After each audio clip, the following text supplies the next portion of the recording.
from the future here. This video is part of a larger masterclass in which we explain all of the theory and everything that you need to know to understand the system in depth.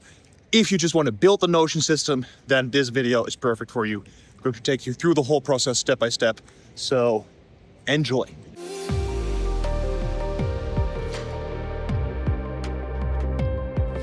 Which brings us to part 5, building the Notion of Life system. Now, we've already laid a little bit of the groundwork in the previous part, but this is the one where we're really going to get into the meat of the matter. This is the chunky chapter. This has all of the databases, all of their functionalities, and we're going to build that entirely from scratch.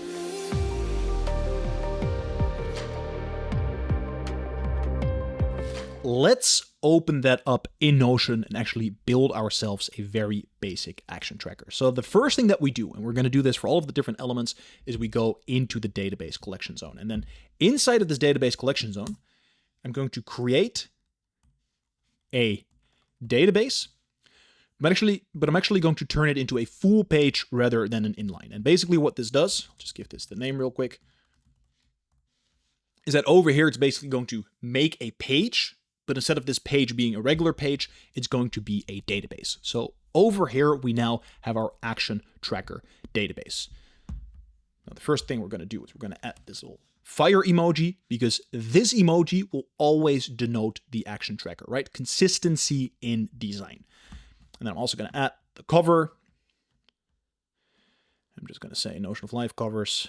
It's going to be in planning and execution, action tracker, and we have a custom database cover. Okay, basic structure of the database. The first thing that we want to do is we want to add all of the different properties that are needed for the action tracker. Now I'm going to add a few pages in here just as placeholders so that it looks a bit more clean. The first property that we have is the action name, right? So this is going to be the actual action item, the actual task, the actual to-do that we put inside of this database. So we're going to put this action name. Then the second one, which I would normally have done, is give a priority. And the way we do that is we create a select tag. And like I showed you earlier, we could have like first priority, second priority, etc. Now, I used to have priorities for a long time. I used priority systems for a long time. And there's many different systems that you can use. You can have the big win system. You can have the 1-3-5. There's many different ways that you can have a priority list. But actually, for this new iteration of a Notion of Life, we've deleted this priority. And there's a very particular reason for this. It's because we're going to be time blocking our actions in combination with the Notion calendar and our project database. I'm going to show you later how that works. But for now, we're just going to remove the priority property rather. If you want, you can add it. But for now, we're just going to delete that one. Okay, so what else do we need? We have an action. Well, we want to know, when do we do this action? So we create an action date.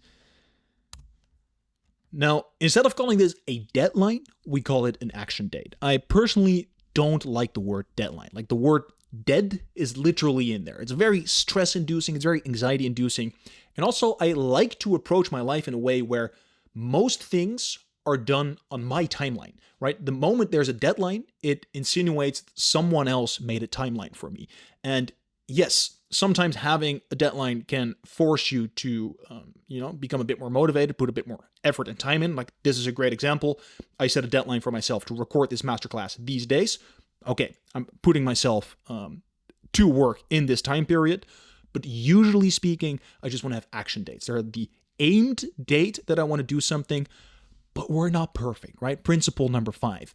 We are not perfect. We're always going to mess things up, and that is perfectly fine. We're never going to complete the action item list perfectly. We're always going to make little mistakes. And the moment we have a deadline and it feels very rigid, it feels very stressed, the tension, right? The tension, you can feel it in your body. That is something we don't want, right? There's already a lot going on in the world. We want to keep our own life as ease, as peaceful as possible. So that's why we're calling it an action date. And this is also a theme you will see throughout the system. I value being productive, but I also really value being productive in a calm way, right? We want to enjoy the ride. We don't want the goal to sort of override the process. Okay, so that's going to be the action date. So then what else do we need? Well, we want to track if the action is done, yes or not. We could do this either by giving it a status property, which would give us different possibilities for a status. So for example, we could say it's not started, it's in progress, it is done, it is to be reviewed. So we could give like different levels of status to an action item. I think this makes more sense when you're working together in a team and there's different phases, different stages of an action item. But personally, I just use a very simple checkbox. And it's just a binary. Is it done? Yes or no? Just like that. No clue why we changed that back. Okay. And the nice thing about the checkbox property is that most properties cannot go smaller than this amount. But the checkbox property we can actually drag just like this. So that just looks a little bit cleaner. Okay. The next thing that we're going to add is a status tag. And inside the status tag, later on, we're going to add something in here called the parent. I mean, we're going to add it now, but we're not going to use it yet. And we're going to have someday and waiting. Now, I stole this idea from August Bradley's Pillars, Pipeline, and Vault system. I don't really use it, but I'm just keeping it in here in case you think it might be helpful. You can also delete this part. It's not entirely necessary, but yeah, the idea is basically that you can have an action item, and when you've done something, right, you, for example, send something out to someone, you can change it to waiting. And then you know, like, hey, I already made the first action here, but I still need a reply from someone before I can move on to the next part. And similarly, there might be certain action items where you're like, hey, this is a really cool idea, maybe a year from now. So I just want to capture it somewhere. Reason I don't use this a lot is because it's very easy to over capture things. And yeah, I feel like whenever we get something that's not part of a process and that doesn't really have a way for us to relate to it, it usually just clutters and grows out. But we're just going to put it in here for now because it does have a process somewhere. But like I said, I don't really use it a lot. Except for the parent tag. That one we're going to use a lot. So that one we really need to have in there. Okay.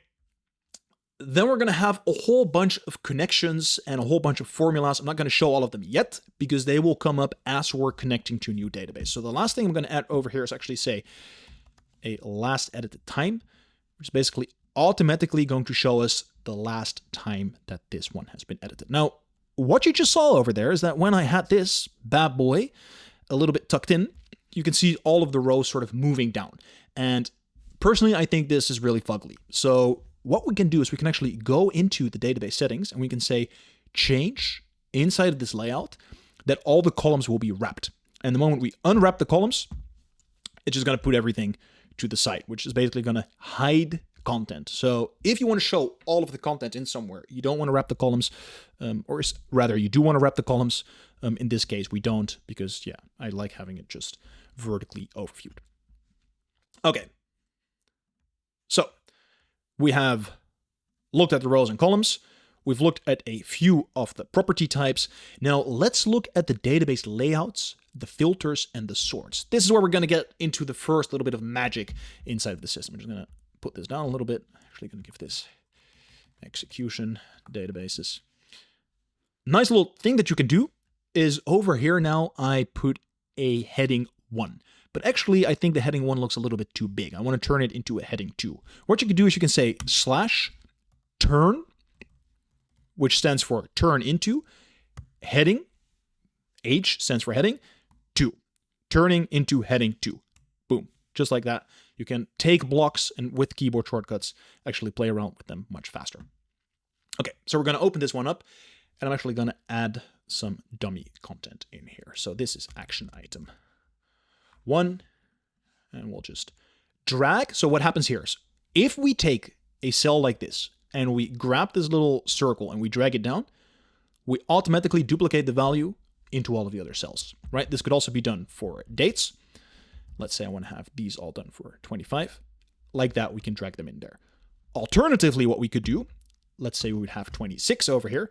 We can also say Command C, drag the columns that we want, Command V. That would also work. Okay, so we're going to get action item 2, action item 3, action item 4, action item 5, and action item 6. Okay, this would be what we call the master table. So a master table is basically the overview of any database in which we have all of the properties and all of the entries available in one single place. And I'm going to call this one the master table. Of course, we're going to give it the fire emoji. Now, here we're going to get into a little more of the complicated stuff.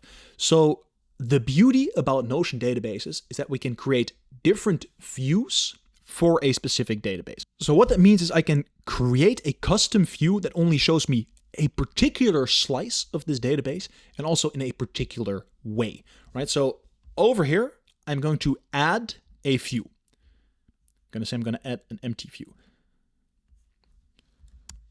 I'm going to say fire. I'm actually going to call this one the daily actions. I'm going to say done. Now, at the moment, you can see the only difference in these two views is that this one goes from 1 to 5 and this one goes from 5 to 1. But when I make a change in one of these views, it also changes in the other view. So it's still the same database, but it's just a different window into this particular database. And then inside this view, we're actually going to make a few modifications. And that was no pun intended, but I heard it as I was saying it. What we're going to do, the first thing what we're going to do is we're going to create a filter for this database. Because as you can see over here, I called this one daily actions. And daily actions implies I only want to see the action items that are due for today. So the way we do this is by applying a filter. Filters are basically ways of saying, I only want to see a particular entry if it meets one of these requirements. So for example, I could say, I only want to see entries inside this table in which the action name contains the number 1. And right now it's only going to show me the action name that has a number 1 inside of it. And let's, for example, make this one 1. Now it's going to show me all 3 of these. So we can filter a very specific slice of this database. Now, the filter that we want to create for this particular daily actions is we want to say, I only want to see action items that have an action date for today. So I'm going to say add a filter, action date. I'm going to say the start date is, now, one thing we could do is we could click here and say start date is 24th of December. And actually, we did not put any of them on the 24th of December, so let's just add a few here. Boop. And we're going to see everything for the 24th of December. But if we put the filter like this, and tomorrow comes around, it's no longer going to be the 24th, and then the list is no longer going to work. Luckily, Notion allows us to set dynamic filters. So instead of giving it a date, I'm going to say the start date is today. Boom.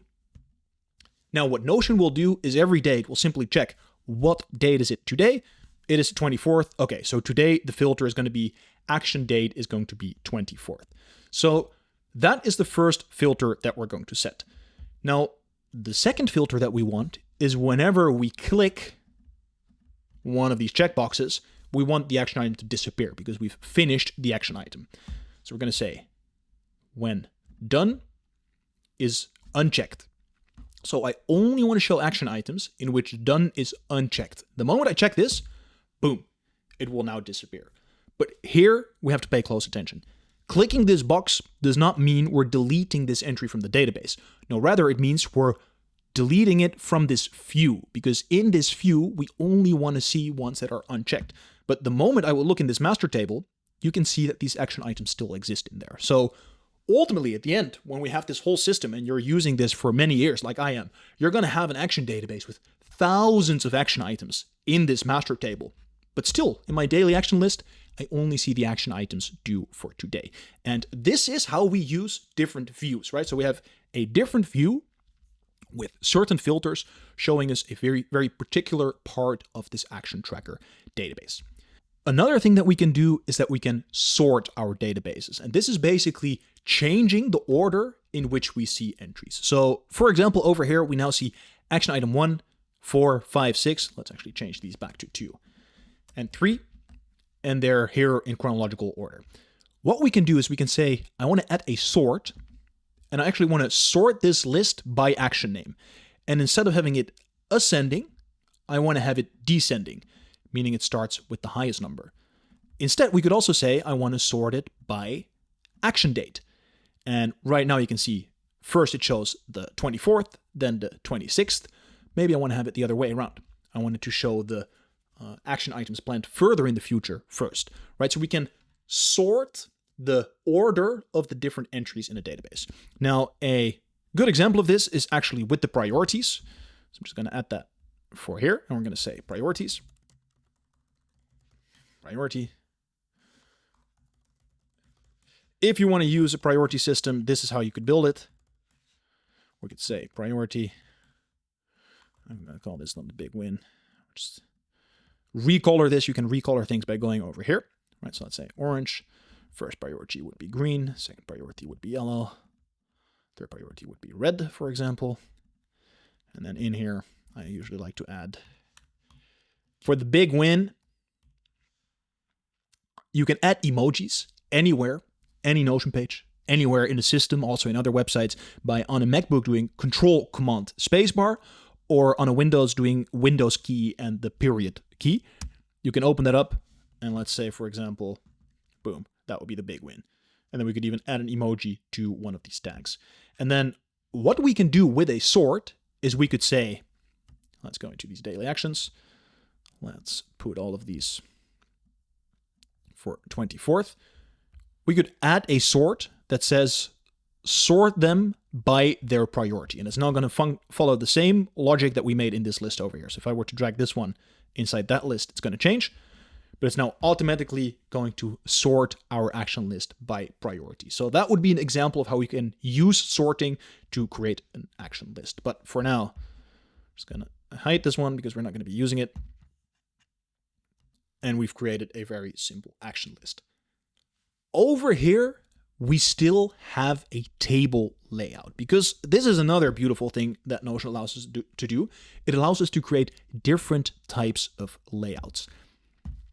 The 7 layouts that we have is we have the table, we have a board, which is sort of a Kanban board style. And let me just show you how that could work.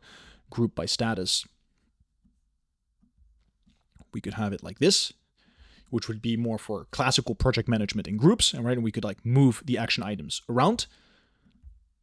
We can also have a timeline, which is what we're going to use later for project tracker.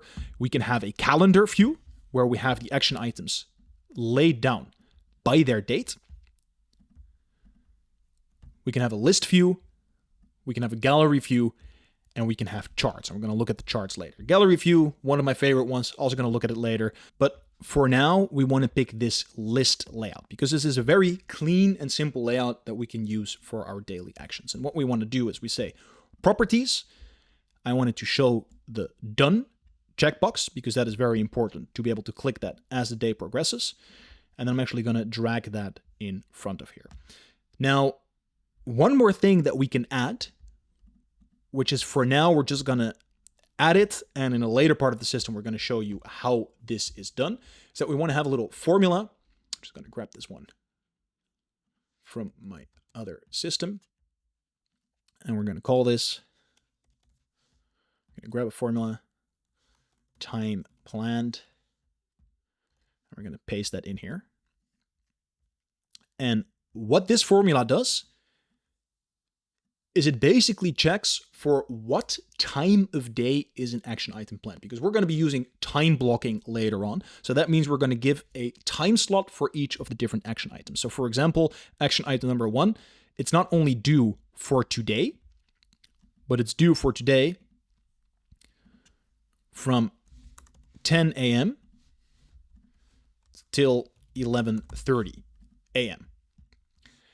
And then, 11:30 a.m. Now over here, you're going to see that this formula has now changed to the time planned for this action item is between 10 and 11:30. And the reason we format it like this is so that inside of this list, we can show ourselves this formula and we can add it in front of our action list. And then we'll say, hide the page icon and sort by date descending. So this means we see the soonest upcoming action item on the top. So if I were to take this one, I'm actually going to call this one December 24th. Also going to include time and date. This one's actually going to be for 12:30 to 1:30 p.m. Maybe that should also be p.m. actually. And I lied before, actually it's the wrong order, so we're going to say action 8 date ascending. Now we can see it is in chronological order for that specific day. And what we've also added to this formula is that the moment an action item is happening right here, right now, the color is changed to orange and it's changed into a fire emoji. So simply by putting this action time between 12:30 p.m. and 1:30 a.m., and currently it is actually a little past 12 here, then it shows this one is active for right now. And then over here we can add one last action date. And we're going to actually call this one, let's say 2 p.m. to 4 p.m. Boom. Just like that, we have a very simple action list with all of our daily actions. And whenever we take one off, it disappears from this list. Very simple, very practical action list. Formulas we're going to get in later on. You can also go to the, I think it's chapter number 7 in this video. You can find all of the formulas. But for now, this is the action list that we wanted to build. Now, the last thing that we want to do is we want to add this view to the execution zone, because the execution zone is about execution. It's about taking action. So that's everything that we need for the day. So another very powerful feature that Notion allows us to do is it allows us to create linked views of databases. So basically, like we just did inside of this database, right? We have these different views of this same database, right? Making one change over here is also going to make that change over here, and vice versa. We can also take one of these views and drag it almost to a different part of the system. Now, we're not actually dragging it, but functionally we are. So basically what we do is we say over here /linked, which pops up in this menu, linked view of a database. So I'm going to say linked view of a database, and then it's asking me, what database do you want to get this link from? I'm going to say I'm going to grab this from the action tracker database that we just created. And then from that database, I want to copy this daily actions view. And simply by clicking here, boom, I can add the view right here to this page. Now, very important to note here is that it only allows us to pick the views that we made in the original database. So were I to add a different view over here, it will not allow me to select that later like we just did. So we have to create the view inside of the main database. And then later on, we can just simply say, from this action tracker, I want to have that view, right? So this is important to note because it's the main reason why we have all these databases in one central place and we make all the views inside of this main database. Now, the way you can recognize a linked database is by this little arrow on the top left corner. When there's a little arrow on the top left corner, that means it's a linked version of the database. Whereas if this one was a inline database, you can see there would not be an arrow on this icon, right? So the little arrow over here signals that it's a linked version. Now I'm going to hide this title because less is more. And by using this fire emoji very consistently, we already know this is the action tracker database. So this way we need less content to still signal to us the same thing. And just like that, we have created our first element, the action tracker inside of the execution zone with all of our daily actions. We had a look at the layouts and the filters. We looked at database views. We looked at linked databases, and we looked at a formula sneak peek. Now, the last thing that we want to do is we want to capture, or actually it's the first thing that we want to do, but the last thing I want to show you is that we want to capture our action items into our action tracker.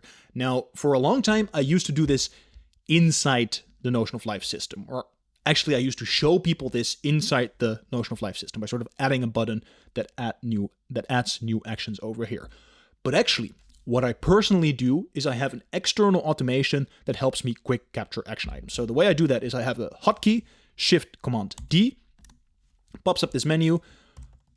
Over here, I can add a new action item, and boom, just like that, it would be added to this action tracker database. This is a much smoother way of doing it, but it's an external automation. So at the end of the masterclass, I will show you how to build this for yourself. Similarly, there is a tool called Save to Notion, which also allows you to capture things from the internet. Also, that we will show you later. So we're not going to build this inside the system. We're actually going to use external automations because it's a much smoother way of doing it.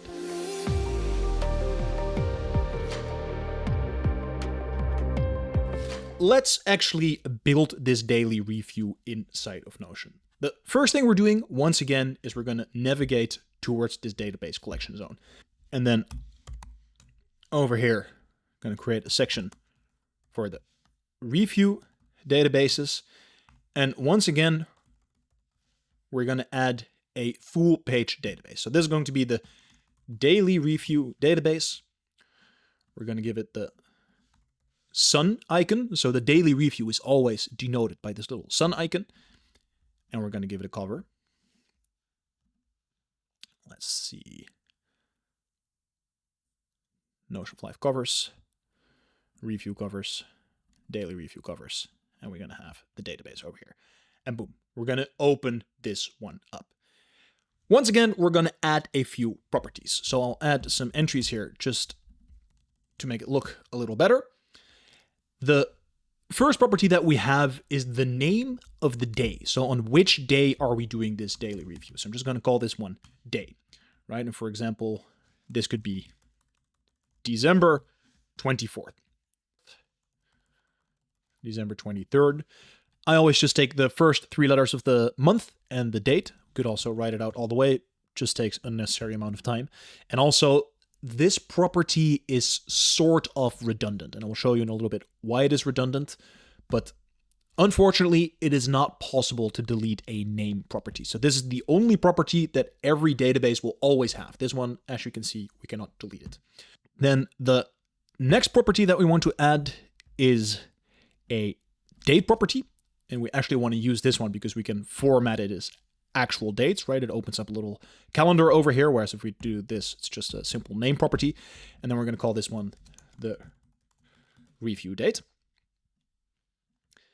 And then we want to add a few properties in which we can track some information. So we're going to add a number property here, and we're going to call this statistic.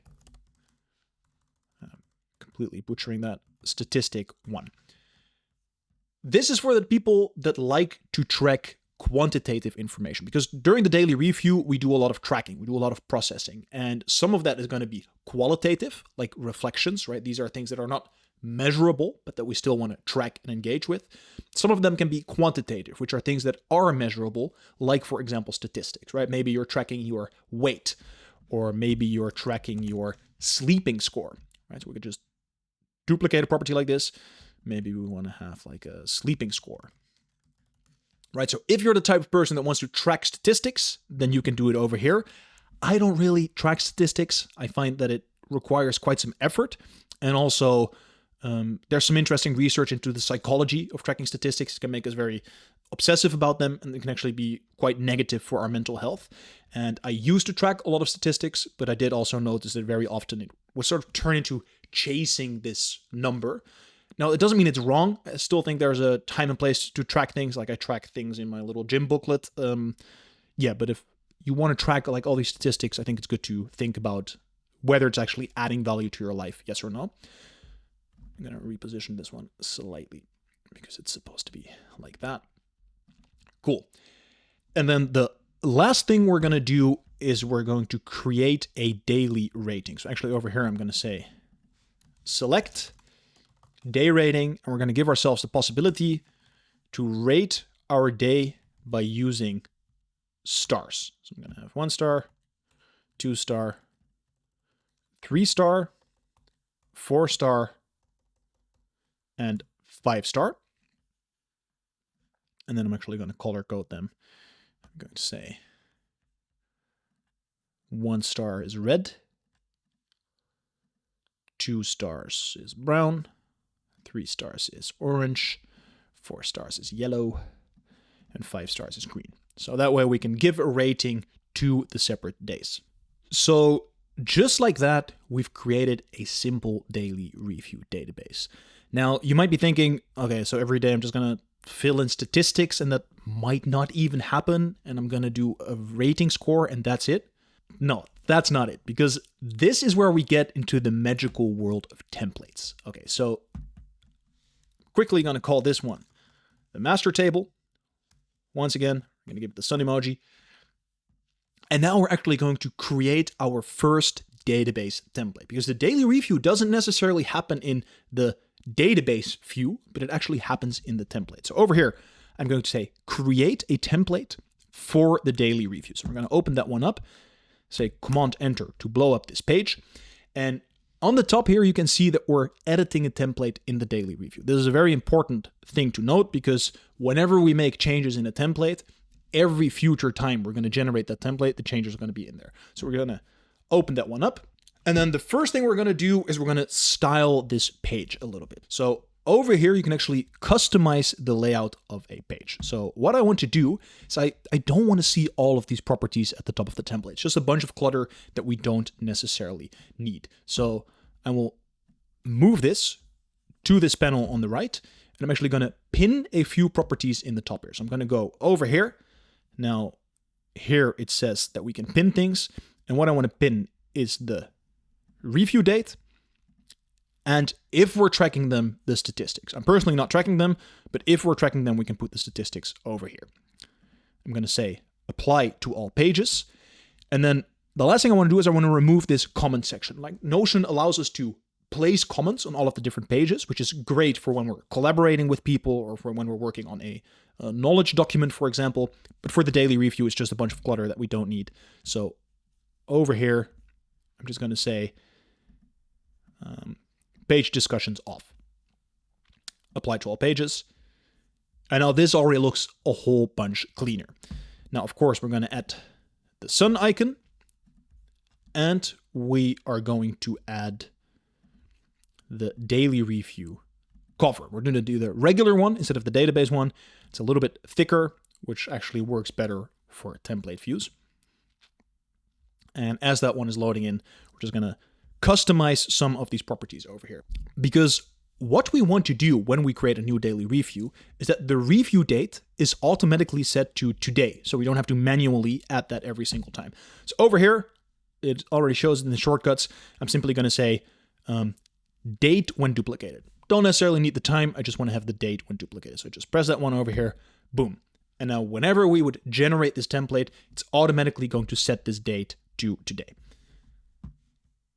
Now we're going to set it to full width. Now we can actually start building this daily review template. The first thing I'm going to do is I'm going to call it daily review template. The reason we're doing this is because when you're inside of this database, over here, you can see the name of each template. So if I would have called this Donkadonk, it would also be called Donkadonk here. And we don't want it to be called Donkadonk because we want to call it daily review template, because that is what it is. So we're going to put that to daily review template. Okay, so let's go back into our template and actually start building the structure. Now, initially, we're just going to use some text block.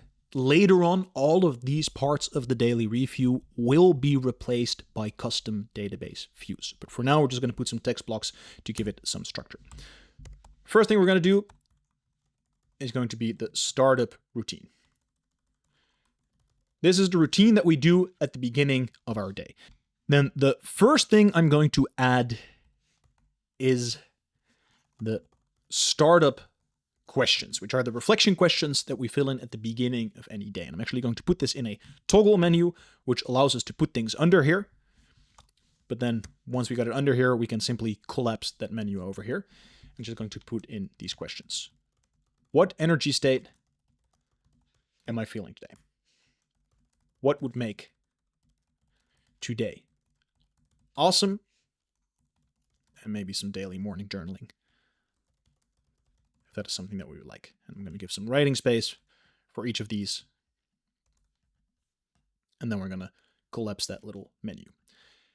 Then the next thing that we want to show is all of the action items that are planned for today. And if you paid attention, during our last element, we actually created a view that shows us all of the action items that are due for today. So I'm simply going to grab a linked view of the database. I'm going to say this action tracker that we created earlier, and I just want to see my daily actions. I'm just going to hide this one, and boom. Just like that, we have a little overview of all of the action items that we want to do today. The next thing we're going to add is our startup habits. And these are basically actions that we repeat. So actions over here are all unique. Habits are things that we repeat on a consistent basis. So for example, a habit could be filling in my daily review, right? Or sitting down to meditate.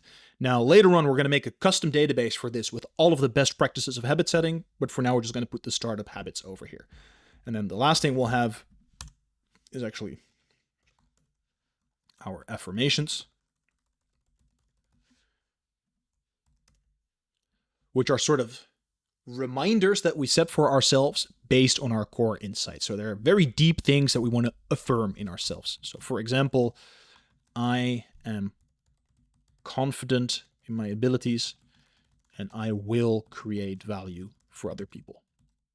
That could just be an affirmation, something I want to remind myself of every single day. So every morning we could just read through those affirmations. And once again, designed for modularity, feel free to delete any of these parts.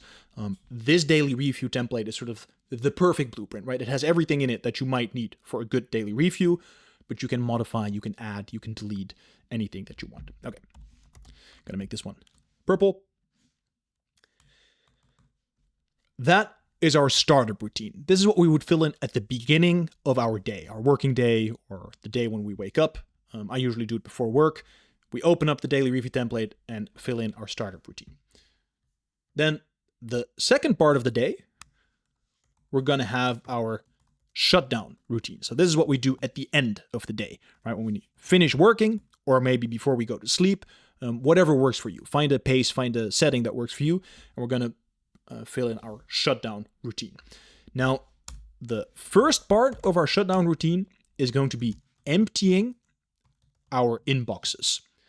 Like we mentioned earlier, with our action tracker, we are capturing things throughout the day. And the same goes for our knowledge database, which is the one we're covering after this. So all the action items and all the knowledge pieces that we capture throughout the day, we don't clarify them in the moment because we don't want to be taken out of the flow. So during the day, we're storing all these things in an inbox. And then at the end of the day, we're going to empty this inbox. So over here, we want to have an inbox with all of our action items, and we want to have an inbox with all of our knowledge pieces. Now, let's create the action item inbox first. So what we're going to do is we're going to go back to our database collection zone. We're going to open up our action tracker, and we're going to create a new view. And this one we're going to call action inbox. I'm going to give the fire emoji, and we're going to say, okay, done. I'm going to drag this one over here. Action date. We're going to hide the status, and we're going to hide the last edited time. Inside a Notion of Life, action items are always related to a project. Now, I stole this idea from Tiago Forte's PARA, which is basically projects, areas, resources, and another letter that I forgot what it stands for. But the basic idea is that an action item is always related to a project. And a project is sort of a unit of work, a small scope, a goal with a practical engine behind it to get to that goal.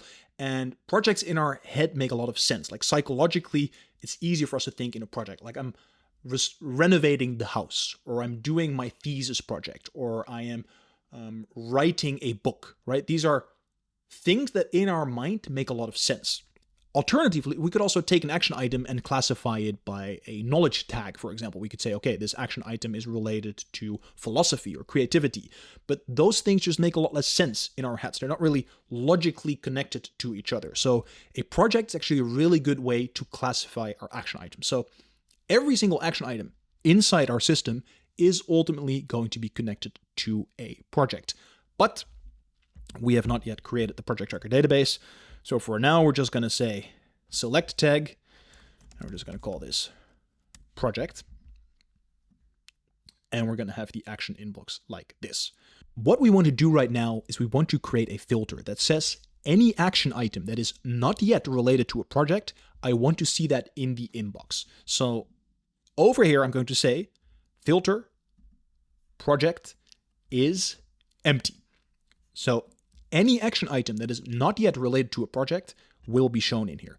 The moment I relate it to the project, so writing the notion of Lifebook, for example, and let's add one more project, renovating the house. The moment I assign it to a project, it disappears from our inbox. And that is what we want to do. Like every action needs to be connected to a project. So if it's not connected, then it's shown in the inbox. The moment we connect it, then it is automatically filtered away. Because if we go back to the action tracker a moment ago, capture, clarify, process. This is the processing part. We've now taken this action item and we link it to the proper project. Okay. This is now our action inbox, and we want to take this one and put it into the daily review. Easy way to navigate through Notion, Command P, you open up the search mode, and then in chronological order, it shows you the pages that you visited. So we're going to go back to this daily review template. We're going to go all the way down, and the first inbox we want to empty is a linked view of this action tracker inbox, and boom, just like that. At the end of the day, we look at all the items that we've collected as the day progressed, and then we just over here can clarify them. It's like, okay, this actually doesn't make a lot of sense. Write the book chapter in green. Not the best example, but over here we can clarify our action, and then we can relate it to a project, and the inbox is empty. We're going to be doing the same for our knowledge inbox. For now, I'm just going to put that over here. And then the last thing that we want to empty is our scratchpad. And the scratchpad is basically a place where we can jot down things really quick that don't really deserve to be a full knowledge piece or that aren't fully fleshed out yet. It's just an easy way to capture some information. So the way we do that is very simple. We create a toggle. We call it scratchpad. Just going to make that one bold. And we're going to make it gray. And sometimes Notion doesn't work with this. Sometimes it glitches a little bit, because basically what we want here to happen is when we drag it, we want the menu to pop up. We could also color it over here, but the problem when we color it over here is that all the text inside the toggle is also going to be colored. And I actually don't want the text inside to be colored. I just want this scratchpad piece of text to be colored. So I'm just going to remove this default, drag again, drag over here. And we're just going to have, yeah, there we go. Sometimes it just does that. Very annoying. Boom. I'm going to call this gray text. This is now our scratchpad. And then in here, I'm actually going to add another one, which is called scratchpad history. I'm just going to collab that one and collab this one. Okay. This scratchpad, during the knowledge part of this video, we're going to explore it a bit further. For now, I'm just going to grab it. I'm going to say Command C. And I'm actually going to add it to our navbar for all of our different zones. Because now in each zone, we always have the scratchpad available. So whenever we want to jot down a few notes, we can just jot them down over here. And maybe some more notes over here, right? So this is very easy to just capture some quick ideas that don't really deserve a full-fledged entry in any of the databases. And then during our daily review at the end, we have empty our inboxes, and we can sort of look at the notes that we jotted down.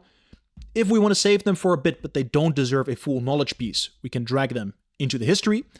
And if we want to turn them into a knowledge piece, then later on, we're also going to have our knowledge inbox in here, and we can simply drag them just like we could do in the action item. We can simply drag them into that specific database.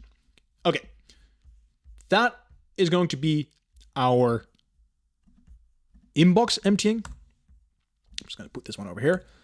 Going to make a little divider line. And then the next part of our shutdown routine is our actions and habits review. What we want to do here is first we want to have a quick overview of what were the daily actions that I set out to do today and which ones did I actually complete. Then afterwards, we're going to look at our calendar, and we're going to use Notion Calendar for this, which is also something we're going to explore later. And we're actually going to make sure that we have a plan for the day ahead, right? So we're always planning a day ahead with all the actions that we're scheduling. And then the last thing that we do is we sort of want to track all of our habits. So just like that we did with the startup routine, certain habits we might do in the morning, but certain habits we might want to do later in the day. So then during our shutdown routine, we can also check off these habits that we completed during the day. So the first thing that we want to do is have a action view that shows all of the actions that we completed today. So I'm going to go back into the database collection zone.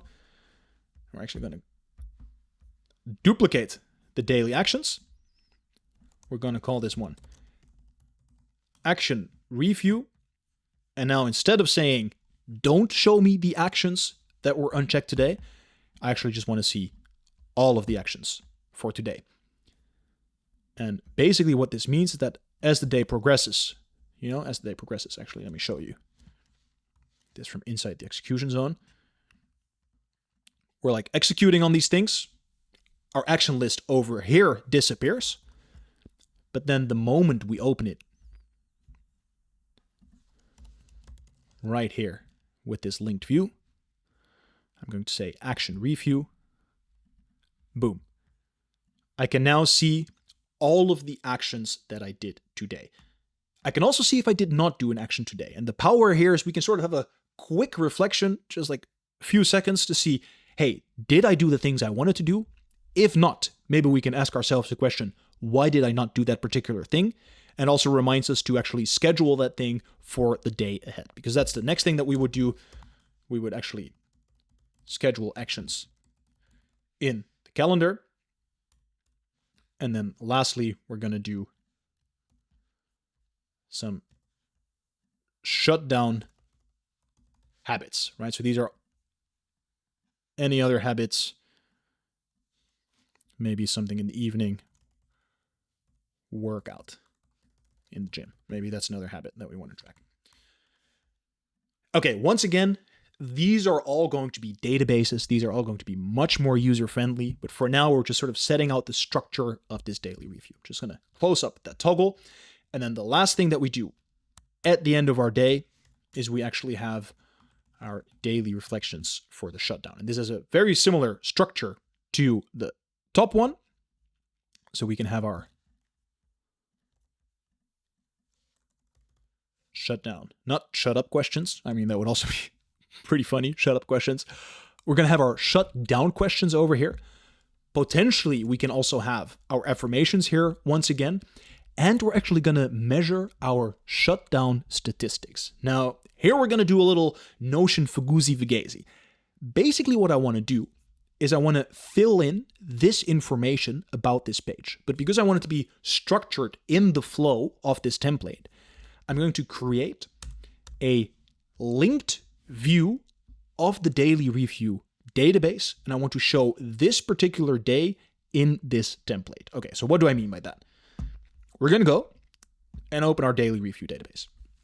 And then over here, we're actually going to create a new view, and this is going to be the daily tracking. Inside here, I want to track my statistics and I want to track my rating. So I'm going to hide this one over here. And then I'm going to create a filter that says only show me the daily review that has the date for today. Boom. So it's only going to show me a daily review with the date for today. Currently, this daily review is empty.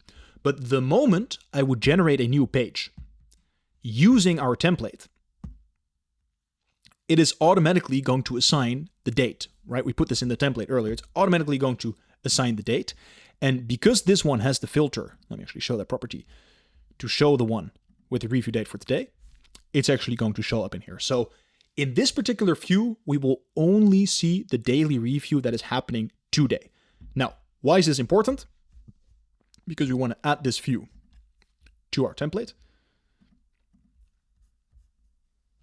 I'm going to go down here and actually going to say linked view of database, daily review, daily tracking. And then as we are doing our review, in the bottom here, part of this process, we can just fill in the statistic. This is 50. This is 75.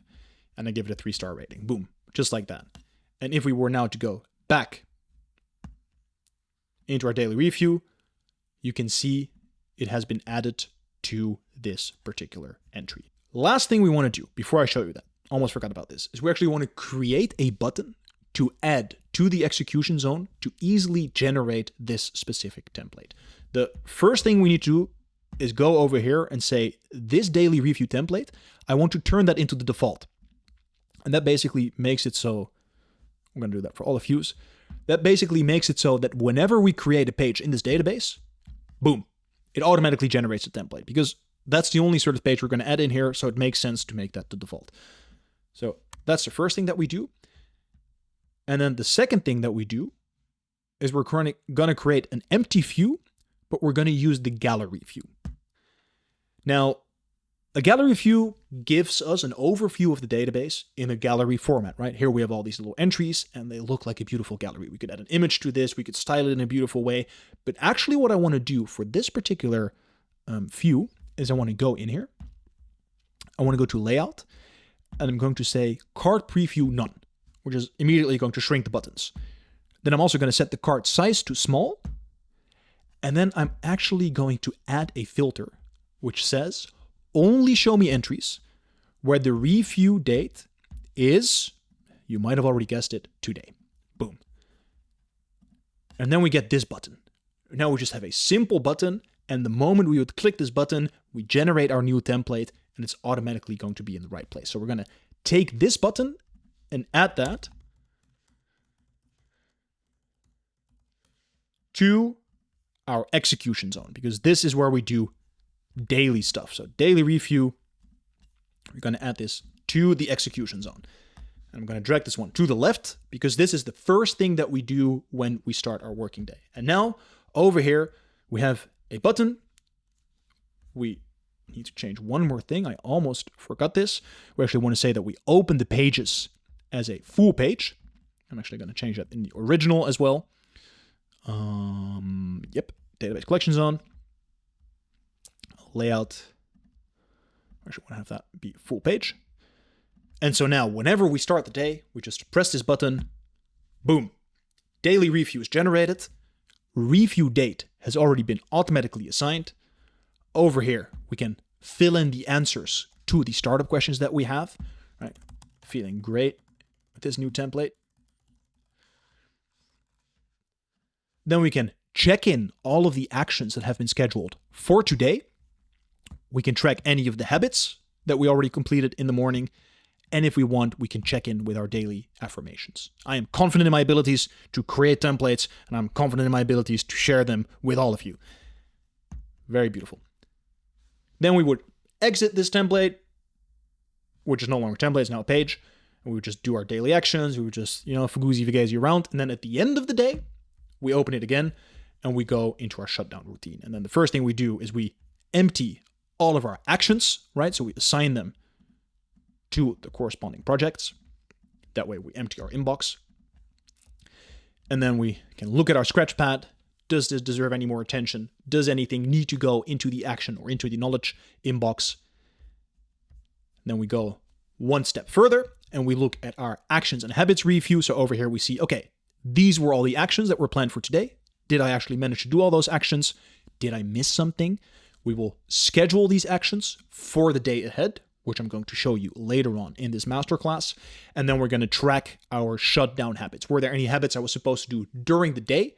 And have I done those habits? And then the last thing that we end over here, you can now beautifully see this is this daily tracking. And we already see the entry we made today because this filter only shows us daily reviews that have a date for today. And the template automatically set that date already. So just to show you that it is indeed the same page, this page over here is the same as this page over here. So over here, we can simply track those statistics, give myself a day rating, and then boom. Simple as that. That is how we use the daily review inside the Notion of Life system. Okay, so let's return back to this file. We did templates, we did layouts, we did automatic filters, database first principle. Like I said, currently we use some text blocks to structure certain parts of the daily review. At the end of this masterclass, everything in there is going to be a database view of another element. So it's going to be very scalable. It's going to be more intuitive. It's going to look prettier. It's going to have all the things in there. We did the sync blocks with our Scratchpad, designing for modularity, right? If you want to delete a part of this daily review, go for it. And yeah, I think this one is a good one to end this subchapter on. We don't work for the system, right? We've looked at this before, Principle 5. The system is working for us. We don't have to be perfect, right? Last year, I think I did around 200 daily reviews. Now, part of me is thinking, I only did 200 daily reviews. That means I missed over 160 daily reviews. But it also means I did 200 daily reviews. Even if we miss them half of the time, they are still very powerful. They still work. They can still help us become much more effective. So it is not about being perfect, but it's about having a system in place that we can fall back onto. And we have this daily review here.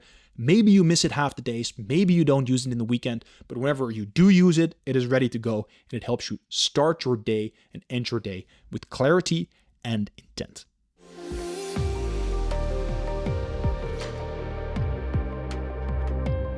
That means now it is time to do the thing that we all came here for, which is Notion promotion, baby. Okay, let's start by creating a knowledge database. Now, let me just open up this database over here. We're actually going to go and say, okay, this is part of a new section, namely the knowledge databases. And then over here, once again, we're going to create a database table view. And actually, I accidentally created an inline version. So what I'm just going to do is I'm going to turn this into a page. I'm going to open this all the way up. And we're going to call this one the knowledge database. The icon for the knowledge database is the thread icon. And of course, we are also going to add a cover. Will my Mac search do it for a change? External knowledge. Do we just have regular knowledge? Knowledge. I'm just going to give it this one. Okay. There we go. Knowledge database cover. Quick little aside, as you can see over here, we can also add descriptions to pages. We can add descriptions to properties. We're not going to add any descriptions during this masterclass because I'm explaining everything out loud. But if you purchase the Notion of Life template, and if you want to use the system straight away, then the whole system will also have descriptions explaining what the purpose of each separate element is. So just handy to know. And you can also, of course, use this to create your own descriptions. So for example, instead of calling this like the master table XXL with all info, which we would never do, but if you would do that, instead, you could say, hey, I'm just going to call this the master table. I'm going to remove XXL with all info, add it over there. And then when I hover, I can see XXL with all info, right? So we can add some descriptions to our databases, pages, properties, etc. Okay. Let's get into the knowledge database. This one's going to be slightly more complex, but that's the whole purpose of a masterclass, right? We're building it up one block at a time. Feel free to pause and look at things for an extra minute. The first thing that we want to do is we want to create this one and say content name. So this is going to be the title of the knowledge or information piece that we add to this database. I'm just going to add some filler pages. Bloop, bloop, bloop. Then the next thing that we want to do is we want to create a type. And this type is going to signal to us what sort of knowledge piece is this? And these can be 3 different knowledge pieces. It can either be a creation, it can be a learning, or it can be a meeting. A creation is any piece of knowledge that we create from scratch, right? So it's this part. It's like purely self-generated knowledge. That is a creation. The second option, a learning, is an external piece of knowledge, but on top of that piece of knowledge, we are actually riffing. So we're maybe taking something from that knowledge, or we're iterating on it. So we take an external piece of knowledge, but we make it useful. And then the third option is a meeting, which is basically just a place to take meeting notes. Because we do have meetings as humans, and it's nice to have a place to take meeting notes. So that's the third option. So I'm going to add them over here. I'm going to say creation. I'm going to say meeting. I'm going to say learning. I'm actually going to turn all of them gray. And then this one, we're going to give the light bulb icon. This one will give the speech bubble icon. And learning, this is my favorite emoji out there. We're going to use a little nerd emoji. Okay, so that is the type. The next thing we're going to do is we're going to create a rating. So like I mentioned before, knowledge needs to be actionable. It's very easy for knowledge to overwhelm us. Like there's so much in the world to capture. So we sort of want to get to those gems in those mountain of data, mountain of information that is out there. So we're going to give ratings to our knowledge pieces. The first part of those ratings we are doing during the daily review. And those ratings are the 1 to 3 stars. So I'm just going to add this over here. I'm going to say 1 star. I'm going to say 2 star. We're going to say 3 star. And I'm actually going to color code those because 1 is the worst, 2 is medium, and then 3 stars is actually a good rating. These ratings right here, we are only allowed to give during the daily review. Or, I mean, it's more the opposite. The extra ratings that we're going to add right now, those we are not allowed to do during the daily review. So during our daily review, we only give it 1, 2, or 3 stars. Okay, so this is going to be the rating for the initial phase. Then, as a sort of visual separator, I'm just going to add this one over here. And I'm going to not actually able to duplicate that. Okay, that might be a nice feature to add. Wink, wink to the Notion team. I'm going to say monthly review, light gray. Okay, that will be 1 to 3 stars. Then the second sort of layer of rating I'm going to add is the diamonds. And later on, it will become clear why we're doing it this way. But we're going to add 1 diamond, we're going to add 2 diamonds, and we're going to add 3 diamonds. I'm going to color code these once again. This one goes here, and that one goes there. This one's going to be blue.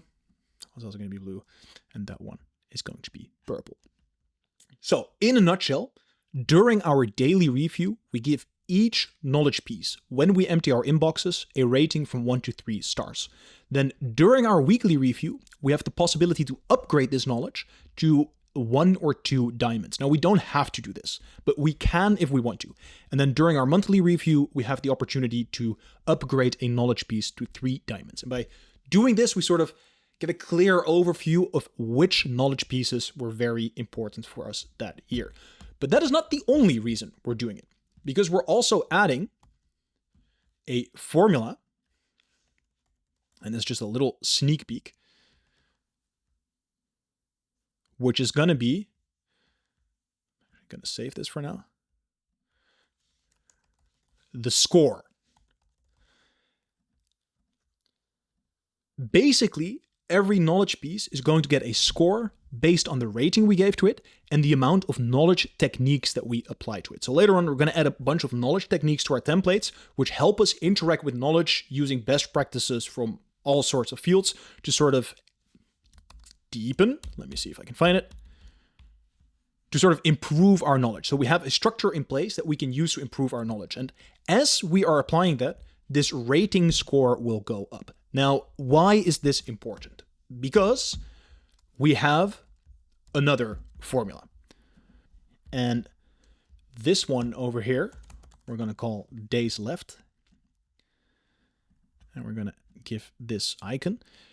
this is going to calculate how many days we have left to work on a knowledge piece. So like I said before, every knowledge piece is actionable. Everything is always moving. So we're going to calculate how many days we want to focus on a knowledge piece before it automatically gets archived. And the amount of days is based on how high it's rated. So whenever we give a higher rating to a knowledge piece, because it's important to us, that's why we give it a higher rating, then we automatically lengthen the time that we want to be able to work on it. So there's two properties that I need to add for this one to work. One is the created time, and we're just going to call that created. And then one is going to be a checkbox, which we will call exempt. And then we're going to paste this formula in here. Boom. So just like that, you can see this one has a rating of 3 diamonds, a score of 30, and that is why it has 90 days left, meaning we have 90 days to work on it. And if we were to, for example, change it to 3 stars, we would have 30 days to work on it. 2 stars, 75 days. So by changing the rating, we give ourselves more time to work on it. Okay. Next, what we want to have is the source from which we got the information. So we drag this one over here. The source is basically the type of medium from which we got the information. Is it an article? Is it a podcast? Is it a book? Is it a movie? Is it our own mind? There's different sources that we can get information from. So over here, I'm just going to write all of these down.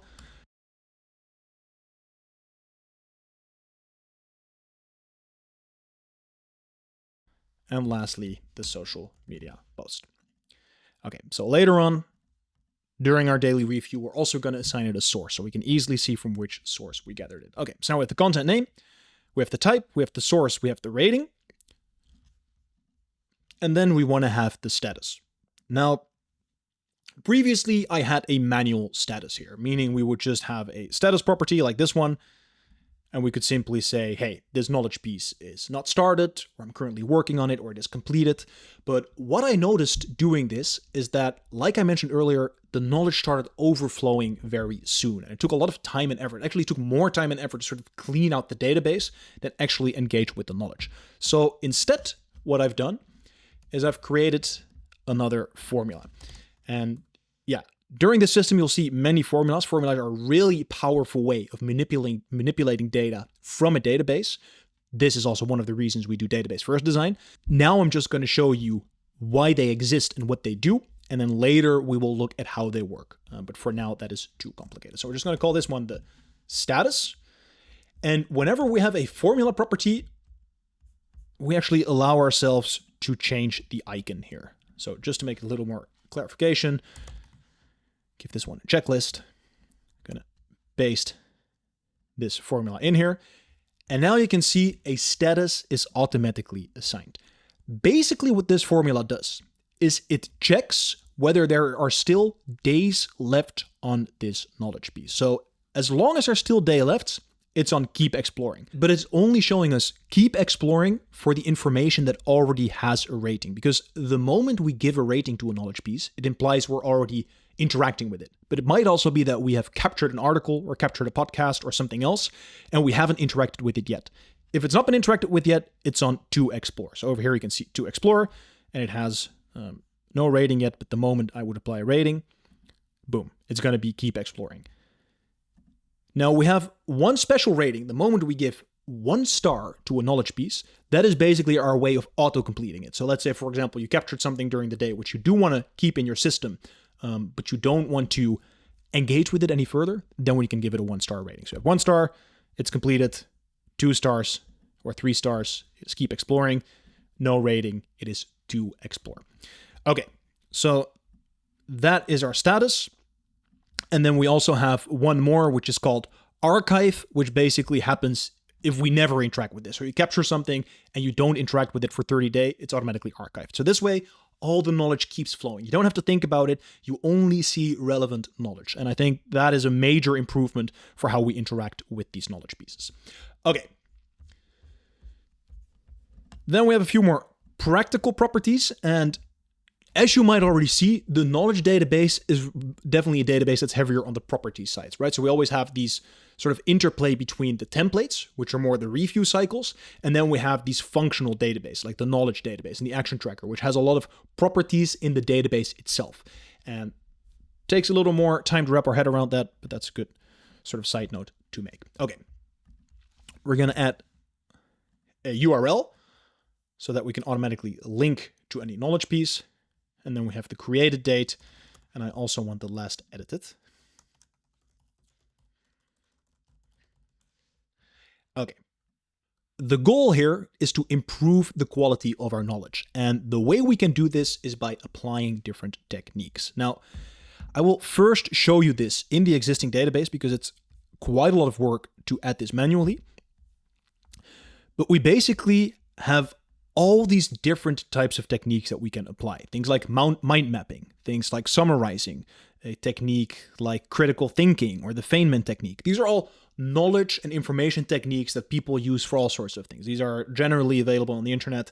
And what we want to do is when we create a knowledge piece, we actually want to give ourselves the possibility to apply these different knowledge techniques. So let me actually show you how that might work.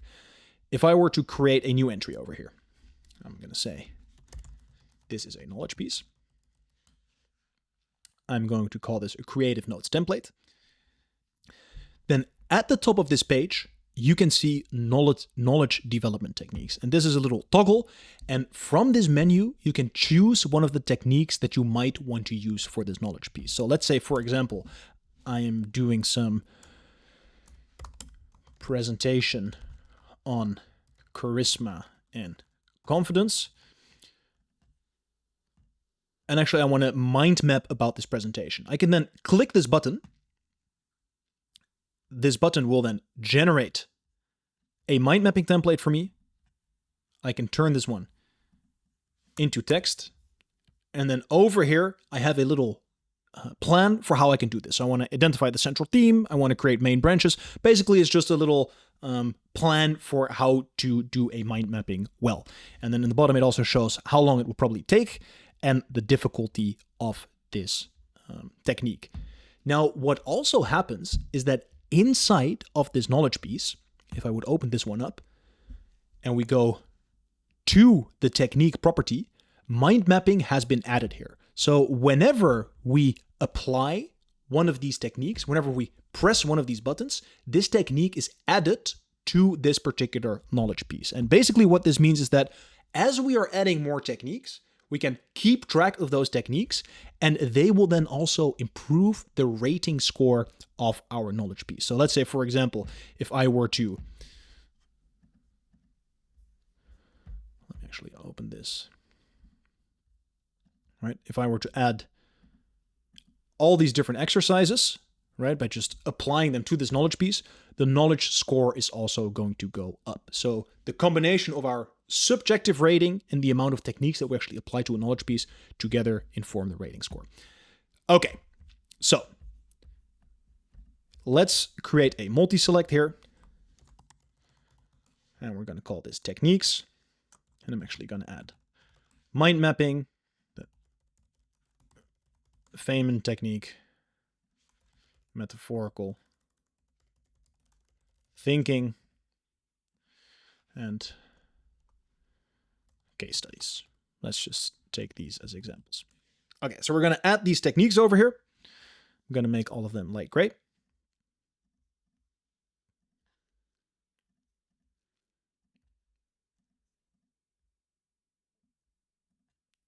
And then, as you can see now, when we add a technique, so you can see this now has a score of 6. And if we were then also to add a 3-star rating, for example, it has a score of 21. And then once again, the combination of these two, the higher the score, the longer we work on a knowledge piece. So the more time we invest in it, the more time we also give ourselves to work on a specific knowledge piece. Okay, let's start building some templates. And the first one we're going to start with is the creative notes template. We're going to have 3 templates, one for each of these 3 types that we created earlier. So we're going to put this one on creation. And actually the first thing I'm going to do is I'm going to customize this layout a little bit because we don't need all of this information here. The only thing I want here is from the source. I want to say, give me this source, give me the amount of days left to work on this, and give me the rating score. I can apply this to the pages. And one last thing that we can do with this rating score, currently it is just a number, right? Currently it's just a number. Actually, what we want to do is we're going to add this property and we're going to turn it into a bar. And we'll just make the rating score, let's say like 90, for example. And I'm going to turn that orange. And then we have a little visual indication of how high the score of this knowledge piece is, right? We have a little bar over here. Okay. Now what we want to do is we want to create buttons. And whenever we click that button, I want this template for this knowledge technique to be generated on this page. And then I also automatically want to change the property inside of this database entry. Okay, how are we going to do that? First things first, we're going to say /button. Boom. Buttons are very cool. They're basically ways to make little mini automations that you can trigger with a single click, as it sort of suggests, right? A button. So for this button, what we want to do is we're going to call this one actually mind mapping. And we're going to give it a little icon. Let's say, for example, this. So the logic of a button is basically when button is clicked, I want this to happen. Okay, so what is it that we want to happen? I want to generate a new page. So I'm going to say insert block below this button. And inside this block, I'm going to create a page. And this one, I'm going to call the mind mapping technique. And then I'm actually going to grab this technique from the pre-existing space. And then over here, you can see, okay, now I've created a page inside of this button, right? I've created a template inside of this button, which basically has this mind mapping action plan. And then I'm going to go to the previous page. And now if we click this button, boom, just like that, this page is generated. Now you might be wondering to yourself, why put this stuff on a separate page and not put it inside of this button? The main reason for this is that when we apply techniques, it might be that we've already put a lot of content on the page. So then it's easier to just sort of drag this page to the position where we want it to go. Right? Maybe we want to have it right over there. And then we can just simply turn it into text and collapse it like this. Okay, so like that, we want to have buttons for these different techniques. The moment we press one of those buttons, we want it to generate. But there's another thing that we want to do. Because we don't just only want it to generate the structure, we also wanted to change this property over here to add the one that we just generated. So inside this button, what I'm going to say is add an action. And I actually want to edit a page inside this page. So basically, this is a dynamic filter that says check on the page that I'm currently on. At the moment, it's a template, but when we generate that template, it's automatically going to change into the page we just generated. And I want to say on this page, I want to add to these techniques the mind mapping one. Done. And now whenever we click this button, boom, it's automatically added. The rating score is automatically updated. We can turn it into text and we can apply it to this specific knowledge piece. And like that, we do the same for all of these different techniques that we have. And you can grab all of these techniques. I put the template in the description down below. If you leave your email address, I'll send you a doc with all the information in it. And yeah, we're not going to do all of these manually hand by now because that's going to be too much work. But basically what this will look like is we're going to have our knowledge development techniques. Put the brain here. And then I'll just copy paste this in for now.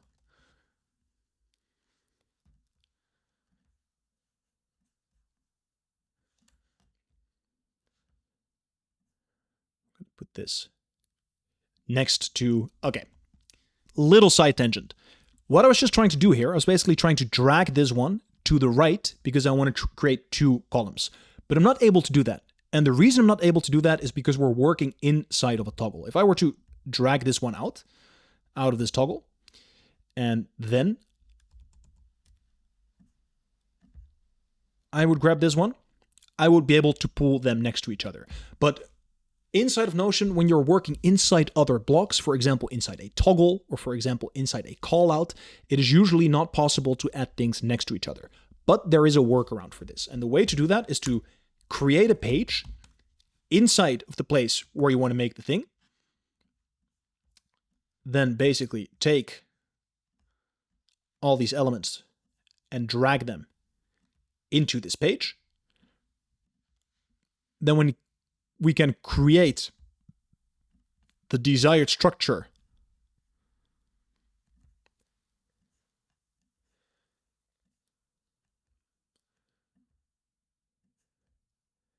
inside of this page, then we can go back and then we collapse it into text right over here. And then just like that, we have actually created these two columns. It's a workaround. I don't know why Notion hasn't fixed it yet. It's been like this for many, many years. But anyway, just like this, we now have all of our knowledge development techniques. We add a little line below. And there you go. This would now be our creative notes template. Okay, I'm just going to add the creative note icon over here, which is the light bulb. Yes. Okay, and then we're actually going to add this cover over here, which should then be in Notion of Life covers, knowledge covers, creative notes. Boom. Okay, that is our creative notes templates. This is everything that is generated internally. And then we're going to do the same, basically duplicate this one for our learning notes template, right? So this one follows the same structure, but now we can also capture knowledge from the outside world and then sort of iterate on that knowledge. But we're using the same knowledge development techniques and sort of the same layout. I'm actually going to remove this, add cover.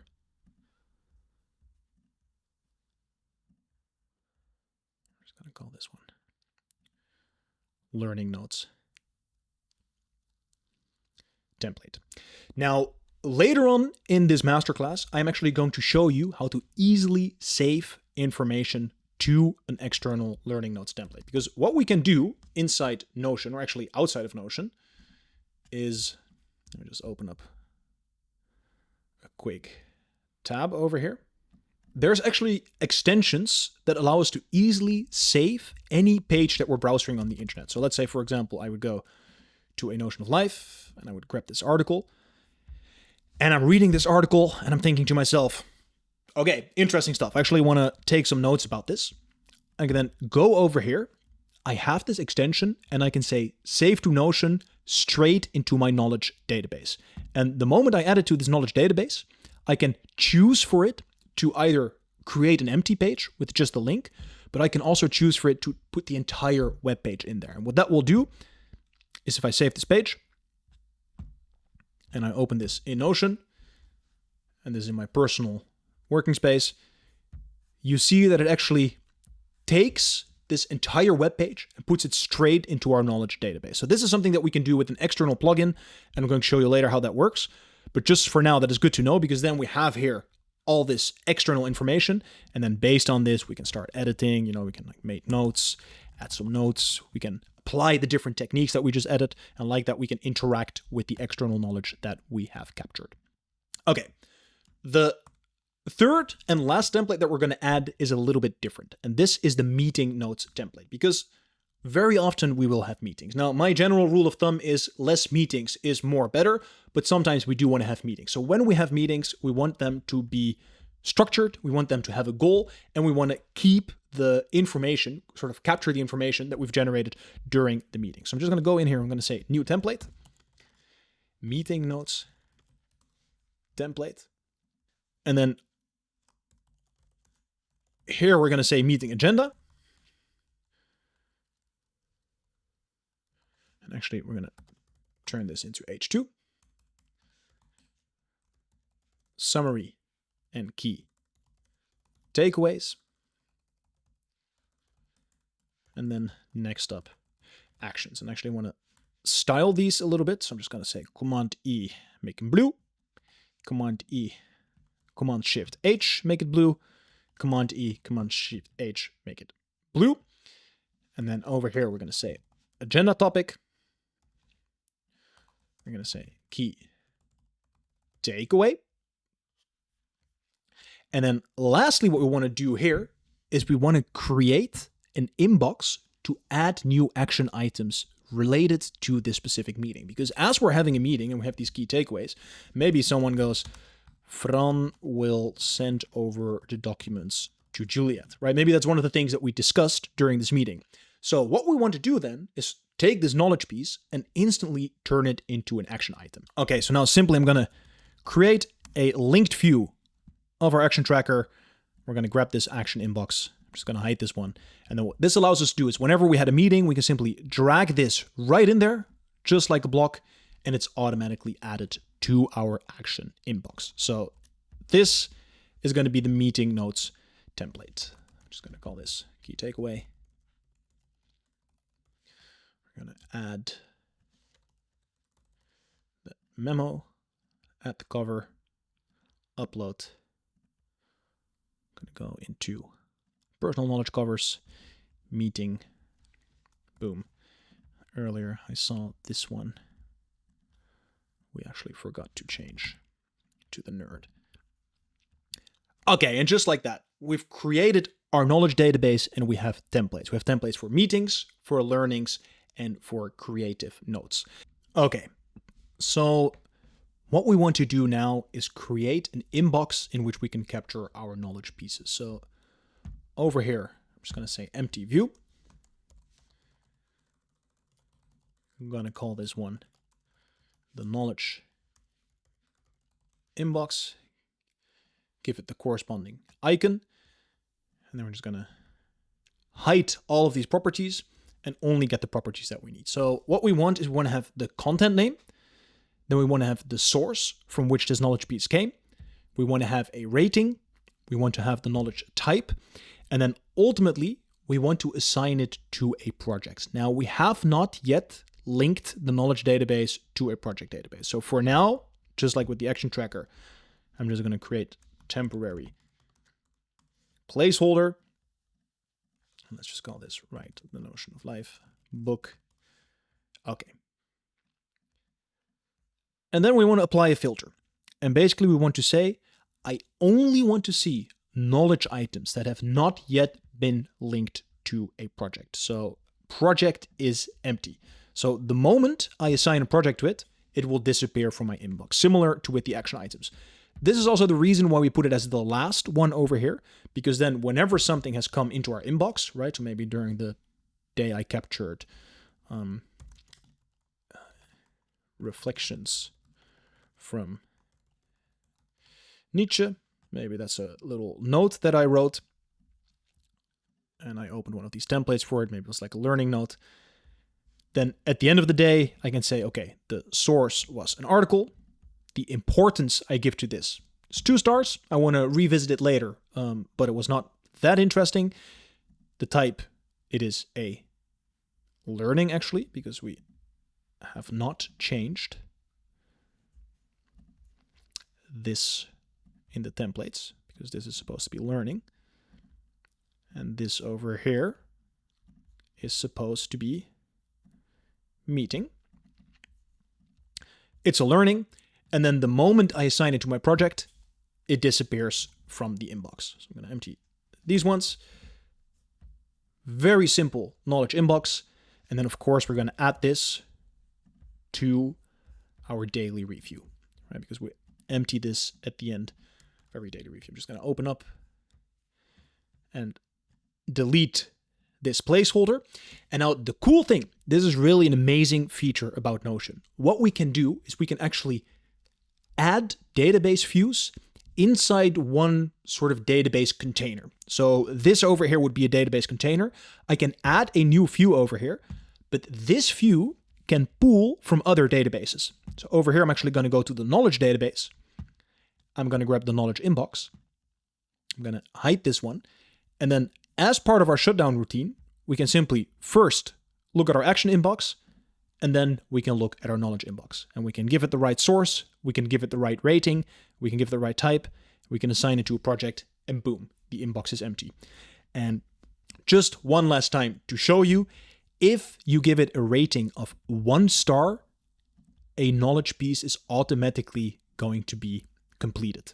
So just keep that in mind whenever you're doing, let's see, status. Just keep that in mind whenever you're doing your daily inbox emptying. 1 star is completed, and 2 or 3 stars means you want to keep exploring the knowledge piece. Just hiding that one for now, assign it to a project, and boom.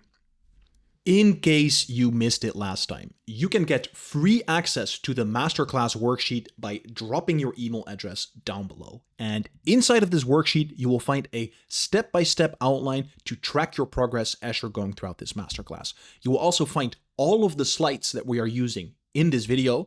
You will find the formulas that we're using in the system ready to go, so you don't have to write them all yourself. You can simply just copy-paste them in there.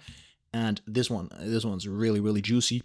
You will also find the 2 original reflection databases. And this will literally save you hours of time in setup. You don't have to add 100 questions and create 30 views. You can just grab those databases, plug them in there, and start using them straight away. And then as a little cherry on top, we also have all of the database and template covers that you can style your pages and make them look beautiful. So if you want to grab all of these free goodies, then drop your email address down below and I will send them over to you right away.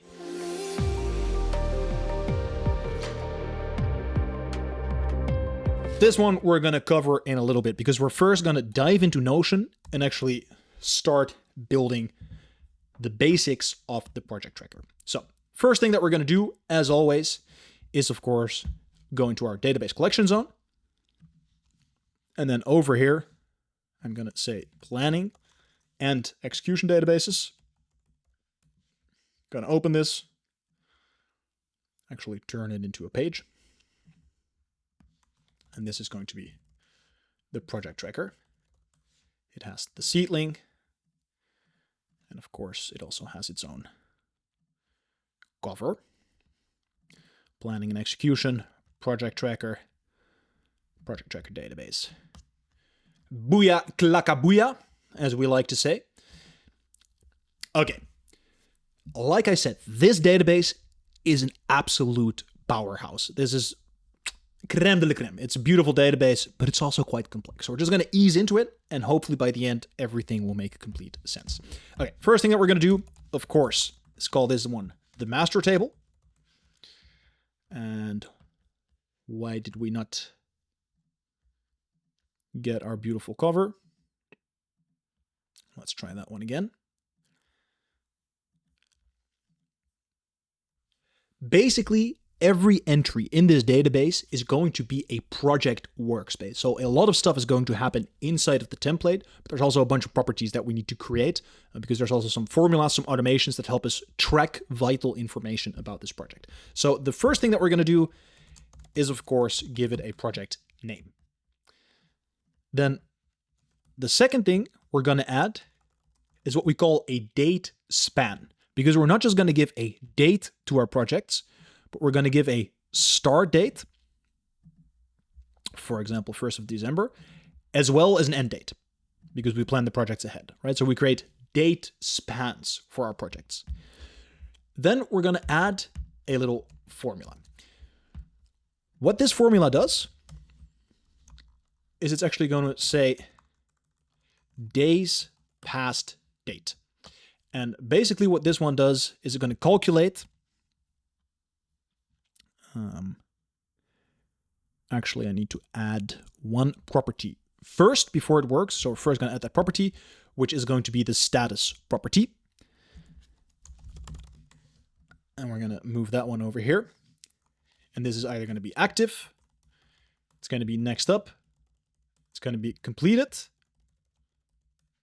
terminated, or mini project. Next up projects are going to be projects that we have scheduled for the future, but that have not yet begun. So they will be next up. Active projects are going to be any projects that we're currently working on. Completed projects are going to be projects we completed, whereas terminated projects will be projects that we did not complete, but that we did stop. So we started them at some point, but we didn't see them all the way through. And then later on, these mini projects will make sense. But for now, you don't have to pay attention to that one. Okay, going to go back in here.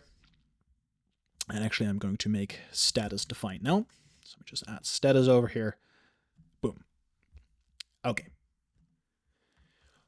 What this formula does is basically it looks at the date span that we set for a project, and it calculates if we are already past the end date in this span. So for now, it's January 31, so it's going to tell us we're still on schedule. But were we to say, still working on a project that I already started on the 1st of October with an end date of 1st of December, and we're going to put it on active, it's going to tell us we're already 23 days past our originally planned date. So this is just an easy reminder to show us, hey, actually, this project is already overdue. Not the end of the world, right? Once again, we're not perfect, but it is a good reminder to maybe either reschedule the project, revisit some of the reflection questions, or maybe terminate it because we're no longer working on it. That can also be a valid answer. Okay, gonna give this one a little emoji, this one over here. Okay, so we have the status, we just brought that in there. Okay, now we are going to bring something new into our system. This might be a little bit complex, but I hope I can explain it in a way that it makes sense. During our presentation, we have been looking at all these ways how the elements are related to each other.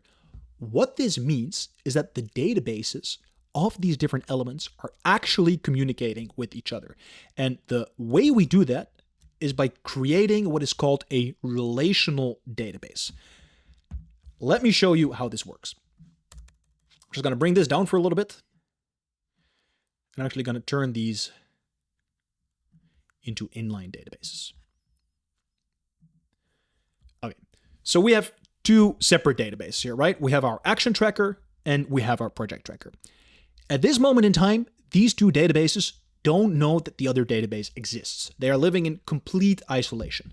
But what we can actually do is we can say, I want to make a relationship. So over here, I can see make a relationship, and I actually want to relate the project tracker to the action tracker. And over here, I'm going to click two-way relationship, which means that they will show up on both databases. So when I'm going to click this, add relation, and then boom. Over here, you see action tracker.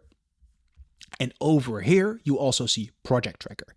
These two databases are now linked. And what we can do now is we can link different entries from these databases to each other. So let's say, for example, just grab this one forward a little bit. I'll give this one a project name. Build the Notion of Life website, right? This is going to be a project. Now, this project will have action items that are sort of living under it. So what I can do now is over here, I can create an action item, which is going to be create lo-fi wireframes. Lo-fi wireframes for website, create house style or branding, and maybe by the domain name. What I can do now is over here, inside of this column, I can actually click and I can choose to link this action item to the Notion of Life website project. And when I click it, just like that, you can see that it also pops up in this project tracker. So over here, I can now see this project is related to this action. I can do the same for this one. And now you can see both these actions are related to this particular project. I can also add them from the project tracker side. So I could also go in here and simply add them over here. And just like that, now you can see the Notion of Life website project is related to these three actions. And that is how relational databases work. We can link one entry from one database to entries in another database. This is a principle that we use a lot in this system. We're going to link all these databases together, And that is, once again, what we do database first design. That is where the system really becomes powerful and scalable. For now, I hope this makes sense, and let's continue with this project tracker. So I'm going to turn this one back into a page, and I'm also going to turn this one into a page. Remove all this white space. Okay. So now we have made a relationship to the action tracker. The next property that we want to add is a number property, which is called expected input. This is going to be the amount of time that we are expecting to put into a project. And this is going to be expressed in hours.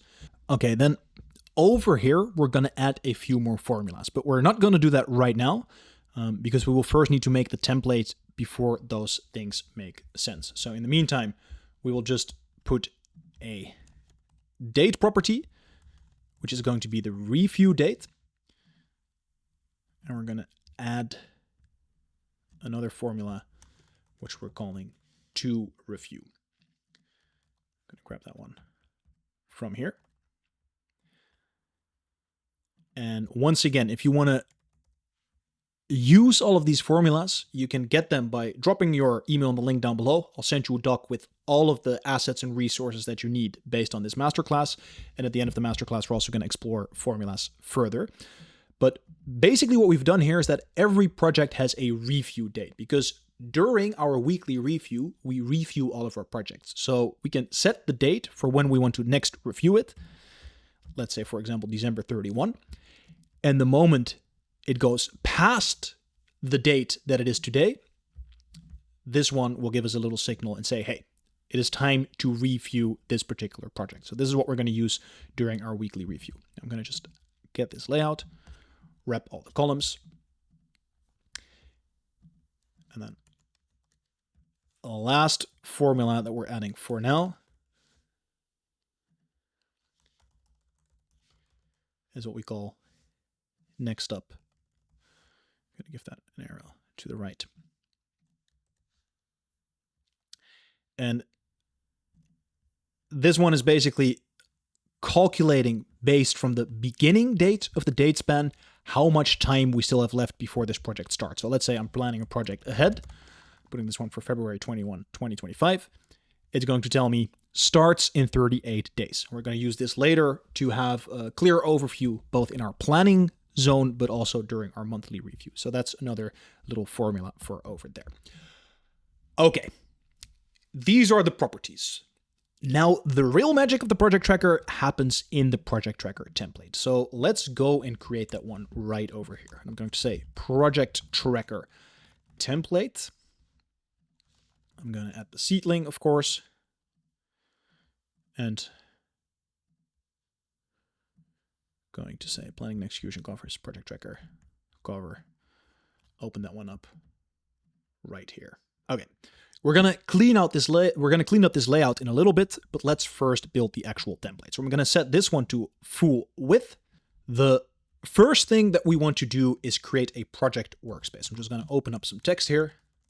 I'm going to say project workspace. I'm gonna make that one green.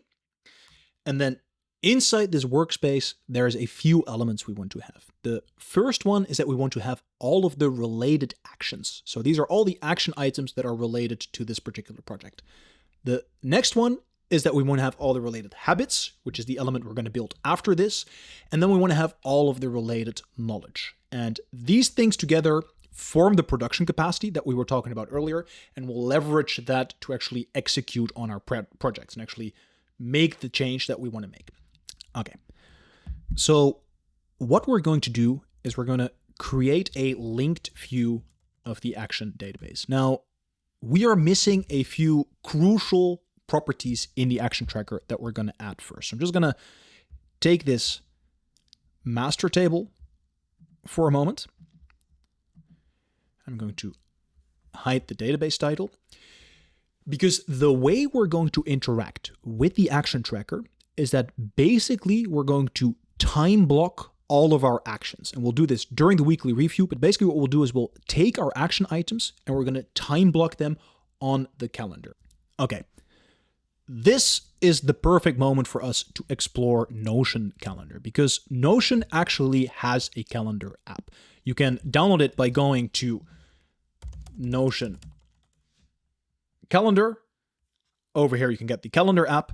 And once you've installed it, this is pretty much what it will look like. It's a very similar calendar app to other calendars, but the cool thing about Notion Calendar is that we can actually connect our Notion databases to this particular calendar. So I'm just going to hide all of the existing ones, and I'm going to set, okay, I want to connect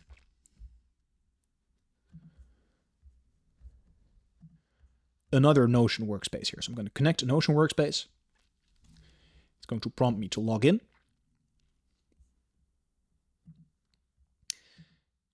And then over here, I'm going to choose the masterclass that we've been working on. And I'm going to say, okay, allow access. And I'm going to open this in Notion Calendar.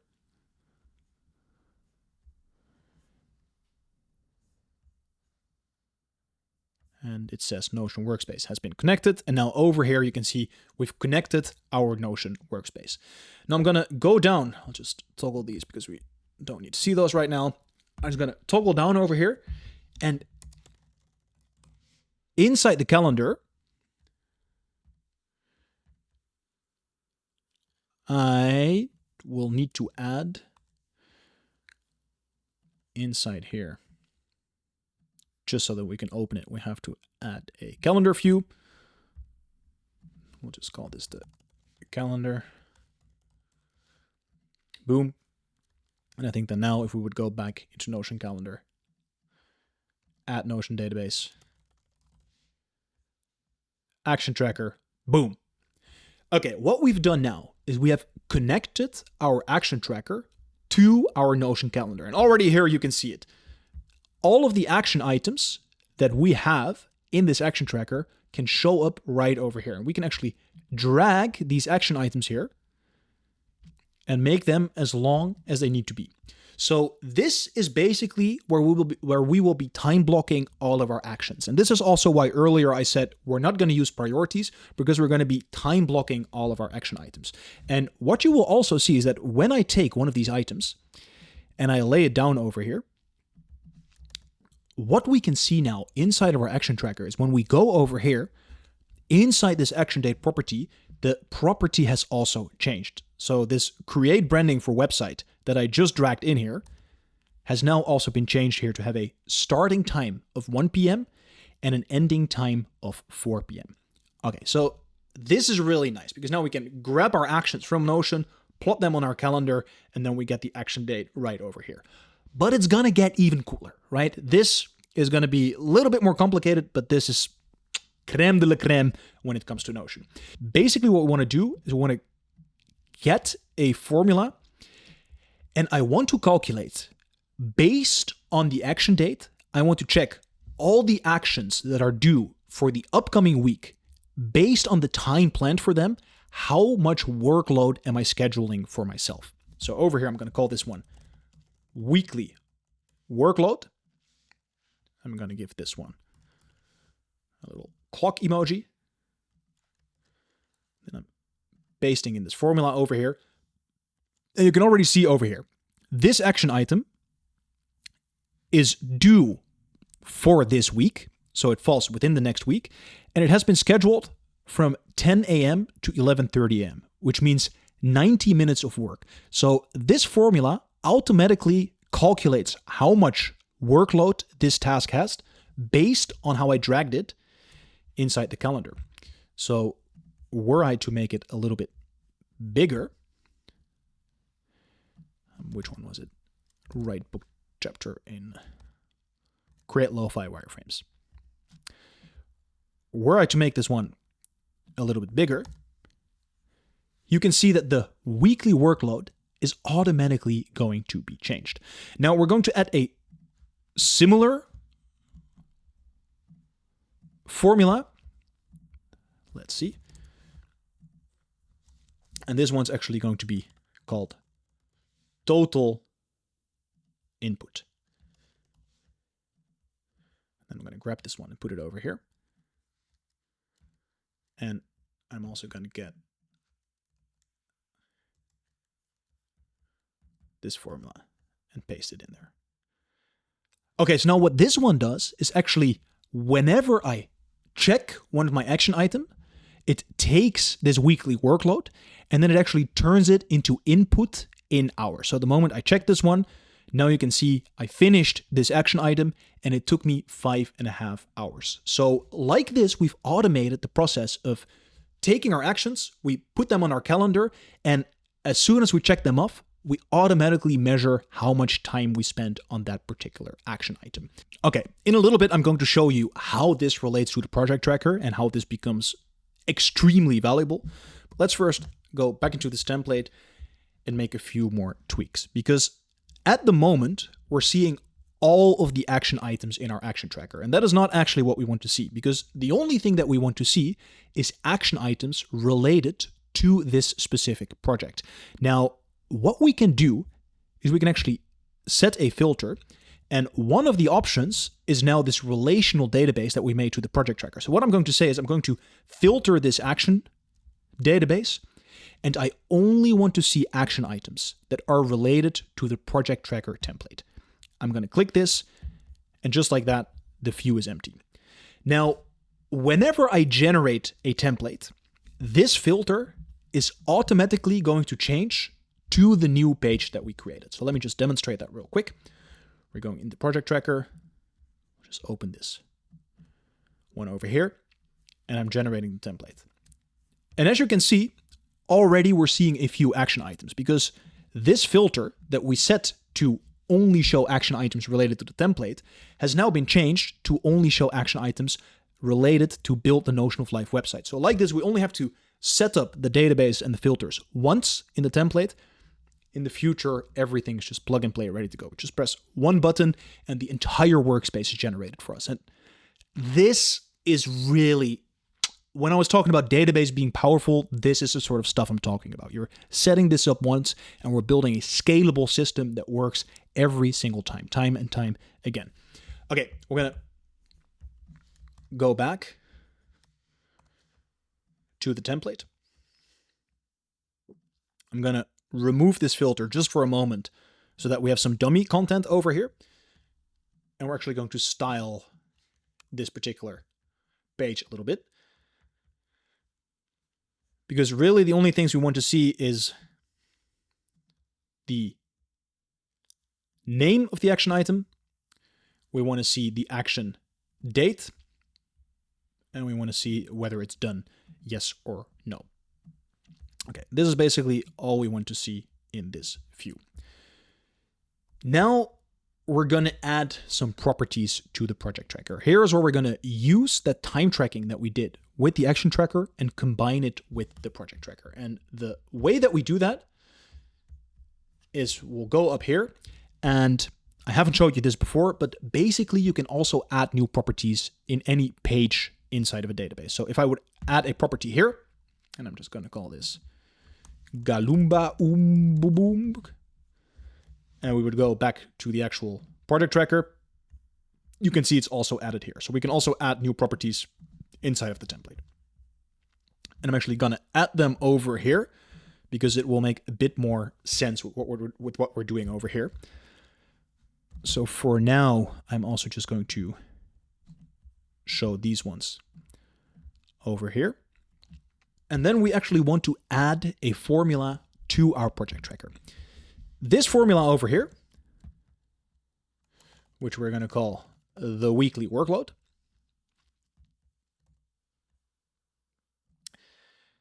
Let's see. That one is indeed not correct because I changed it over there. Boom.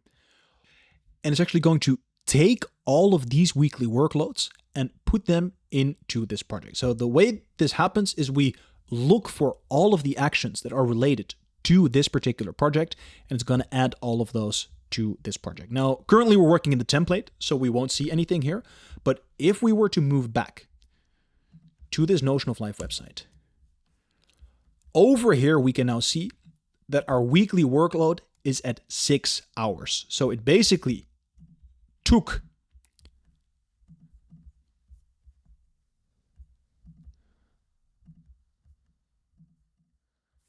these values, 3 hours each, calculated them in here, and then in here we can see our total weekly workload. I'm just going to put a little thing over there.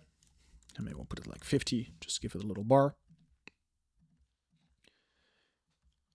And just like that, we can see our weekly workload. So during our weekly review, we're going to be reviewing all these projects. And then per project, we'll schedule actions on our time block. We'll have a very clear calendar with all of our action items dragged out. And we can actually see per project how much workload we have scheduled for that project. And all of this is going to happen automatically. The only thing that we need to do, drag those action items on our calendar. That's it.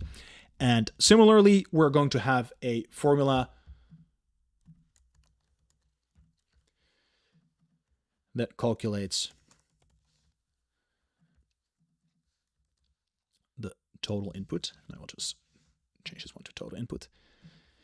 And this one is basically going to track all of the input that we made based on everything that's been checked. So the moment I check this one, just watch that one go, floop. Now we put in 8.5 hours. Floop. Put in 11.5 hours, right? So like this, it becomes very easy to time track.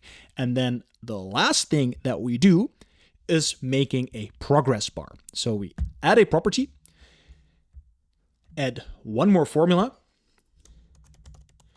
and this is actually going to be called progress. Now, what this formula is going to do, it's going to take that expected input that we set manually, right? So for example, at the beginning of a project, I might have said, this one is going to take 100 hours. It's going to take that 100 hours, divide it by the actual time that we put in, right? Based on these action items. And then it's calculate the amount of progress that we've made. I will just need to put the actual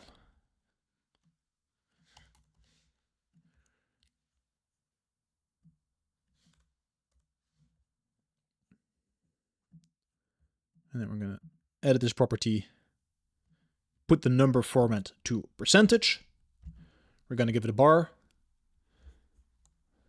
or a ring, whichever one we prefer, and boom. Just like that, we can now automatically track our progress from any project using this flow. Okay, so for example, just completely clear slate. Over here, we can now add a new action. The moment we add it over here, it is automatically related to this project.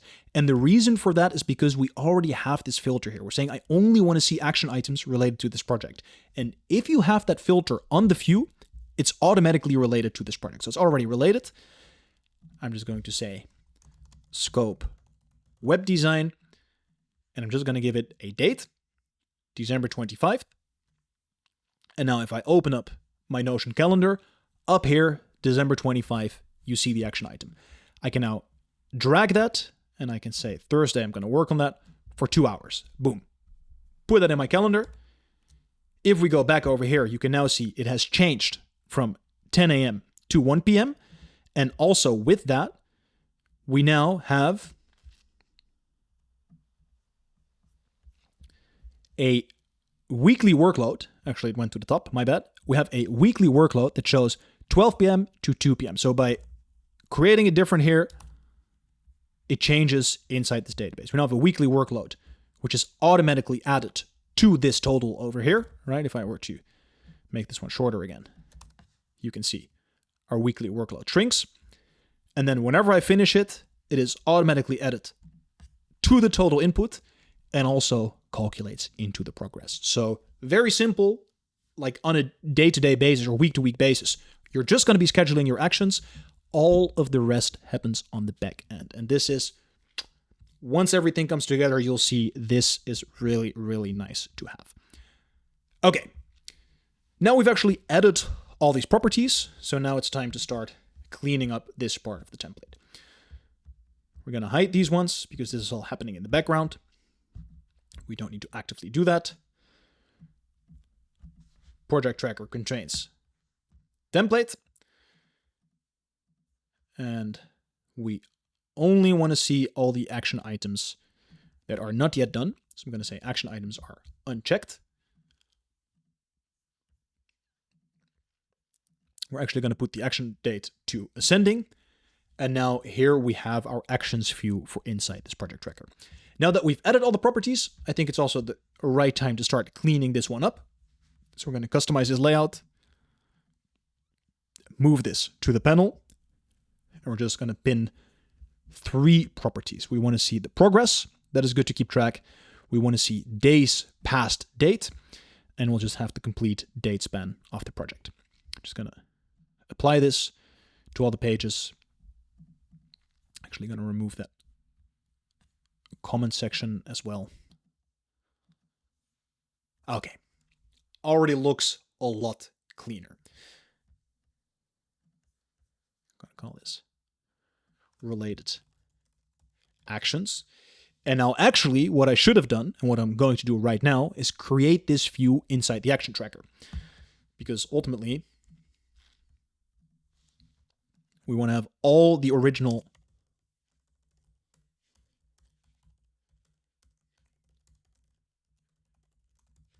views in the original database. I'm just going to call this project related actions for now. I'm going to say properties, hide all, and I think what we did was give it the action name, give it the action date, and whether it's done yes or no. And then filter project tracker contains that one. We're going to leave empty. Floop. And now we should actually be able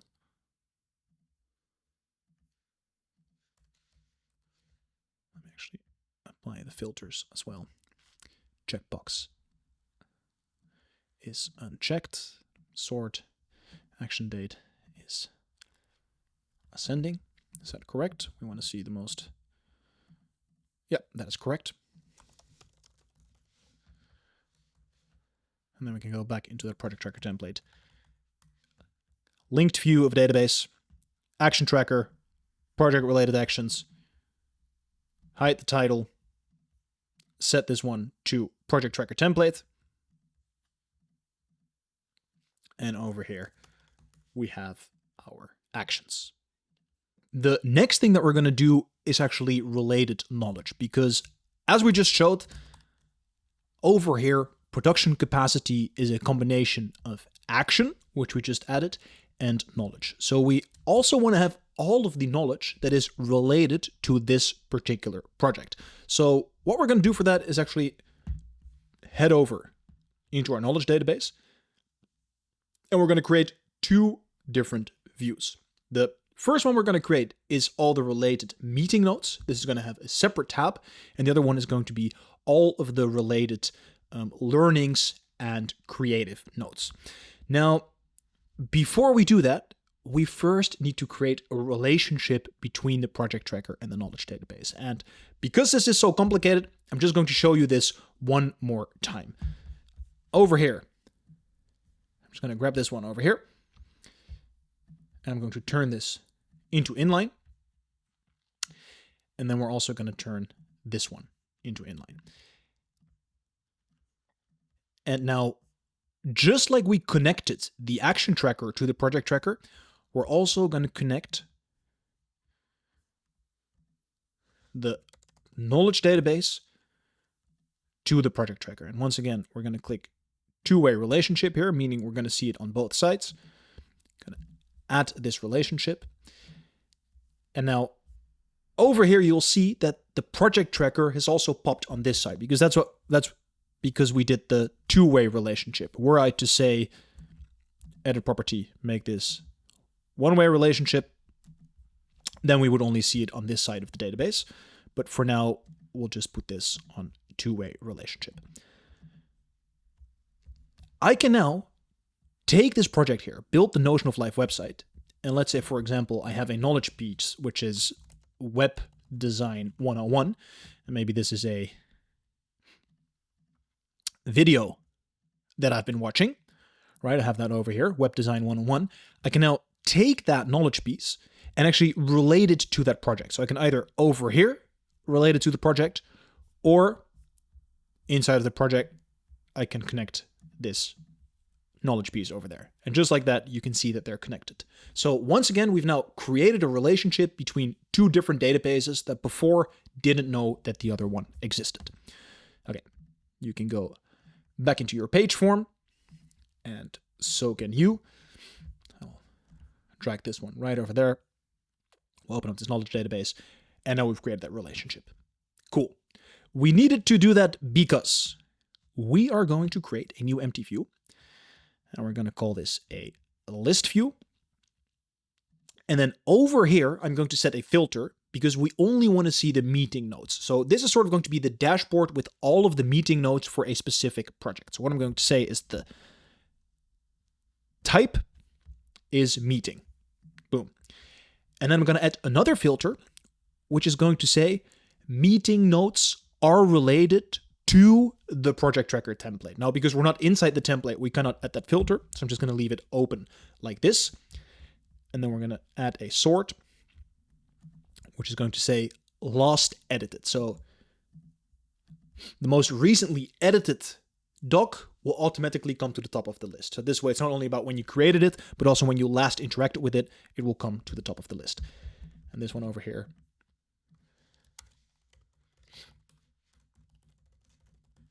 we're going to call meeting notes.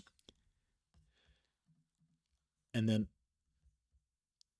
the next view that we're going to make is going to be all of our knowledge. So these are going to be our personally created docs and our external learnings.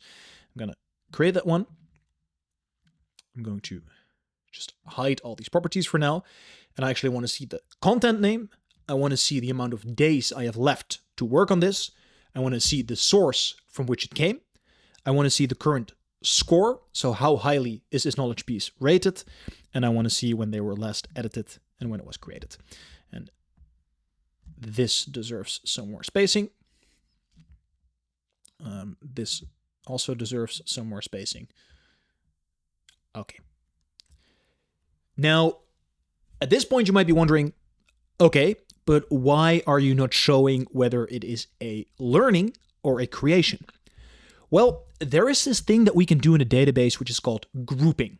So we can basically take a database and group it by a specific property.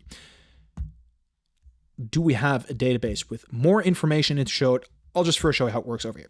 Over here, we can say group, and I want to group this database by type. And now it's actually going to look at these content items. And over here, you can see this one has the type of learning. So it's going to be displayed under this tag of learning. But were I to change this from learning into creation, boom, it's actually going to show up right over here. And this group we can just hide. And over here we can actually say,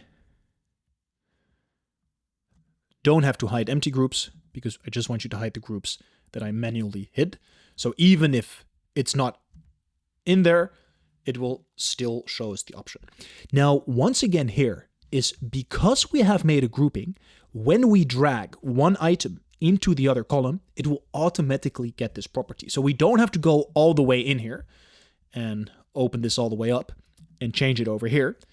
No, we can simply drag this one, boom, and it automatically changes, right? This is why we hide a lot of the properties, because many things we don't actually have to change manually. They're already changed by the way that we interact with this system. So just like that, we now have all of our learnings and all of our creations. And of course, we are also going to add some filters here because I want to say that the type is not meeting, because I don't want to show meeting notes in this particular view. And then we're also going to say, once again, project tracker contains the template. We'll add some sorts. The first one is that I want to have the days left. Actually, that's not a sort. That's a filter. Ha! That was not the agreement, my friend. Yes, better. Days left descending and last edited descending. Okay. Boom. We have our meeting notes and our knowledge pieces for inside our project tracker. I'm actually going to add a little seedling to signal this is part of the project tracker.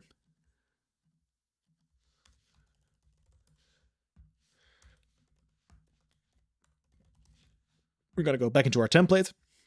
And now, of course, things are starting to come together. I hope things start making a little bit of sense now, because over here, we're going to add this empty view from the knowledge database.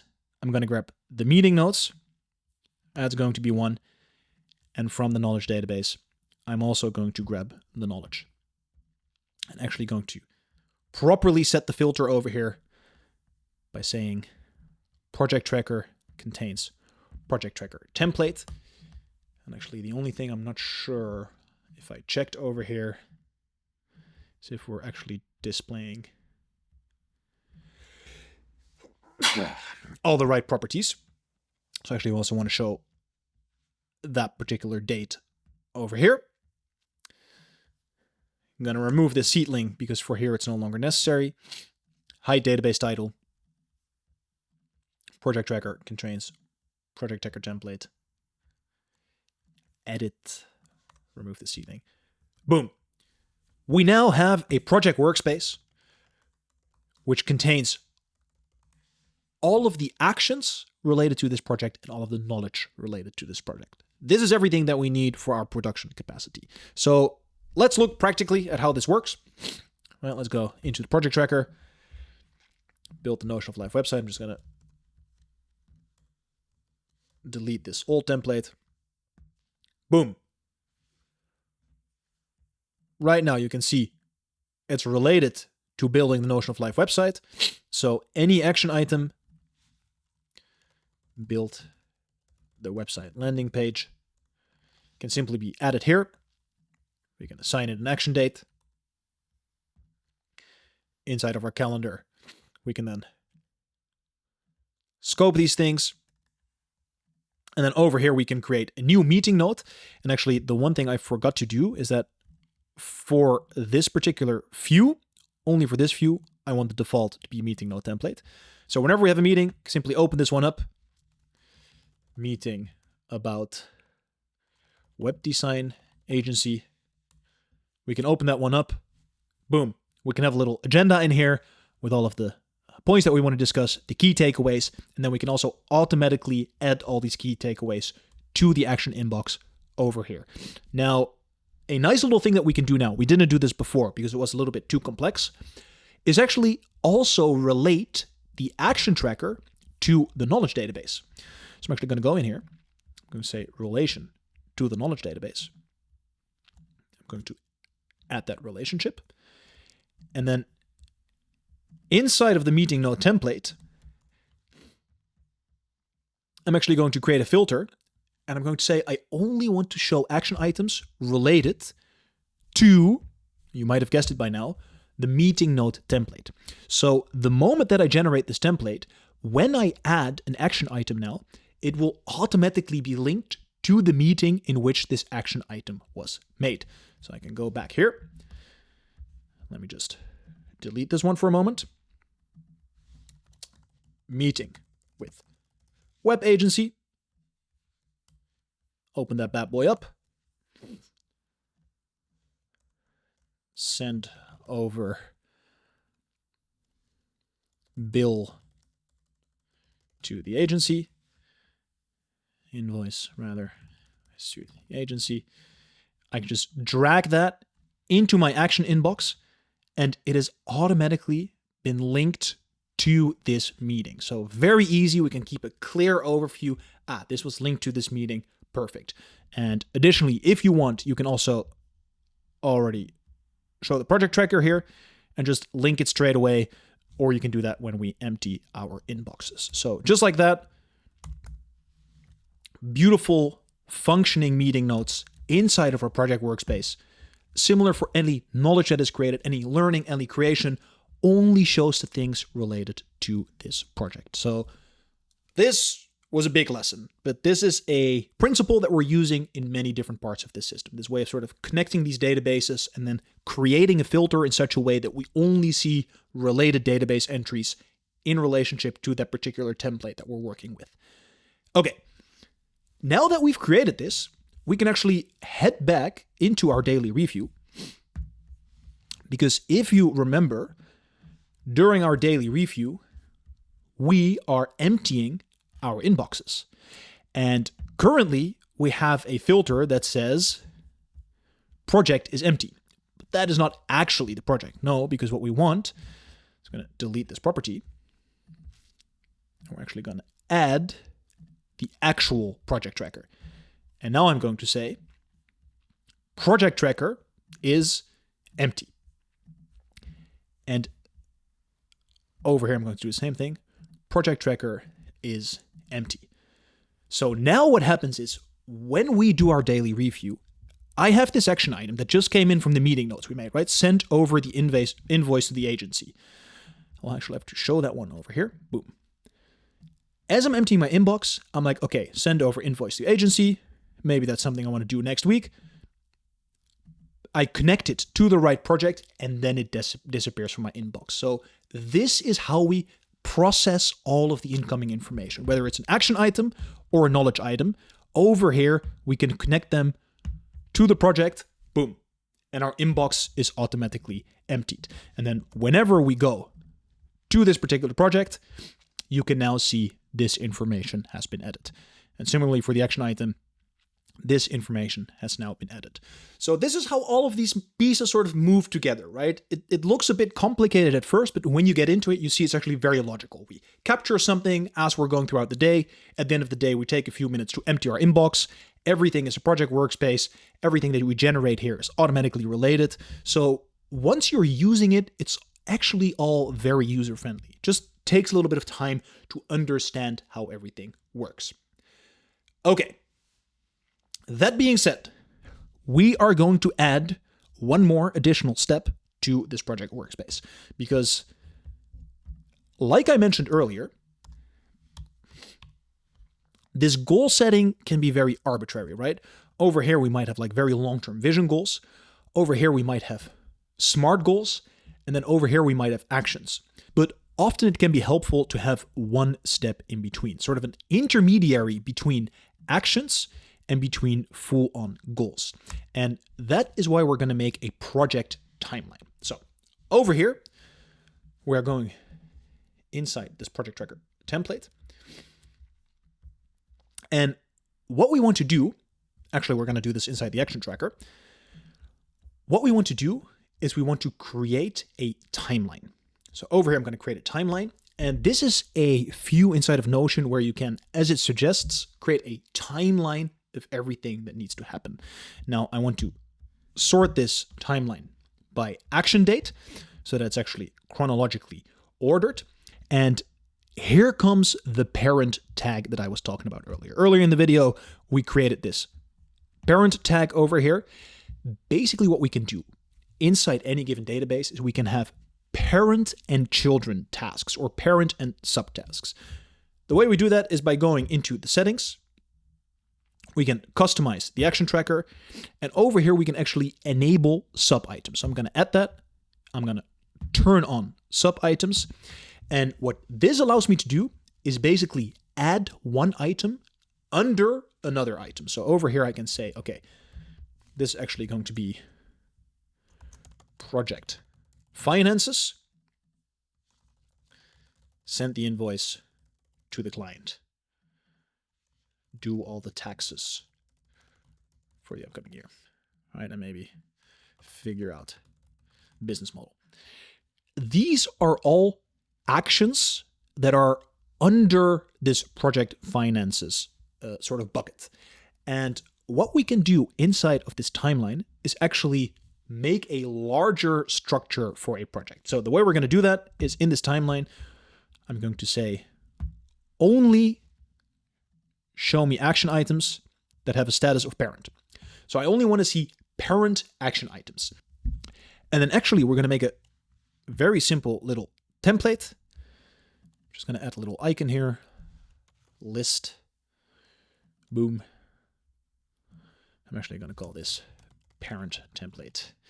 I'm going to set the status to parent. Boom. Okay, now when I create something here, actually I have to set this to default. Okay, set as default for this timeline view. Now on this timeline view, I can simply add a parent action and I can drag it. So for example, for this website example, I can say, okay, build the first prototype. That's going to be the first sort of major action chunk that I got to work on. And then after that, we're going to launch website and test with users. Boom. And then actually official website launch. Gonna make this a little bit smaller. And just like this, we can sort of outline a project, because usually projects have a 6 to 12 month time horizon. So within that, we might want to have like a little bit more of a substructure. So we can do that on this timeline. And then afterwards, we can go back to these actions over here. And then you can recognize the timeline once because we added this little emoji. Then under here, I'm going to add the actual things that need to happen to do this, right? So build the landing page, make things look juicy. So like that, we can sort of sub-schedule all of these action items. So once again, over here, I'm going to say seat, project timeline, show me all the action items related to the project template. We're going to adjust that one in a little moment. Now, the way that Notion makes these parent and sub items work is by creating a relation within the same database. So actually, there's new properties that have been created that we haven't seen yet, which are basically parent and sub item. So when we have a parent item, like we have over here, like launching the website, it actually shows these sub items as related pages. So what we're going to do is we're going to add one more formula, and that one's going to be called sub items. I'm going to give this one arrow down, and actually it's going to be sub item and sub item, and DI is actually total input. Property token. Perfect. What this formula does, it's actually going to calculate all of the sub items under a parent item. It's first going to check, is this action item actually a parent item? If not, it's just going to be empty. If it is going to show us exactly how many sub items are under there. And the reason we have this is simply for clarity purposes inside the project tracker, which I will show you right now. So we're going to go back into our project tracker template.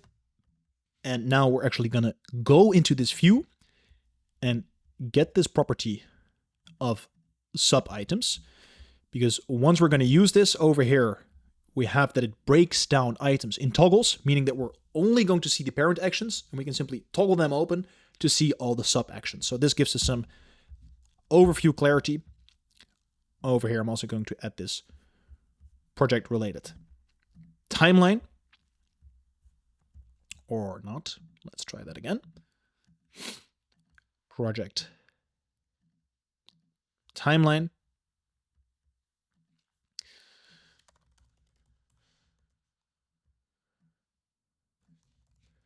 Actually, gotta call that actions timeline. And now I'm going to say only related to this particular template. And just like that, we're going to add a little line beneath this. Okay, so let's try this out. Open this one back up again. Create a new template. Boom.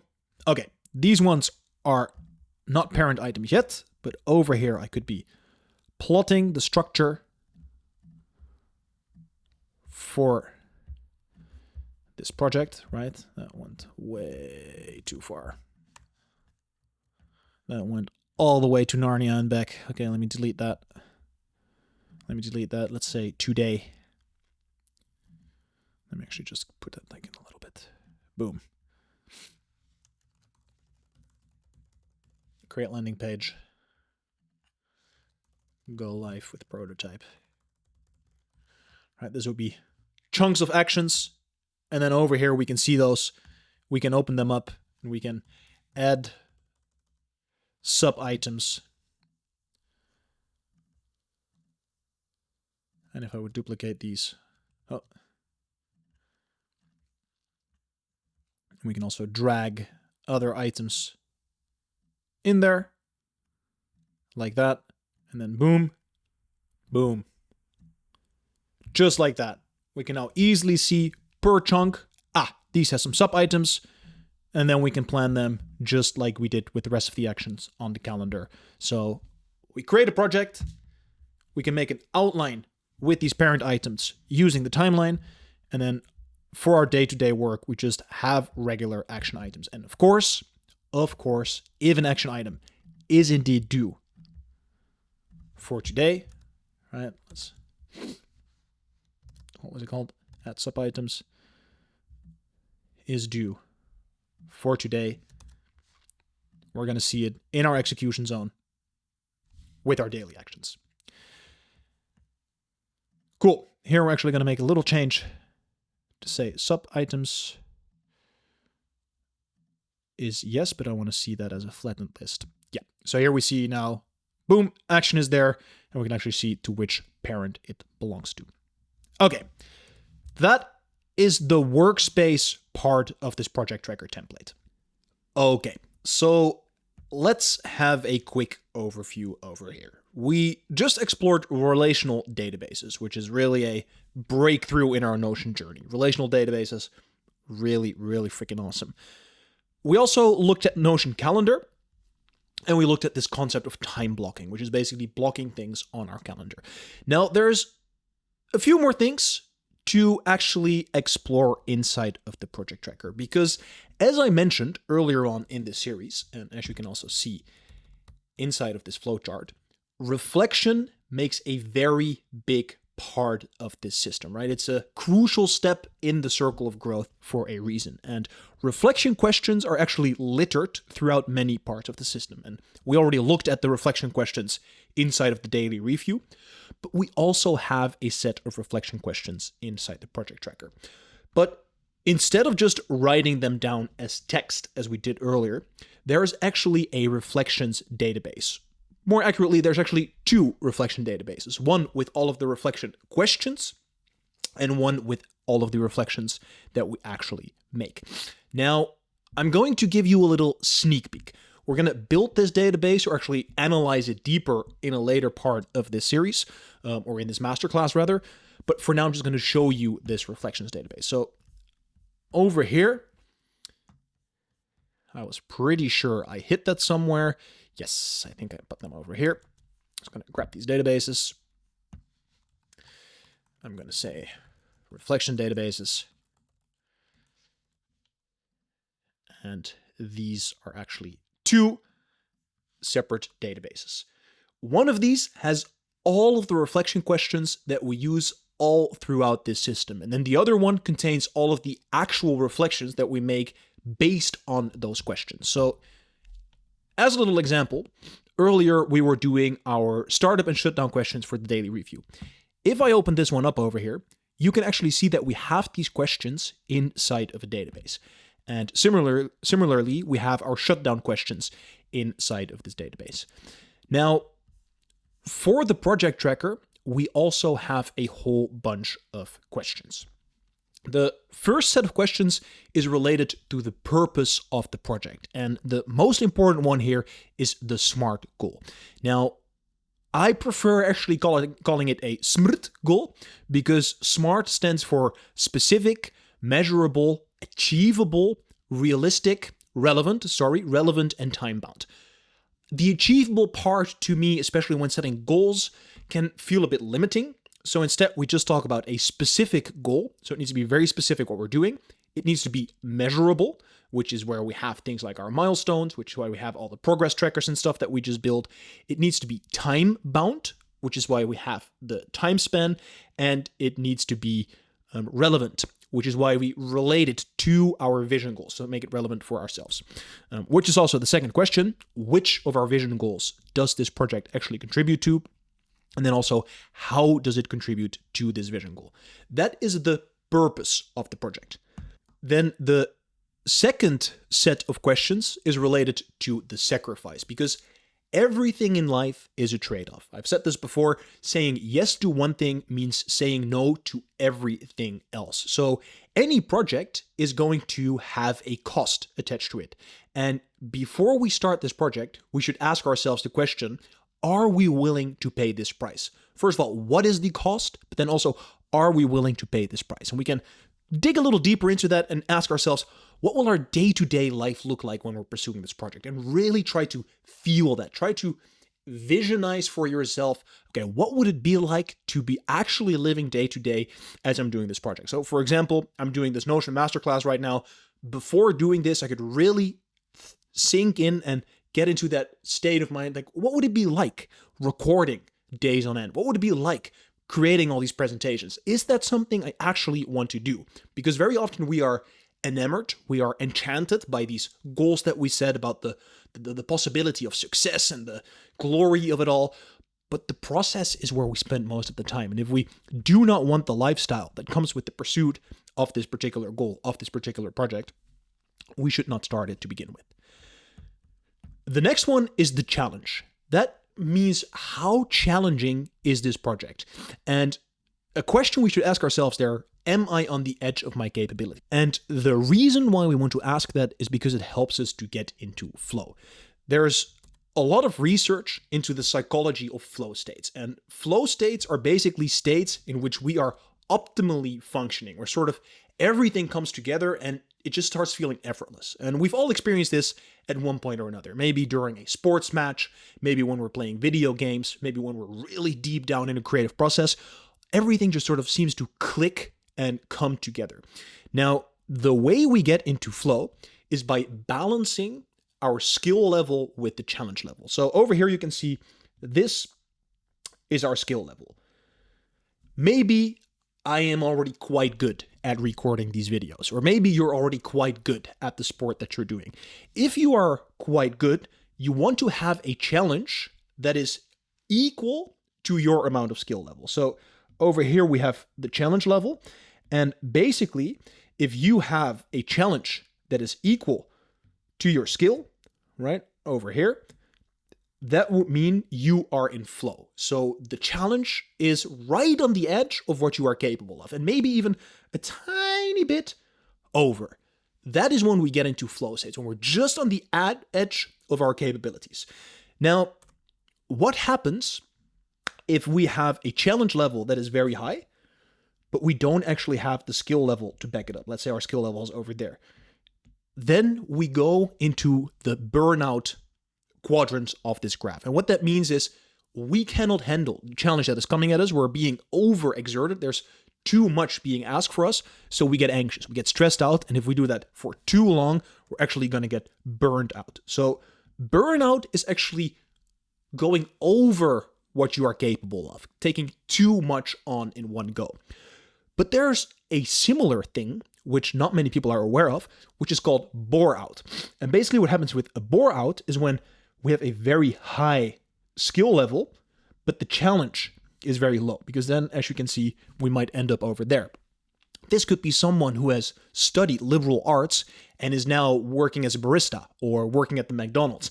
They have a very high skill level, but the challenge that they have is very low. And this might risk us being bored out. And sometimes we can confuse this. We're like, oh, I'm feeling so drained. I'm not getting any energy from what I'm doing. And then, burnout is really like this hype of a word in our society. So people might tell you, oh, maybe you're burned out. Maybe the opposite is true. Maybe you are bored out, right? So we want to be in balance. We want to have something that is right, both on the skill and on the challenge level. And then over here, we can really get into flow. Very famous theory. I'll just link some stuff down below if you want to read more on it. That is why we ask ourselves this question over here. How challenging is this project, and am I on the edge of my capabilities, right? We want to be right at the edge of our capabilities. If not, revisit the project, revisit the goal, and ask yourself, how can I make it so that it is actually on the edge of my capabilities? Cool. The next one is the complexity.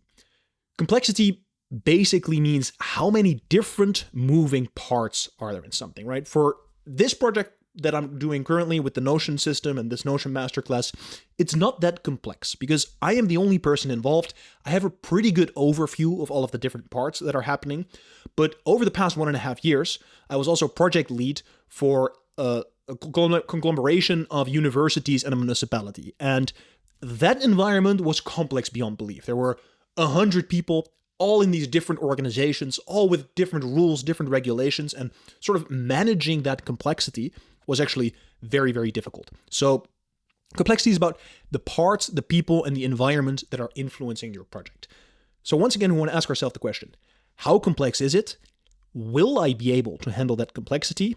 And if not, what or who can I use to handle that complexity? Because if we're already starting something out where we're like, this is going to be much too complex, no bother starting it, right? Inverse here, I think, is less true. If it's not super complex, if it's still challenging enough, definitely go for it. It's not that we need complexity, but it's definitely good to hedge against complexity. Okay, and then the last one is the definition of done. Formulate very clearly for yourself, when do you consider this project as done?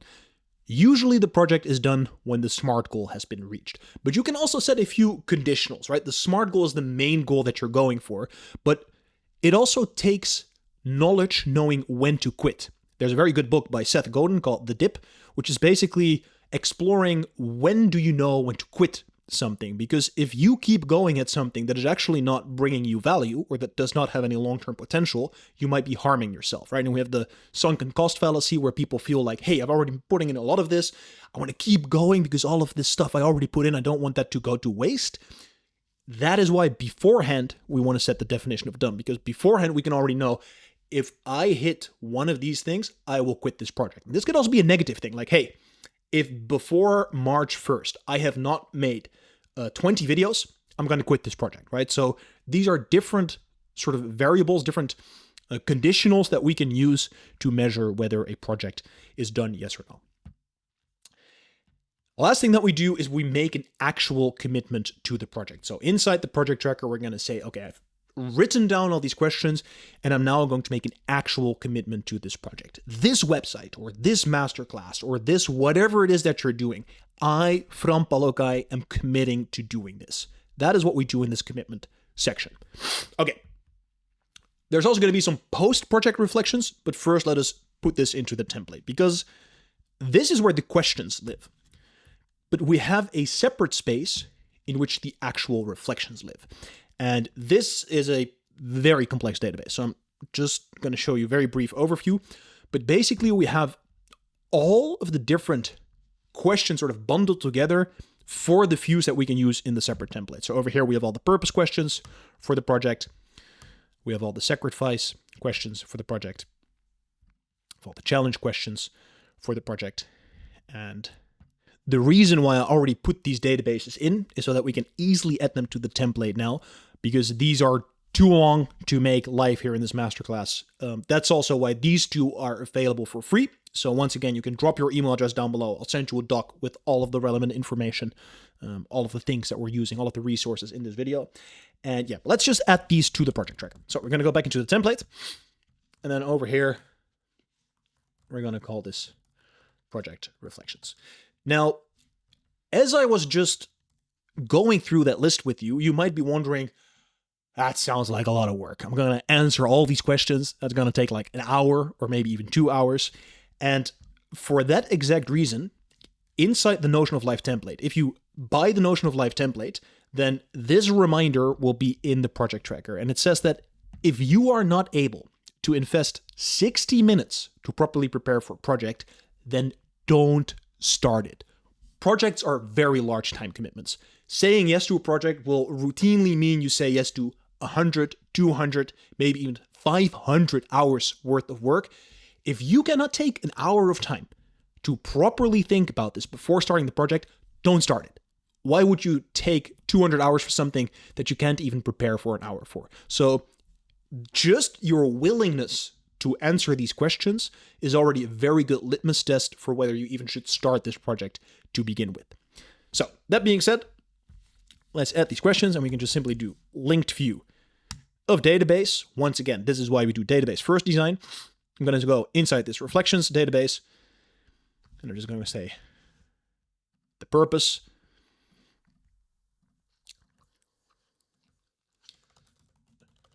The challenge. Oh, I should get it from the reflections database, of course.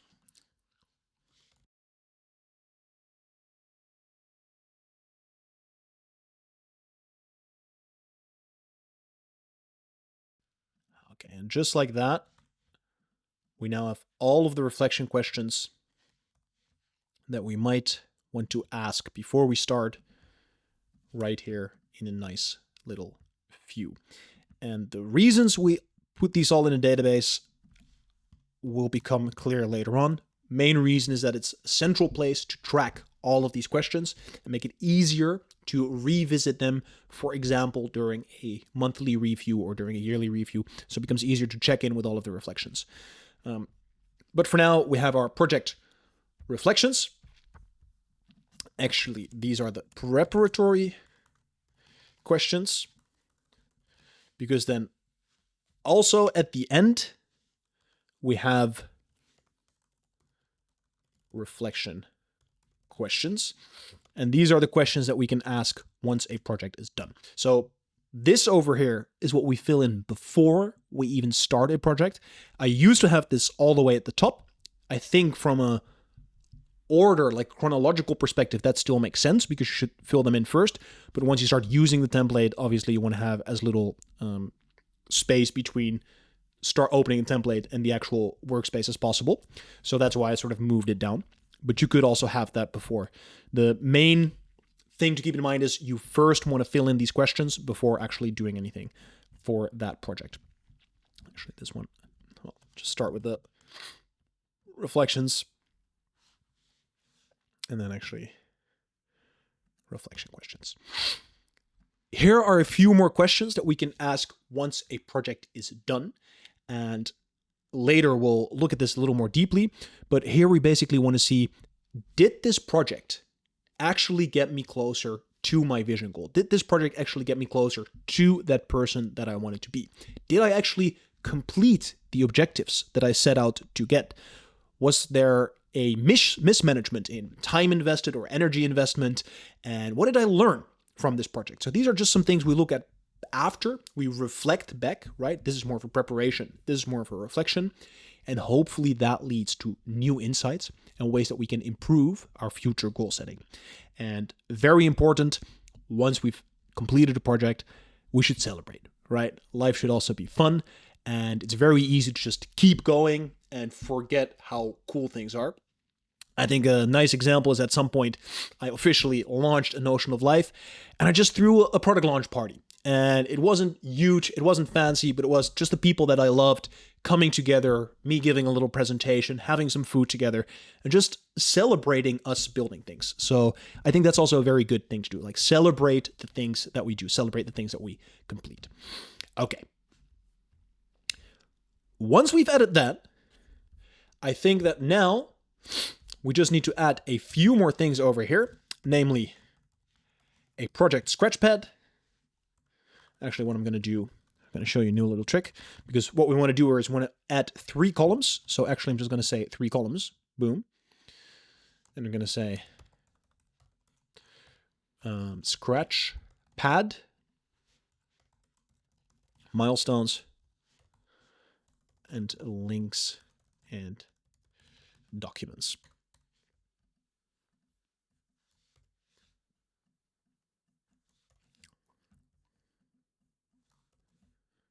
Okay, perfect. The scratchpad over here, we can use to jot down notes related to a project. Very often when I'm doing my daily review, I will just be going through my daily scratchpad, as for example, outlined here.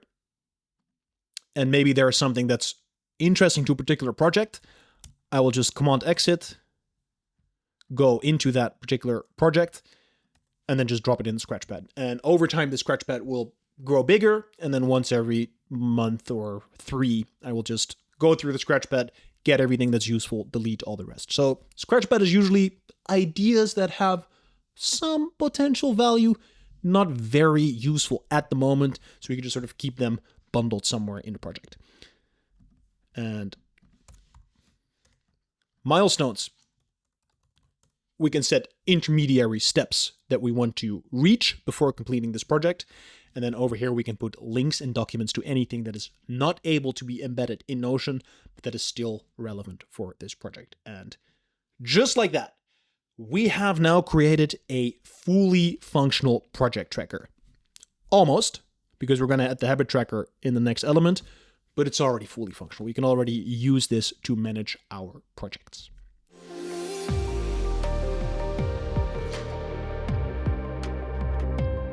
Okay, so the first thing we're going to do is we are going to go into the database collection zone. And right here, I'm going to make a page. And I'm going to call that the habit tracker. And then down here, I'm going to create a table. So this is a different way how you can also create tables. It's by first creating a page and then choosing to create a table. I'm going to give this one the tree icon. And then, of course, it also has its own cover. And I hope we can find it just like that. I'm just going to call this one the master table. And as that is loading, I'm actually going to drag it right over there. Perfect. Okay. The first property that we have is the habit name. As the name suggests, that is the name of the actual habit that we're trying to build. And then we're going to have a few properties that are sort of best practices for when you want to build a habit. And basically the things we want to track is what is the location or the physical context in which I want to do this habit, at what time of day do I want to do this habit, and what is the duration. So basically by having a very clear structure, it becomes easier for us to adopt habits. If we're always doing it at the same time every day, or even if it's a habit that we do 4 times a week, it's easier for us to sort of maintain that habit. When there's a lot of variability, it takes more resources. And as we looked earlier, more resources often means that it's more difficult to implement. So what we're going to do is we're going to add a property over here. I'm going to call that location/context. Then we're going to add one, which we'll call time of day. And then we're going to add a duration. And then the next thing that we're going to do is add a status. And this is sort of the status of the current habit. So this could either be we are trying to build this habit. It can be we have integrated this habit, which basically means it doesn't really require us any resources anymore. It just automatically happens, like brushing my teeth, that doesn't really require anything. It's just really ingrained. It could be a terminated habit. And those are the options. So it can either be building, integrated, or terminated. Now, as we explored earlier, the habit tracker is also related to the project tracker. And later on, we're going to set this up. But for now, I'm just going to make this relationship and basically say, connect the habit tracker to the project tracker, make that a two-way relationship. Beautiful. Put that down like this. Okay. One more tag that we want to add is the frequency. So this is how often do we want to do this habit? And this can either be 1 time per week. It can be 2 times per week, 3 times per week, 4 times per week, 5 times per week, 6 times per week, and of course it can also be daily. And I think many habits will be daily, but there's just a few different options here. Let's just quickly style them to make it look nice. I always like having colors that sort of merge well into each other. So we're going to have red over here. I'm actually going to make that one yellow. And then we're going to have daily. Okay. Actually going to turn that one Let's just make that one orange for now. Wait, orange, yellow. That looks better. Cool. Okay, so that is the frequency. Now, the thing with habits is that we want to track them. So we actually want to see how successful are we at executing the habits. For the longest time, I had this convoluted setup using the daily review and then adding the habits to the daily review. We just sort of had two databases and it was quite messy. And then at some point, I bought this template by this guy. I think it's called RPG, Notion RPG, something like that. And basically in there, he had this very ingenious method for sort of tracking things. And once that clicked in my mind, I was like, we need to do this for the habit tracker. So the way this works is actually we are going to create a separate database. And this one we're going to call habit tracker entries. And we're going to create that table over here. And this is basically going to be a database solely for tracking every time that we have either hit or missed a habit. So what we want to have over here is we want to have a slot for the habit entry. Then we want to make a relationship to our habit tracker. And we want to add a date property. And then lastly, we want to have a checkbox property. Okay. I'm just going to give this one really quick an emoji. Okay. Now we're going to go back into our habit tracker database. And what we want to do now is we want to create a database button. So earlier we looked at making buttons inside of a page, but actually we can also create buttons inside of a database.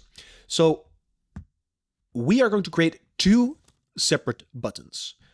One is going to be called hit, and the other one is going to be called this. These are the buttons that we are going to use to track our habits. So basically what we want to do is whenever we either hit or miss our habit and we click one of these buttons, we want to add a page into the entries database. And in that entries database, we're actually tracking all of our habit entries, which we can then use. We can sort of pull it back into this one to keep track of how many times we've hit this habit, at which percentage rate we've hit this habit, and we can even create a habit streak. So the first thing we're going to do is we're going to open up this button over here, and we're going to say, when this button is clicked, I want to add a page to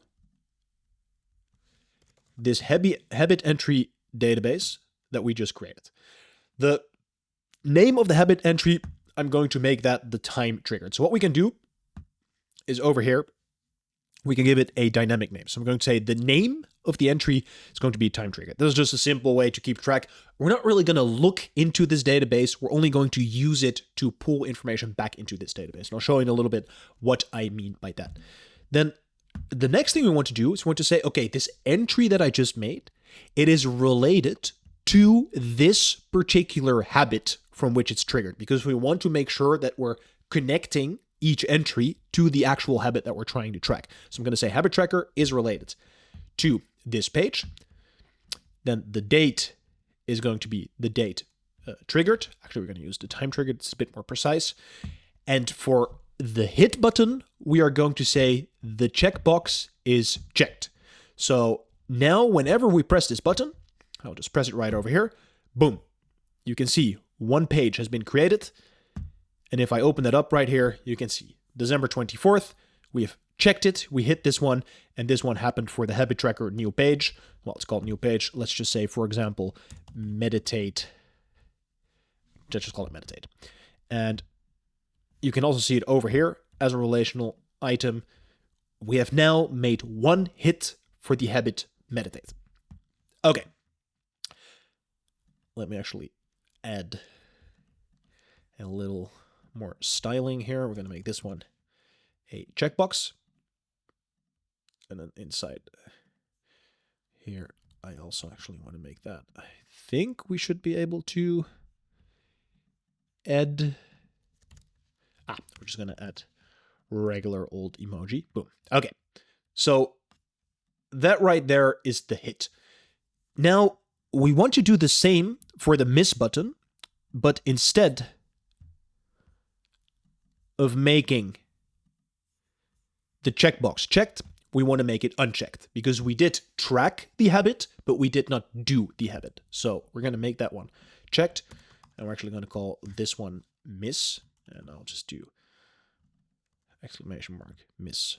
Boom. And I'm going to call that miss, and then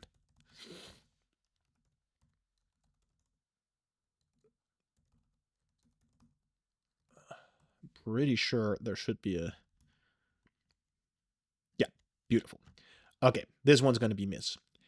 If I click this button now, you will see on the right, it is also going to add a habit entry into the database. But this new habit entry that we just made is now going to be unchecked. Okay, this is the basic setup of how we can track habits using the habit tracker. But now we just have a bunch of entries in this habit tracker entry database, and that doesn't really make any sense or any logic. So we're going to add a few formulas. And later on, once again, we're going to look at all these different formulas. But we're going to make a few formulas that are going to help us make sense of all this data. Okay, the first formula we're going to add is called the hit rate. And I'll just make a little bullseye over here. Boom. Okay, beautiful. It works like that. What this formula basically does, it goes through all of the habit entries that we've made for this particular habit. And then it calculates out of all the habits that we tracked, like out of all the entries that we made, what was our hit rate. So in this particular case, we made 2 total entries with a 50% hit rate. Now, let's just add a few more hits, just to sort of show how this works. And maybe add a few more misses. And just like that, we have the total amount of entries that we made for this particular habit, and we have the hit rate that we have for this particular habit. So this is going to be our main thing for sort of judging how successful we are with a particular habit. Now, the other formula that we're going to add is going to be called the streaks. And in here, let's see, I think we'll also need to change the hit one over here and actually call it checkbox. Boom. What this formula does is it looks at this same list of entries and then sort of goes through it in reversed order to check how many hits in a row we've had before we encounter the first miss. So if I were to make 3 hits, for example, it's going to give us a streak of 3. And if I do another 3 hits, it's going to give us a streak of 6. And the moment we have a single miss, the streak is reset. So these things, I just really love them. I love how much flexibility formulas gives you in Notion. You can really build very advanced stuff. And this is just a beautiful way where we can sort of have the hit rate per habit, and then we can also have these streaks. We can keep track of how consistently we've been doing these habits. So this is basically going to be all the way in the front. Okay. The first thing we want to do then is we're going to create a few over here. And this is actually going to be the daily habits. So I'm going to give that a tree. I'll just give it a little sun. And I want to pretty much hide all of the properties except of the hit rate. I want to have the streak, and I want the hit and miss buttons. I'm going to make these as small as we can. Going to make this a little bit smaller, and then we're going to make this a little bit smaller. Now, this is going to be the habit list that we will use during our daily review. So what I want to do in the filters, I want to say I only want to show habits that are currently active for building. So I only want to have habits that we're currently building. Any habit that is integrated or terminated doesn't need to show up. So I just want habits that we're building. Maybe we can add a few more habits. Read book, hit the gym. And then this would sort of be our habit tracking space. So this one we can then add into our daily review. So over here we can remove this bad boy, and we can just say empty view habit tracker daily habits, just like that. And then we're going to do the same at the end. We'll just remove shutdown habits here. We can actually empty view habit tracker daily habits. Boom, just like that. And now, as we are doing our daily review, we can simply hit, miss, boom. That's it. And then every day we can just hit that, and we have a fully functional habit tracker with all of our active habits. Okay, that's the first part of the habit tracker. And then the second part, what we want to do is sort of have these habits inside of the project tracker. So we're going to make another view, and I'm going to say empty view. And then we actually want to have a few more properties available for this one, because you also want to set all of that extra context. I'm actually going to put the hit rate in the front. Then we're going to have the habit name. Going to make the streak small. Hit or miss. This one we don't need in the project tracker view, because in the project tracker view, we're only going to create new habits that we might potentially be working on. So we're going to take this frequency one over here, going to shorten, boom, time of day, location, and context. Status. And then I think that should be good. I'm going to sort it and say status is ascending. And of course, we will need to make a filter that says only show me the habits that are related to this particular project, right? Because these are going to be the habits that we put inside of the project tracker. So I'm just going to add that tree emoji, going to add the seedling, and we're going to say project habits. Going to remove that one and say filter project tracker contains, and then we will put the project tracker template. So inside here, we're going to add empty view, habit tracker, project habits, hide that over here, go into this filter and set it to project tracker template. And just like that, we have now completed the project tracker dashboard. And if at any point we want to add a habit for a particular project, we can simply add it in here. It's automatically going to be related. And then as soon as we put that status to building every single day inside of our daily review, it's going to pop up, and it's very easy for us to track the habits. So very lean, very simple, super effective habit tracker. We're using this in the daily review. We're using it in the project tracker. And later on in this masterclass, we're also going to look at when we are actually reflecting and reviewing our habits during the monthly review. But yeah, habit tracker, one of my all-time favorites. If you want to build this entire Notion system from scratch using this masterclass, then all power to you. If you want to spend hours setting up complex databases and filters and templates and formulas and automations and all this good stuff that we're covering in this masterclass, then all power to you. However, if you just want to get straight into it, if you want to get the fully functional template and start crafting your ideal life right now, then I can highly recommend getting the Notion of Life template. And as a little bonus, the first 50 people that sign up will also get a free 1-hour coaching session. So go in the link down below, grab that template right now. And yeah, thank you very much for your support.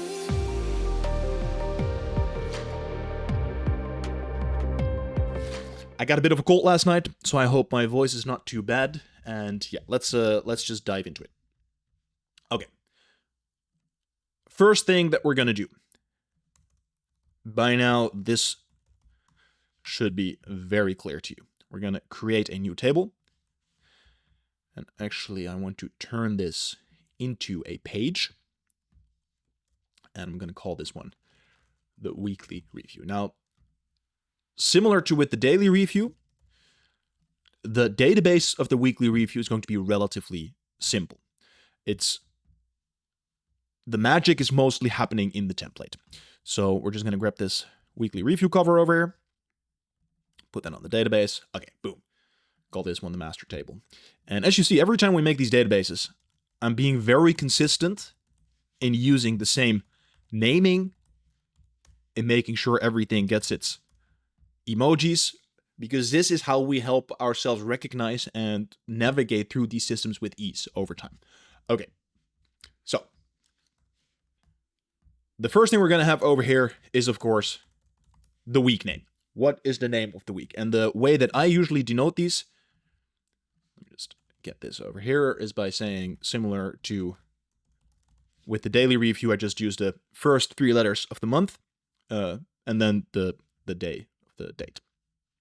Okay, next property we're going to add is once again going to be a date span. So this is just like in the project tracker, because a week doesn't just have a date, but it has a start and an end date. So we're going to give it a date span property.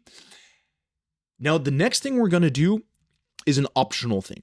We are going to make a relationship to the daily review so that we can grab the statistics that we have been tracking and roll them up and give us an average of the past week. This is only relevant if you're tracking statistics, which personally I am not. So this would just be my weekly review. It's literally just a week name and a date. But since we did build the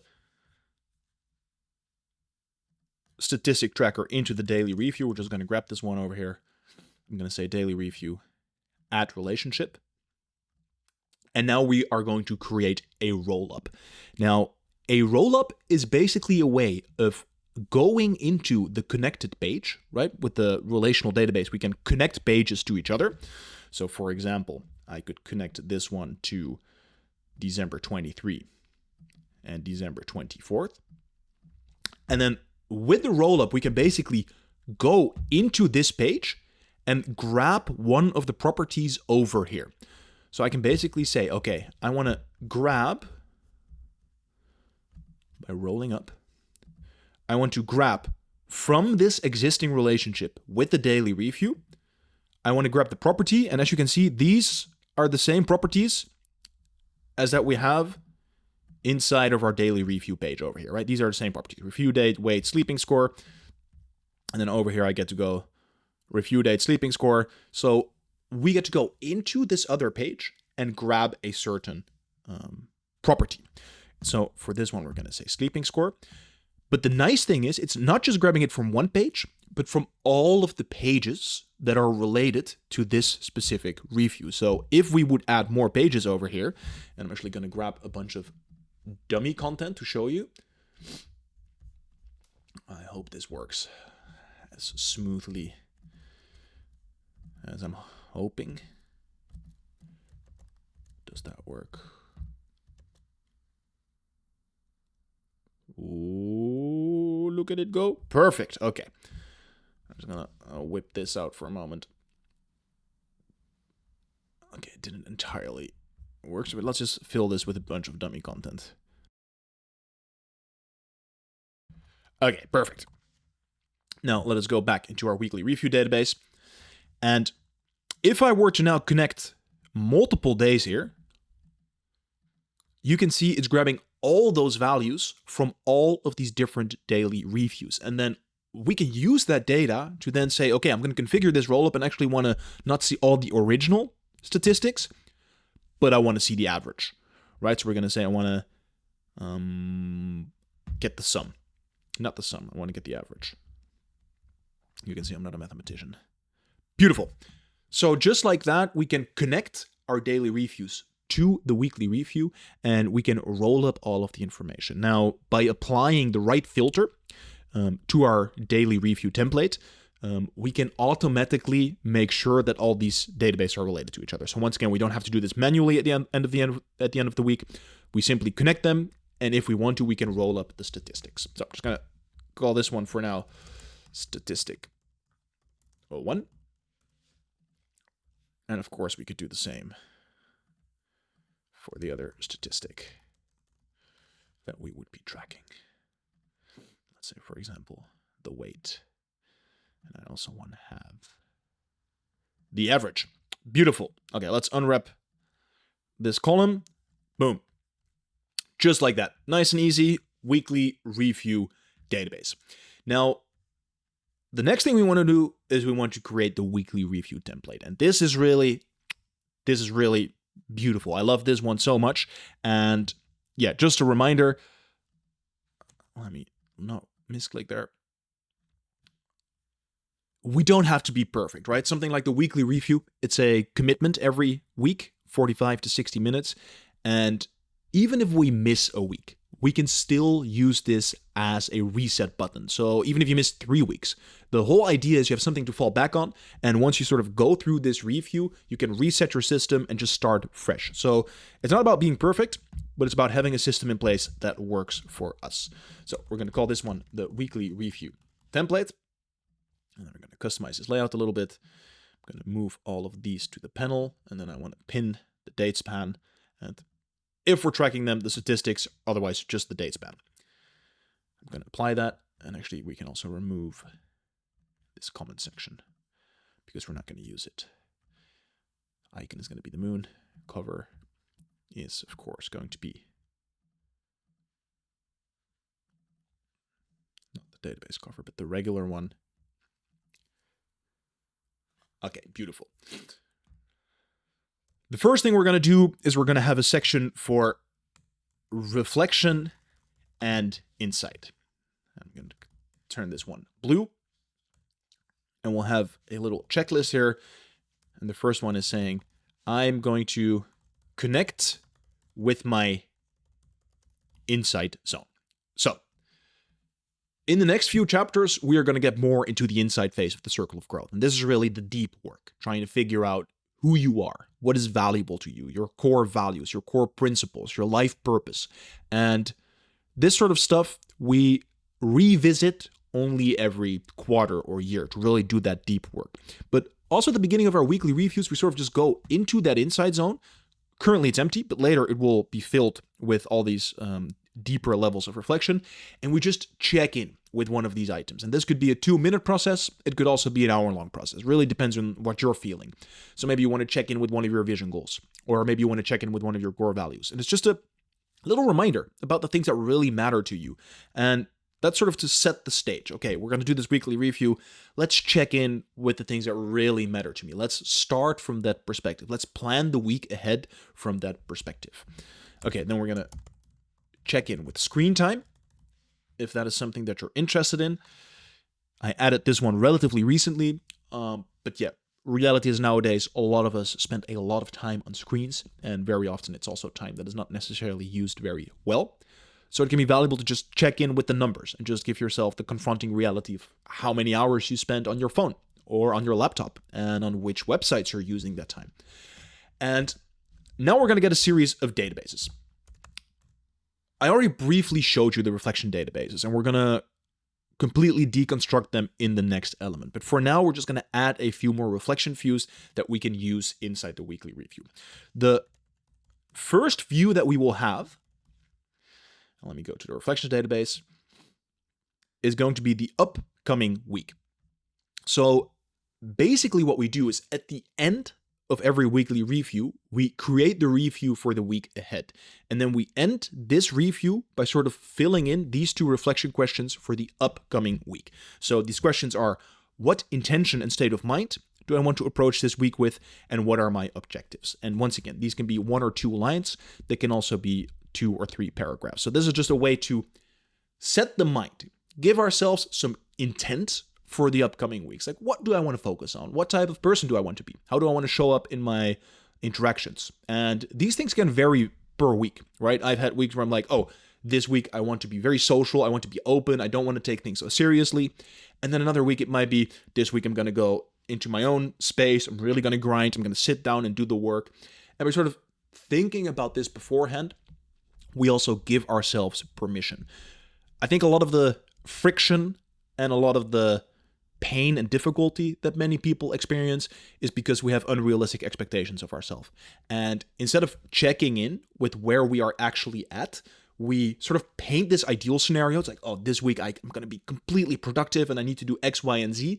And we don't have the energy to do that. And then we fail doing it and we feel very bad about ourselves. We're like, oh my God, again, I had this plan and again, I didn't execute on my fucking plan. I'm a failure. I've had this many times. And what really helps, and it seems almost a little bit silly, is by just at the beginning of the week, checking in with yourself and asking yourself, okay, how do I want to show up this upcoming week? And maybe you realize, I'm pretty fatigued. The last few weeks were pretty rough. Okay, this week I'm going to focus on myself. I'm going to take some more time. I'm going to take some more space. I'm not going to be as rigid.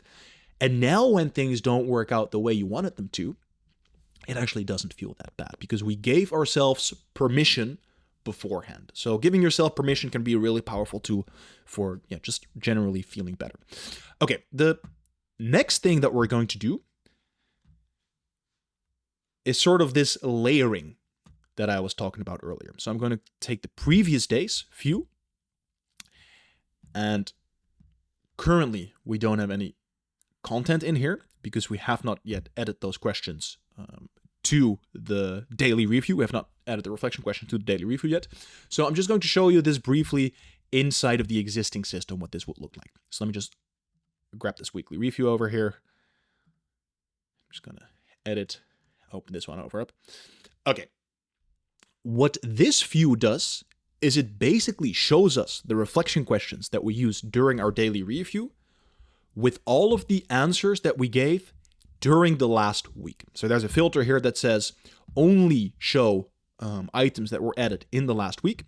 Then over here we have a little formula with the formatted date. And in one quick glance, you can see all of the reflections that you made per reflection question. And this is really where that pattern recognition comes in that I was talking about earlier. You can now see these reflections and actually say, hey, end of the week, I felt exhausted, but the first 3 days of the week, I actually felt pretty high energy. So it wasn't an exhausted week. It was a mixed bag of both. And maybe instead of taking a break next week, I can find a way to spread out that energy more. So we see these patterns by going through our reflections, and then we can open one up, and there's always like some extra writing space here if we want to go deeper into those reflections, but more on that in the next chapter. So we're going to add that view over here, and currently it says that there's only hidden groups, but the moment you add your reflections, this view will automatically sort itself. So this is perfectly fine for now. Okay, the next one is a pretty cool one. So we're just going to explore this new feature that Notion launched a few months ago. For many years, I was very excited to have some way to turn our databases into charts, because this is also the beauty about a database. A database can be very easily visualized in a chart. There used to be some external tools to do this, but it was all a little clunky and it didn't really sync in real time, or it cost extra money. And then Notion did the thing, and I'm so happy that they did. They released charts inside of Notion. Now, one thing I quickly realized is actually I don't need as many charts as I thought, because it's very easy. Just like it's easy to over capture things, it's also easy to over visualize things and over build things. But yeah, this one I think is a really cool addition. So during our daily review, we added this rating score. What we're going to do over here is we're going to create a view, and basically charts are just different database views. So we don't have to create any new database. We can just link to an existing database. And over here we have our daily review. And actually what I'm going to do, I'm going to open this one up inside of the daily review itself, because that's where we make all the original views. And over here you can see these rating scores. And what I'm going to do is I'm going to say create a chart. And I want to show on the x-axis the date. So I'm going to have the review date by day. And I will have to give all of these a date. So I'm just going to say 23, 22, 21, 20. And of course, normally this would all automatically be filled in the dates and stuff, so we don't have to worry about this tediousness. Perfect. Boom. Now you can see that we have our different daily reviews plotted on this y-axis. Is it the y-axis? It's the x-axis. Now, what do I want to show on the y-axis? I want to show the rating score. So we're going to say day rating. Show me that on the y-axis. And I do not want to group it. Okay, yeah. I almost forgot about this part. I'm like, why is it not showing us our rating? That's because we have a select property, and that is not a number. So what we need to do is we need to turn this into a number. Now, of course, we could also just turn this into a number property over here, and you can fill in a number every day, but I feel selecting like this is more intuitive and more fun. So instead, what we're going to do is we're going to add a formula over here that is basically going to say, if the day rating is 1 star, turn it into 1, 2 stars 2, and it's basically going to give a number that is correspondent to the rating over here. I'm just going to call that one rating score. Give it a little star. Boom. We get back into our chart. And now we actually have the opportunity to do the rating score. And I'm going to color. Yes, we can. What I've done here is what we're showing on this axis is the rating score. But I've then grouped it by day rating, because what could happen is that we would have, it's not going to happen, but what we could do theoretically is we could have 2 daily reviews on the same day, and they could have a different score, right? So let's say 3 and 2. If I would now go into this chart and I would not have this grouping, these would be averaged, right? Because over here I said what to show, the rating score, I want to show the average. I could also show the sum, then that one's going to grow, right? Let me give it a little bit higher to make it even clearer. I'm going to say 29th is going to be a 4-star rating. It's now taken the sum of those 2 entries and turned them into 1, because we're grouping it by, or we're putting it by date on this axis, and it's taking these 2 entries. So what I've done is I've said group it by the type of rating. And the reason we do this is purely for visual reasons, because now you can see, one of them is a 3-star and one of them is a 4-star. But since we only have 1 entry per day, it's basically just giving us the edit feature of showing how many stars everything is and actually color coding it in relationship to, or I thought it was color coding it, but apparently it's not color coding it. Anyway, it is being consistent in their color coding. All the 3 stars are purple and all the 1 stars are yellow. So that is how we can make this little chart over here. I'm just going to hide. I think we do that in style options. I'm just going to end these. Yeah, just going to hide that legend. And then the last thing that we want to do, actually I'm also going to hide those numbers because we don't need those.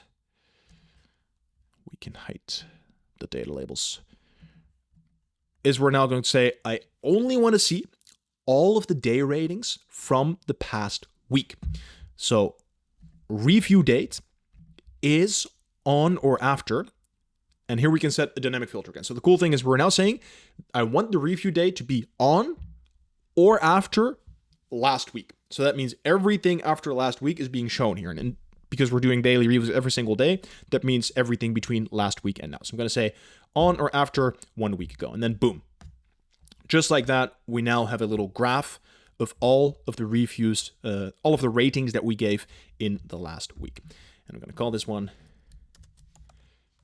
Sun and Moon daily ratings. And then we're going to add that one to the weekly review over here. Empty view, daily review, daily ratings. Okay.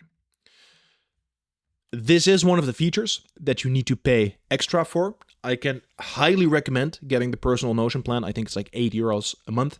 And if you're a student or if you're a nonprofit, I think you get free access, hefty discount or free access. And it allows you to make charts, but it also allows you to do all the automations stuff. So yeah, generally speaking, I can highly recommend making that investment. But as a rule of thumb, I want the system to work for anyone. So all of the core things that we use in the system, you don't need a paid plan for. But yeah, this is one of those things. If you want to add a chart over here, you would need a paid plan. Okay, so after we've added that chart, we're then gonna add the actual weekly reflections that we're gonna make. So I'm gonna say weekly reflections. Boom. These are the questions that we answer during the weekly review. And what we can do is we can create a page in here. And if I would add one here, it's not going to show because we're editing a template. You see, I mean, it's showing here, but it's not showing over there. Normally, it would show in this list. And then over here, we have a whole bunch of writing space. So here we can write very long reflections. And this is usually where I spend like 15 or 20 minutes just writing about stuff. Now, something that I've learned over the years is that sometimes a reflection can take very long. So ideally, I would start with the reflection first, but I've actually, over the past months, started doing my process review first, because sometimes I would take too long for the reflection and then actually not end the weekly review properly. So yeah, that's just something to think about. Reflection is super powerful. Just make sure it's well balanced, that your time is well balanced, and that it doesn't start feeling like a drag or something that needs to happen. Okay, then we're going to have two more charts. The first one is going to be the hours that we worked in the past week, and the second one is going to be the hours that we worked per project. So let's go into this action tracker, and I'm actually going to say, okay, I want to make a chart. Okay, I just quickly upgraded this workspace because this one was not yet a paid workspace, and okay, we've created a chart in here. And the type of chart that I actually want to show is a line chart. And once again, on the x-axis, we want to show the action date by day. And I'm just going to make a filter. And I'm going to say I only want to show actions that were on or after 1 week ago. Because we're doing the weekly review, we only want to see things that happened in the past week. And by doing that, start date is on or after 1 week ago, you can see it's automatically January 13th, January 27th. Okay, that's because I planned things into the future earlier when I was showing you this stuff. So let me actually remove.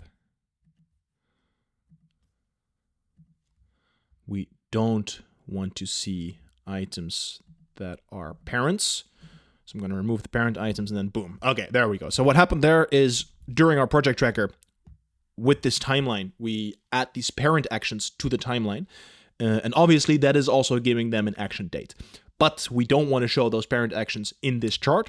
So what I've done over here is I've said filter status is not parent. So don't show me action items, right? Don't show me action items that have, let me just open this one up, that status of parent, because those we don't want to see. So we've hit those parent action items, and now we actually see the actions that we did during the past week. But I don't want to see the amount of actions that we did. What I want to see is the time I spent working in total on all my actions. So on the y-axis, we're actually going to say what to show. I want to show the weekly workload. And I want to show the sum of the weekly workload. I'm just going to, the total input. I'm going to say the sum of the total input. Boom. And just like that, we can now see all the hours that we worked per day in the past week. So let's add some dummy information to just show you how this works. We got some action items over here. Let's add a few more.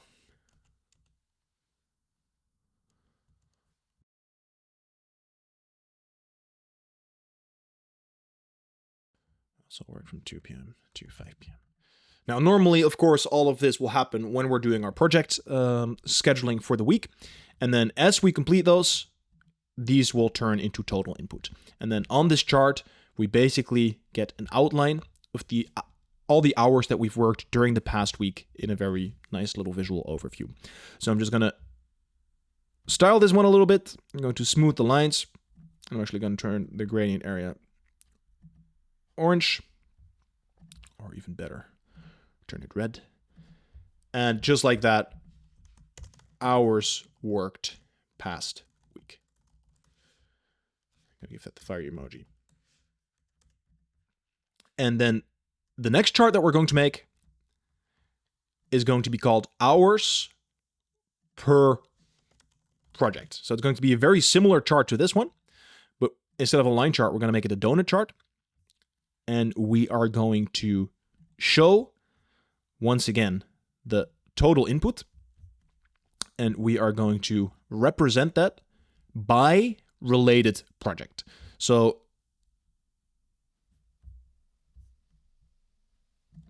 or should it be the other way around? Let's see. Project tracker. Each slice represents the total input. Yes, perfect. So right now you can see the total input that we delivered in the last week was 35 hours. And 13 of those hours were dedicated to building the Notion of Life website. Now, if we had related these actions to other projects, you would see that per project, we have worked these amount of hours. So this is a very quick overview at the end of the week for us to show how many hours we worked per day and how many hours we worked per project. So we're just going to add those to the weekly review template. Over here, I'm going to say empty view. From that action tracker, I want to get that hours worked per week chart. And also from that action tracker, I want to get that hours worked per project chart. I'm just going to name this one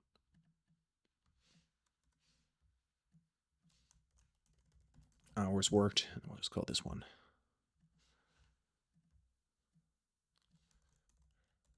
per project height. And height, and boom, just like that. This would be sort of a little introduction into our weekly review. This is where we start. We do some reflection. We look back at the reflections that we made as the upcoming week's reflections during the last weekly review. We look at all of our reflections from the previous days. We look at how we rated our days. Take some opportunity to do some actual reflection for this week itself. And then over here, we can just quickly see how many hours did I work every day and how many hours did I work per project. And for example, if you are someone who's working on 3 or 4 different projects and you're getting paid for those, this can be very helpful to keep yourself honest and seeing if you're actually putting in the time that you think you're putting in or that you say you're putting in, either to yourself or to clients. Okay. Got to create a little divider between here.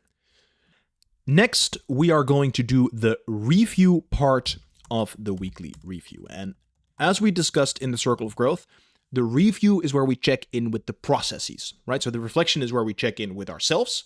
Am I the person that I want to be? Am I doing the things that I want to do? And the review, we check in with more of the mechanistic things. Are my processes, are my systems still working? Does my system need any maintenance? Do I need to change anything about the flow that we're basically building inside a Notion of Life? The first thing that we do is what we call inbox 0. And I'm going to say empty email inbox, empty WhatsApp inbox, and any other inbox that you might have. The concept of inbox 0 is basically that at the end of the week, we want to make sure that all of our inboxes are empty. Very often, people will use their email inbox as a sort of half-baked to-do list. So you just keep everything in there. That's like your knowledge management. Like you leave an email open because you still need to reply to it. And that is not a good way to structure our lives. We're sort of letting other people dictate how we are planning and structuring our days. And also every time we open that to sort of look for that old email that we still needed to respond to, we get a whole bunch of new emails and instantly our attention gets hijacked. So the idea of inbox 0 is basically that we put our inbox to 0. Now, there's a great article by Tiago Forte, I will link that one on the screen, about sort of how to achieve this and the reasons behind it. I think there's 2 different camps. People that always want to have inbox 0, or people like me who just want to do it once a week, but just make sure it gets to 0 every now and then. So the way we do this is we simply go through our emails. I just opened this one beforehand without spoiling any of my personal stuff. And then over here, I have this plugin, and I showed you this before. It's called Save to Notion. And what I can basically do is I can forward an email either into my knowledge database or into my action tracker. So if there's knowledge in an email that I need to revisit, I'll send it to a knowledge database. And if there's an action item in the email, I can simply put it over here and I can just save it, boom, straight into my Notion. And just like that, it will be inside my Notion. And that is the thing that we want to do with all of our emails. We want to process all of them. Either we delete them, and if they're useless emails, we delete them, and preferably if it's like an automated thing, we unsubscribe. And when they're useful, we process them. So we either capture them into the knowledge inbox or into the action inbox. And we make sure that every email has a very clear follow-up on what to do with it. Then at the end of the email inbox is empty, and every email is actually gone through the proper place. And then later, we put it in our inbox, we can relate it to our projects, and we can schedule it during our weekly review. So we can schedule it in the next phase also. So that's what we're doing. We're emptying all of our email inboxes. And then what I do is actually I just link to the websites for emptying these inbox. And the way we do this is Command K. We can simply make a hyperlink. This one could be webwhatsapp.com. And just like that, you can just click those links, instantly go to that page, empty all of your inboxes, check the box, and on to the next one. So the next one is going to be the action review. This one is really, really powerful and really important. So first, we are going to check in with our calendar for the past weeks. Ask ourselves, does anything need a follow-up? And then the second one is check in with calendar for the upcoming weeks. Does anything need preparation? Once again, here you could either link to your calendar. What I have is just my Notion calendar under hotkey, Command G, and I can just instantly open it up. So basically what we do here is we go into our calendar and we see if there's anything that needs to happen. Now, an important distinction to make between calendar and action tracker. You might be wondering, why do we even have a calendar? Why do we just not just use an action tracker? The reason for this is that there's also things that we need to do in the external world. There's also meetings that we need to take with other people. So as a rule of thumb, anything that has other people involved, I put in a calendar. I invite them or I am invited by them, and I make sure everything that happens in relationship to other people is in the calendar. And then everything that is just up to me, that we put in the action tracker. And then through Notion Calendar, we can put those two things together in one overview like this. And so then first what we do is we look at the external calendar events and see if there's anything that needs to be done. And after we have done that, then we actually go into our projects and start scheduling our own actions. So that is actually what we're going to do right now. And the first view that we want to have for that is our active projects listed in such a way that we can easily go into them and start scheduling action items. So what we need to do for that is we need to go into the project tracker, and we actually need to create a new view. So this one's going to be the active projects view. We're going to use this one both for the planning zone as well as for the weekly review. So for now, I'll just add a little moon here. Done. Okay. I'm going to hide all these properties, and what I want to see the progress of each of the projects. I want to see if it's due to be reviewed, paired with the actual review date, and I want to see if it's any days past date. I'm just going to make this one nice and symmetrical. I'm going to make this one a little bit shorter. I'm going to make this one. I'm actually going to put the progress over here. I'm going to make that as tiny as it needs to be. Boom. Okay, you could imagine, let's add some other projects, right? Renovating the kitchen might be a project. And maybe we have another project, which is training for half marathon. Okay, and we can give these some review dates. I'm going to put this one on 31st. And I'm going to put this one on 22nd. Okay. This is basically going to be the view that we have inside of our weekly review. So let's add that one right over there. I'm going to say linked version. project tracker, active projects. Boom. I'm going to hide this database title over here. And now, during our weekly review, we can simply see all of the active projects. I realize I forgot to add the filter that says indeed only shows active projects. We don't want to see any next up projects. See, a few of them already disappeared. So let's also add that. In the OG that we were just doing, filter status is active. And we'll just change a few more to active. Boom, boom. Okay. So then during our weekly review, we basically go into all of the projects that are due to be reviewed. And actually, let me also add that sort of saying indeed review date ascending.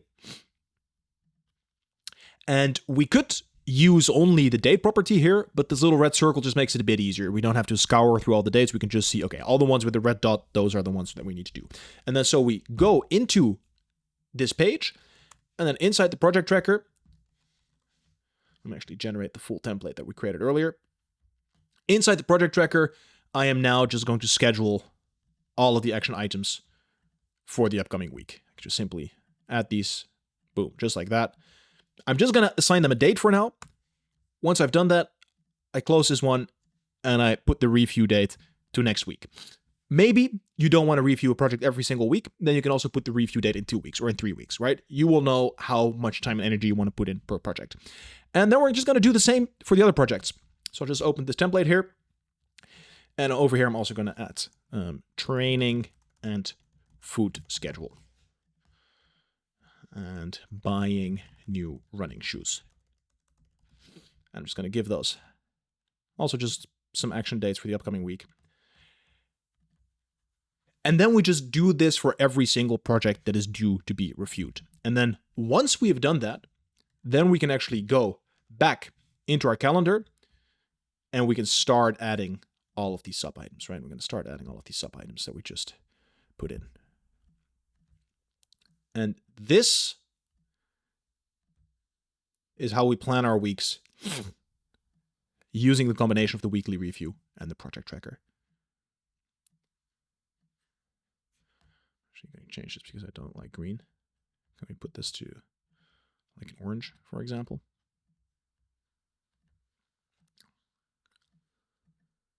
There we go. And later I will show you how to hide these parent pages. But for now you can see, okay, we have created our plan for the upcoming week. Okay, back into Notion. So then next what we want to do is we want to create a chart. And basically we want to create a chart that shows us what is the weekly workload for the upcoming week. Because if you remember, inside this project tracker, we actually made a property called the weekly workload. And this one calculates how many hours of work we have planned based on all of these action items that we just scheduled. So we just put all of them in the calendar. It automatically calculates this is 2 hours, this is 2 hours, this is 1.5 hours. And per project, it then shows us, okay, this is the weekly workload I have scheduled for the week ahead. So let's go inside our project tracker. Okay, and now what I want to do is I want to create this chart here. And we are going to make that a donut chart. And what I want to show is for each of the project names, I want it to represent the weekly workload. Boom. And just like that, we now have our total weekly workload for the week ahead divided by project. So you can imagine if we have 4 or 5 different projects and we have 30 hours of work scheduled for the upcoming week, we can see, okay, this project we scheduled 4 hours, this one we scheduled 10 hours, and it just keeps us accountable. And it's very easy because the only thing that we do is we drag those actions on the time block, and that's already a really great way to plan. Then all this time tracking happens automatically in the background. So we're going to call this one Seedling Weekly Workload. Boom. Getting back into that weekly review template. Misclick because I have very fat fingers. And we're going to say, add this chart over here. And this chart I'm actually going to call the project tracker. Nope. Pay attention. Delete. And actually get an existing chart. Boom. Weekly workload. So just like that, we just scheduled actions for each of our projects, and then we have weekly workloads so we can see what we actually scheduled. Now, there's one more view here that you can add, but don't have to add. Because during our action tracker earlier, when we were building that, I was sharing that we have this status tag that we can use for things that we want to do someday or that we're waiting for someone else. Now, what we can do is we can create a view in which we show all of the action items that we are still waiting on other people. So I'm just going to quickly create that one here. I'm going to say table view. I'm going to hide all of these properties. We're just going to have the to-do. We're going to have the action date and the status, because we need to be able to change that if it's no longer waiting on. And then I'm just going to have that right over here. Boom. And I'm going to create a filter that says, only show me action items. Only show me action items that have a status of waiting. Boom. And obviously, don't show me ones that are checked. So done is unchecked. Okay. A little fire emoji waiting on. Now, full disclosure, I don't really use this one. So feel free to leave it out. But if you are doing a lot of outreach to people, if you have a lot of tasks that are happening in relationship to other people, then by all means do add this one. So I'm just going to say empty view, action tracker, waiting on. And then basically what this allows us to do is at the end of the week, just briefly check in. Okay, I send out this thing at one point. Did the person respond to it, yes or no? And if they did, we can just remove that tag again. And if they did it, maybe we can ping them again. Send them a message like, hey, I sent you this on Monday, but you haven't responded yet. Could you please help me because I really need this information right now? Okay, last few we're going to add here. We're actually not going to add quite yet, but I'm just going to show you how it works because this one is quite complicated, but it's also really, really cool. Over here, we have a button, and when we press that button, the habit is automatically added to our calendar. So for example, with this habit over here, cold call potential customers, it is set to the time of day at 9 o'clock for a duration of 75 minutes. So this button is automatically going to understand that we are going to put this one at 9 o'clock in the morning, and it's going to be a 75-minute block. And by then just pressing on this button, it has now created 7 pages. I can go into my calendar. I'm just going to hide this one and open the one from the other workspace. And you can see that it has automatically been plotted into my action tracker. So it's already in our time space, and then also all of the hours are once again plotted and added to the actual project that it is a part of. So this is a really helpful way to making sure you actually take the time for your habits. And yeah, it's a bit more complicated, so I'm going to show you that one later on in the video, but I just wanted to tease it real quick as we were building this weekly review over here. So yeah, that is going to be the action review part of the weekly review. Now, the next part that we do is, of course, knowledge, because action and knowledge go hand in hand. Action and knowledge, that is how we make our production capacity. So over here, I'm just going to say knowledge review. Turn that one purple. And over here, we want to do 2 separate things. The first thing that we want to do is that we want to check in with all of our knowledge pieces that are still open. Because like we explored earlier, knowledge should always be flowing, and each knowledge piece has an amount of days left that we can work on it. So as long as there's still days left to work on it, we also routinely want to check in with it, because yes, we do have a knowledge zone in which we can have all of our knowledge pieces, but realistically, most of the time we're interacting with stuff is when we're doing a process, when we have our review cycles. So at the end of the week, I just want to check in with all of the open knowledge pieces. So let's build that inside of our knowledge database. What we want to do is we want to have a view, and we're going to make this a list view. And I'm going to call this one open knowledge. I'm going to say thread and moon. Moon thread, baby. I like to thread that moon. And we're going to have a few properties show. Namely, I want to have the days left. I want to see the content named, I want to see the last edited, and I want to see the source. And then the days left I want to have on the left, and then the rest of this is perfect. Okay, so now on the left here we can see how many days is left for each of the knowledge pieces. Then over here we could simply open the knowledge piece to interact with it. And then on the right here we can see when it has been last edited and the source of the knowledge piece.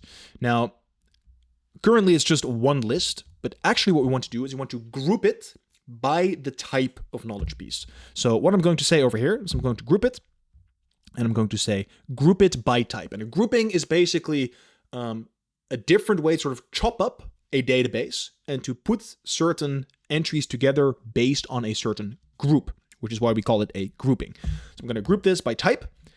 And as you can see now, it has been grouped so that we have all of our creation nodes under one little toggle. We have all of our meeting nodes under one toggle, and we have all of our learning nodes under one toggle. And now it also doesn't make sense to show the icon anymore because we already know which one it is a part of. So we can also just hide that icon like this, and then boom. Very easy. We can just see, okay, 30 days left on Web Design 101, 30 days left on Meeting with Web Agency. And very quick overview. Now, we need to apply one filter here because we only want to show things that have no more, we only want to show things that still have an amount of days left. Because let's say, for example, I would duplicate this one and I'm going to give it a 1-star rating. And if you remember, 1 star basically means autocomplete. So that also means no more days left to work on it. I don't want to show that because this is no longer open knowledge, right? This has been archived. This is not part of that flow, not part of the knowledge flow that we're creating. So I'm going to create a filter. I'm going to say days left is equal or higher than, not even equal or higher than, it's just higher than 0. Boom. So it's only going to show things that actually are still active, that actually still have an amount of days left. And just like that, I want to sort it by days left ascending, which basically means that it's going to show us in chronological order. The ones on the top are going to be the ones that have the least amount of days left, so the ones we need to engage with the soonest, if we still want to engage with them. And then the rest is going to be here. All right, hope that makes sense. Just an easy way to check in with all of our knowledge pieces and make sure if there's anything else that needs to happen. Now, the next thing that we want to do, and this we looked at earlier, it maybe didn't make a lot of sense at the time yet, but I hope now it will click a little more, is that we actually want to rate our knowledge. Because during our daily review, all right, let me just open up that daily review template. We empty our inboxes, right? And inside of this inbox, we give a rating to all of our knowledge pieces. And a rating of 1 is basically autocomplete. It means like, okay, I need to keep this somewhere in my archive. Maybe it was like a meeting note for just a very random meeting. Usually most meeting notes I put on 1 star because they don't really need to be done, anything to be done with them. But yeah, 1 star is basically autocomplete. 2 stars, it's like relatively interesting, but probably not going to turn into an actual thing. 3 stars is something where I'm like, okay, this will most likely become like an actual document or an actual thing that I'm going to be working on for quite some time. So during our daily review, we give something 1, 2, 3 stars. But then during our weekly review, we actually give ourselves the opportunity to give something a rating of 1 or 2 diamonds. So we can sort of reflect back later in the week, because like I said earlier, sometimes in the moment things just feel very valuable, but then later they don't, or even the opposite, like maybe something in the moment's like, meh, and then later you're actually like, this is pretty fucking interesting. So then during our weekly review, we can actually take knowledge pieces and upgrade them from 1, 2, or 3 stars to 1 or 2 diamonds. Okay, the way we do that is by once again creating a list view. And the properties I'm going to show here are just going to be the content name and the type of knowledge. And I'm actually going to group this one by rating. And I'm going to turn this one off because what I want to show is I want to show the 1 stars, the 2 stars, the 3 stars, and the diamonds. And these ones I want to hide. Okay, I actually did it the wrong way around. And we want to have 2, 3, 1 star, 2 diamonds. Boom, just like this. And then we're going to apply a filter that says I only want to show things that have been last edited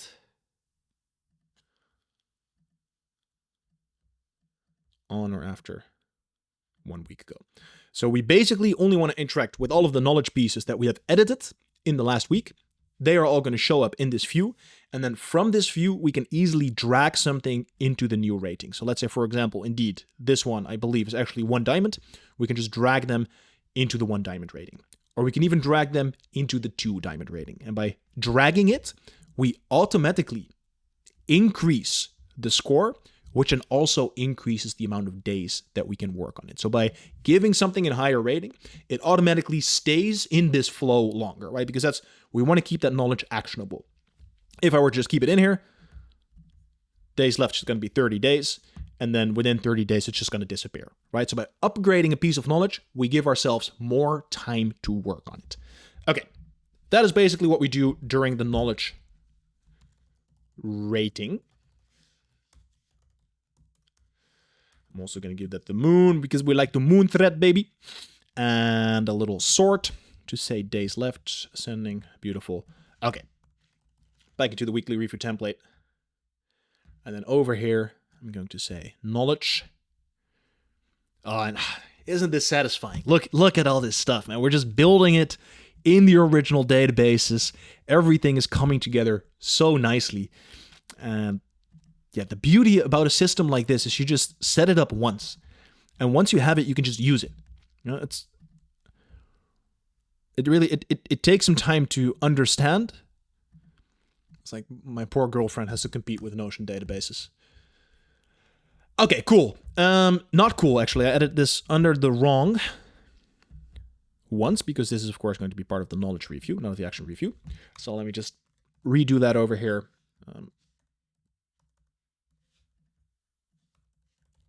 Linked view, knowledge database, open knowledge, and of course, knowledge database, the knowledge rating, height. And once you can see I'm always hiding the database title because this is why we use these emojis so consistently. Just by seeing this thread in the tab, I already know what database it is. So I don't need to have a massive database title just hugging up space on the page because I already know what it is, right? And that's why we're being consistent in design. Okay. Then over here we have structure, which is basically going to be some stuff in our physical space. Clean up my desktop, clean up any important folders, and clean up physical workspace. So this is basically anything we're doing outside of the Notion system. And then the last thing that we're going to do is actually plan the week ahead. So over here, I'm going to say planning. Going to make that orange, which is not a color, unfortunately, although it would be a really cool color, orange. Hey, I really love that orange t-shirt that you're wearing today. It's very, very beautiful, very orange. And now we're going to create another button. And with this button, we want to create the weekly review for the upcoming week. So basically, when I push this button, I want to create the weekly review for the upcoming week. So I'm going to call this one create new review. And of course, we give that the moon emoji. And I'm actually going to add a little confirmation. I'm going to say show confirmation. And instead of saying, are you sure you want to continue? I'm going to give myself a reminder. Almost there. Next thing we need to do is fill in the objectives and the intentions for the upcoming weeks, what I showed you at the beginning of this template. And then we can reward ourselves for doing this deep work. And especially at the end of the week, then we go do something fun. Then you sit in the sauna or you have a drink with some friends.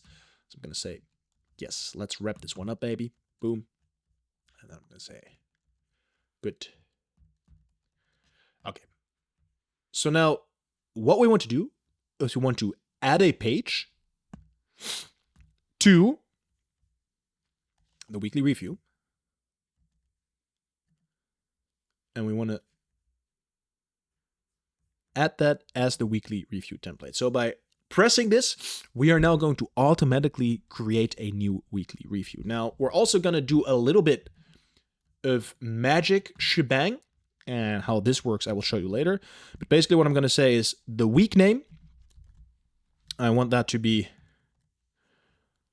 automatically made. And basically what this is doing, it's going to take the date that we create this, and it's going to automatically already assign the week name to the next weekly review so that we don't have to do that manually. And then I'm going to do something similar for the date span, which I also want to set automatically.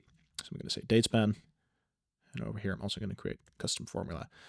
Once again, later on in this masterclass, we're going to take a deeper dive on all these formulas because this is where a lot of power is hidden. And also one of the reasons why we use so many databases. But it's quite complex. And yeah, I just want to ease into this, right? We're taking you from 0 to hero. So let's also start at 0 and just ease our ways into it. But I am just going to put it in there and show you because it is very nice. And then the next thing that we want to do, we want to immediately open this weekly review that we just created. We just want to open that in full page because we want to fill in those reflection questions. We might as well just open the page straight away. So we're going to done, create new weekly review. That is going to be the button. And then you can see now, if I press this button, it's going to say almost there. Fill in your objectives and intentions. Let's wrap it up, baby. We press that button. Boom. New weekly review has been created. Name has automatically been set. Date span has automatically been set. We are going to go right over here and we can fill in the reflection questions for the upcoming week. Isn't that beautiful? Tell me, look me in the face and tell me this isn't beautiful. Great stuff. I love it. Absolutely love it. Okay, cool. That being said, last thing we're going to do is we're going to set our daily review template to this week. So what do I mean by this? Well, let me show you. We're going to go into the daily review template. Are we allowed to do that? I'm not sure if we are allowed to do that. Let me see. I think maybe we'll just have to go over here and then copy the link and then go back and then just simply go like this and have a little heck around. Boom. Because the last thing that we want to do is at the end of our weekly review, we want to go into this template and we basically want to set this relationship to the weekly review to the one that we just created. And the reason we do that is because once we put this in the template, every day that we create a daily review, this property over here is automatically going to be assigned to the right week. And we need that property because otherwise we are not able to, inside this weekly review, roll up those statistics because we need to link the right days to the right weeks. So by just setting that once at the end of the weekly review, just change the template and we don't have to think about it again. And then last thing that we do is we say, good job. Time to reward yourself, right? Because at the end of the day, we just made a difference. This is the type of work that makes a difference. This is the type of work that helps us live the life that we want to live. And we can celebrate that. We should celebrate that. It's a enjoyable process in general, but we can also celebrate doing something that is good and healthy for ourselves. Okay, so let's just exit the template and go into the database collection zone, weekly review, and let's just give it a go. Let's just give it a small spin to see if everything works. We're going to set the default template to weekly review because we're always going to create a weekly review. Normally we create it during our last week, and then boom, we can open this one up. And yes, we can connect with our inside zone. We have our reflections for the upcoming week. We can check in with our reflections that we made during the past week, during our daily reviews. We can check in with the ratings that we gave. We can make some reflections for the current week. This is some time to dig a little deeper, ask questions that are a little more challenging, and just give you a bit more understanding about yourself. We can see the amount of hours that we worked every single day, and we can see the amount of hours that we worked per project. Then we empty all of our inboxes, make sure that all of our inboxes are at 0, and that every single knowledge or information piece is either turned into an action or turned into a knowledge piece. Then we check in with all of our active projects, all of them that are due to be reviewed. We schedule those actions and we actually put that onto our Notion calendar. And after that, we can then also see how much work have I actually scheduled for myself for the upcoming week. If you want, you can check if there's any items that you're waiting on. then we can just briefly check in with our open knowledge. And just a note to make here is that you don't have to check in with all of the knowledge piece. You can also it can just be a quick reminder. And even if it's just a 1-minute glance, you'd be like, oh yeah, I did indeed have that meeting with the web agency and I still need to do something with it. Doesn't mean you have to do it right here, right now. I mean, you can if you want to, but you want to keep the weekly review accessible, because if it's too much all at once, you're going to procrastinate and not do it. So yeah, but quickly go through it. Then we can change any ratings, and it's going to give you that error every single time. You just press don't remove. I don't know why it does it. It's very annoying, but it works. So just keep it like this.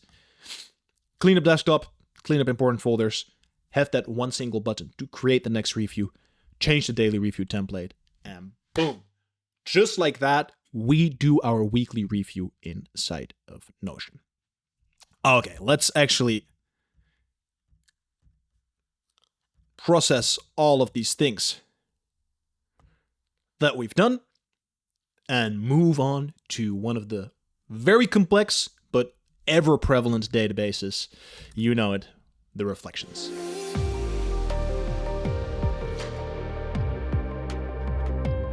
Let's get into the reflection databases. So, as always, we first go to our database collection zone. And as mentioned earlier, these two databases are quite complex. And they also already contain a lot of data, especially the reflection question database already has over 100 reflection questions inside of there. So I can highly recommend grabbing these two databases and just putting them straight into the system. Because if you want to add all of those questions manually, that is going to take a lot of time. And if you leave your email address down below, I'll send you an email with all of the resources that we're using in this masterclass, including these two databases. But we're still going to have a look at them, see how they work. Then we're also going to build a small prototype, so a small database to just show you the functionality. But then we're not going to add all of these questions manually because that would take too much time. Okay, so the first thing I'm going to do is open up this reflection questions database. And as you can see over here, the first property that we have is a relationship tag. And this basically allows us to sort all of our reflection questions by the element that they belong to. So we have all our questions for the daily review, the weekly review, the project tracker, etc. Then we also have per element a subcategory, because, for example, for the project tracker, we have the purpose reflection questions, the sacrifice, the challenge, pretty much all of them that we looked at earlier. So then under the toggle, we have just the questions related to this particular part. And this is just simply to make the database look clean. The way we create this little toggle is by setting the sub-items on. And as you can see over here, we have a parent and sub-item relation, basically meaning that these are all related to the parent item of purpose, and these are all related to the sub-item that you can see over here. Okay, so these are all of the reflection questions. Then over here, you can see a relationship to the reflections database. And this is the database in which we're going to make the actual reflections, in which we're going to write down all of our reflections. And the reason we have a separate database for this is so that we can create unlimited entries in that database and link them to a single question, which makes it very easy to scale all the answers, but still classify them per every particular question. And then the last thing that we have over here is a reminder. And these reminders are basically written down for many of the reflection questions. And as the word suggests, they give us a reminder on how to fill in this question. So, for example, we have the question over here. What is the main SMART goal of this project? And then over here, we have a little overview of what a SMART goal is and how to set one. So it's a reminder on how we can answer this reflection question. Okay.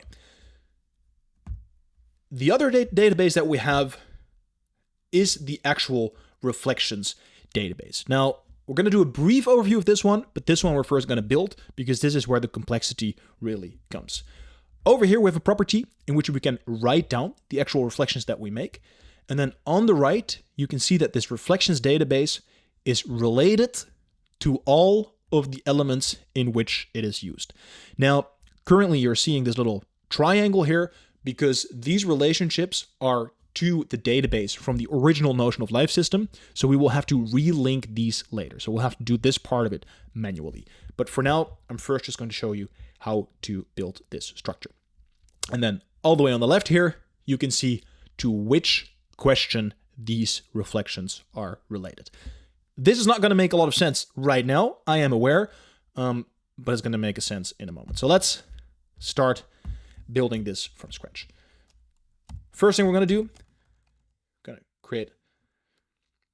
we're going to do an inline just to make it a little more clearer. Let's create a reflection questions database. Okay. And the second thing we're going to do is create a reflections database. Now, in here, I'm going to write down a few questions. What am I grateful for today? What went well today? What could I have done better today? Okay. These might be reflection questions that we ask ourselves during the daily review. So what I want to do now is that for this question, I want to be able to write an answer. And that answer, I want to write here in the reflections database, right? This over here. I'm just going to call this reflection. And we're just going to call this reflection question. This might be an answer to the question, what am I grateful for today? I'm grateful for everyone who is watching this masterclass. But now, of course, we need a way to connect this question to this reflection. And the way we do that, you might have already guessed that by now, is we're going to create a relational database. So I'm going to say, okay, this question database, I'm going to connect that to, that's the one I want to connect it to. Okay, perfect. So now I can actually fill in and say, okay, this one's related to the question, what am I grateful for today? But of course, we want to be prompted by the questions, right? In our reviews, we want to have the questions so that we can just answer them. So we actually want to link it from the other way around. So for example, in my daily review, I see these questions, and then I'm going to say, okay, I am grateful for everyone who's watching this masterclass. And maybe what went well today, I would click here, and then I would make the recording. I would add a new page, and then boom, that could be my reflection. This could already work, right? This could already work because now we have a reflection question database that we can fill in. Okay, so now we have connected the reflections that we've made to an actual question. But the thing is, we don't just want to connect it to a question because we also want to connect it to the template inside of the element in which we asked that question. So for example, when we are answering the questions for a project, I want to see to which project they were an answer. And for example, with this daily review, this is a great reflection. Like, I'm grateful for everyone who watches this masterclass. I can see which question it belongs to, but I cannot yet see to which review it belongs. And to be able to do that, we will also need to create a relationship to the daily review. So I'm going to add that relationship over here. So now I can say this question belongs to, for example, December 24th. So I made this reflection on this question during that daily review. And we also want to do that for the project tracker and for the weekly review and for all the other places in which we have reflection questions. We always want to see to which one a reflection is linked. This then begs the question, what is the easiest way to set this up in such a way that we can make these reflections without a lot of effort? Because we could paste this view into our daily review. So let's say, for example, I'm just going to go into the daily review template. And we could say linked version of the reflection questions database that we just made. We have the questions related to this review, but I would have to go in here, write my review, open this page up, and then manually collect it to the review that I'm just doing today. That is a lot of unnecessary steps. Okay, so that is not what we're going to do. The other option might be, okay, instead, I'm going to make a linked view of the reflections database. And I'm just going to write my reflection in here. And actually, beforehand, I'm already going to set this filter. I'm going to say daily review contains this daily review template. And now when I make a review, it doesn't work for templates because we have to set it to an actual date. So let's say, for example, 24th. I can make this review, but it's already going to be set to the daily review. So now I can answer my question. But now the problem is that we don't have a question yet, because now we would have to manually add the question that it belongs to. And the whole thing with these things is we want the questions to prompt what we want to say. Then we want to make the reflection, and we want that to be connected to the actual review. So this is where we have a nice little workaround. I'll just show you how this works. Basically, what we want to do is we want to group the reflections database by the question that they are linked to. So I'm just going to add one more question over here. What went well today? And a third question. I'm going to call that one, what could I have done better today? Right? So these will be the questions that we want to ask ourselves. Then we're going to go in here and we're going to say, group my reflections database by these questions. And now we're getting somewhere, because now we have these toggles over here. All right, I'm just going to hide that title. And whenever I make an entry in a grouping, we've looked at this before, it will automatically be assigned the group that it belongs to. So now we have this question over here. What am I grateful for today?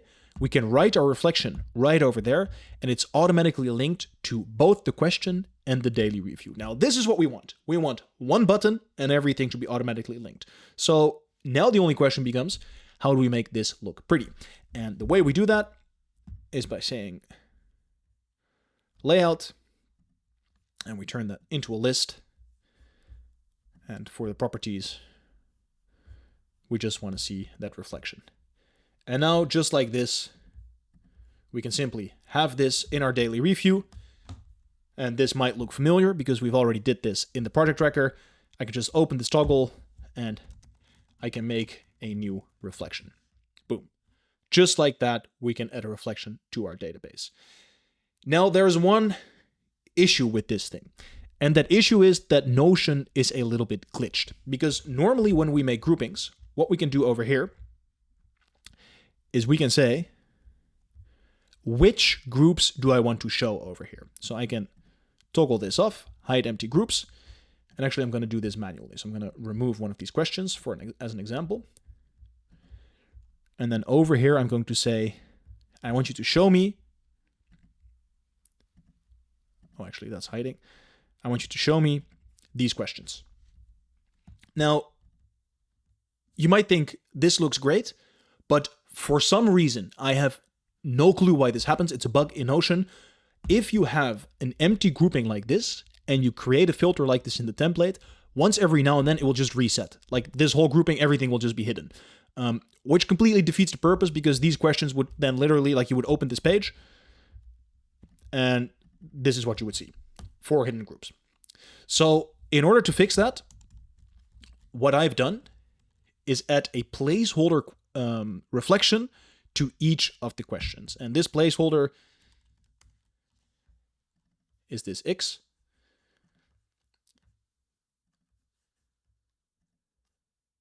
And then basically I say the daily review either contains 24th of December, or it contains this X. I'm thinking that did not. Actually, reflection contains X. So now it will always show the X. And if we add this X to all of the related questions, so I'm going to add that to the what went well today and to what I could have done better today.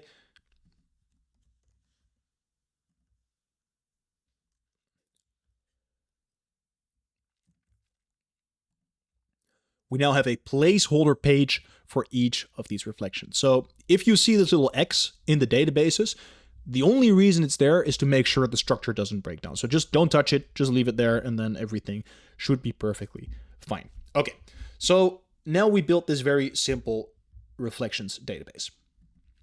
There's a few more things that we want to add. Because for each of these reflections, we want to have that reminder that I was talking about earlier. Now, the reminder we're going to write down in the questions part of the database, so in the questions database. So, for example, the question is, what am I grateful for today? And then over here, I'm going to create a text, and I'm going to call this reminder.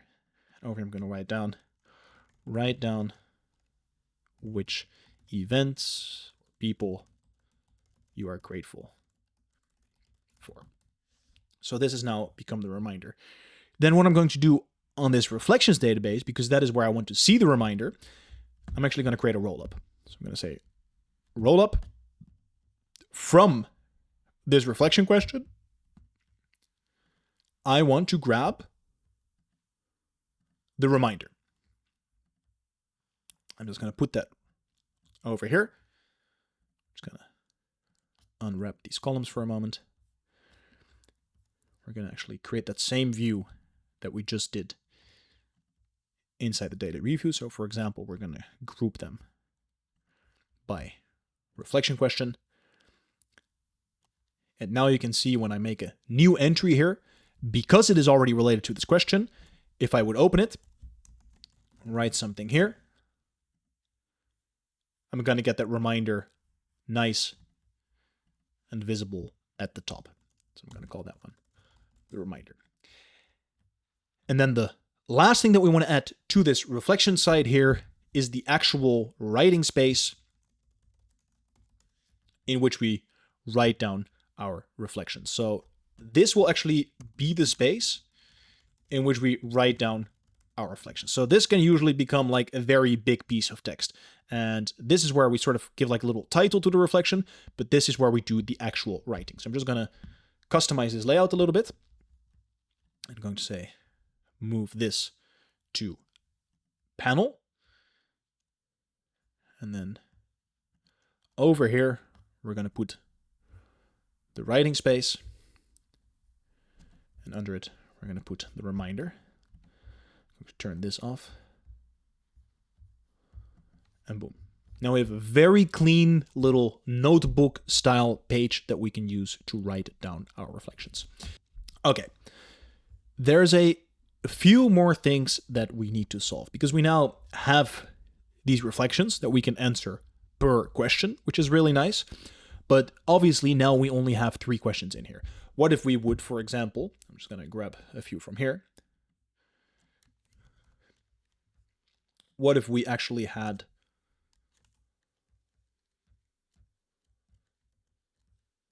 just add them like that? I think I should be able to add it like this.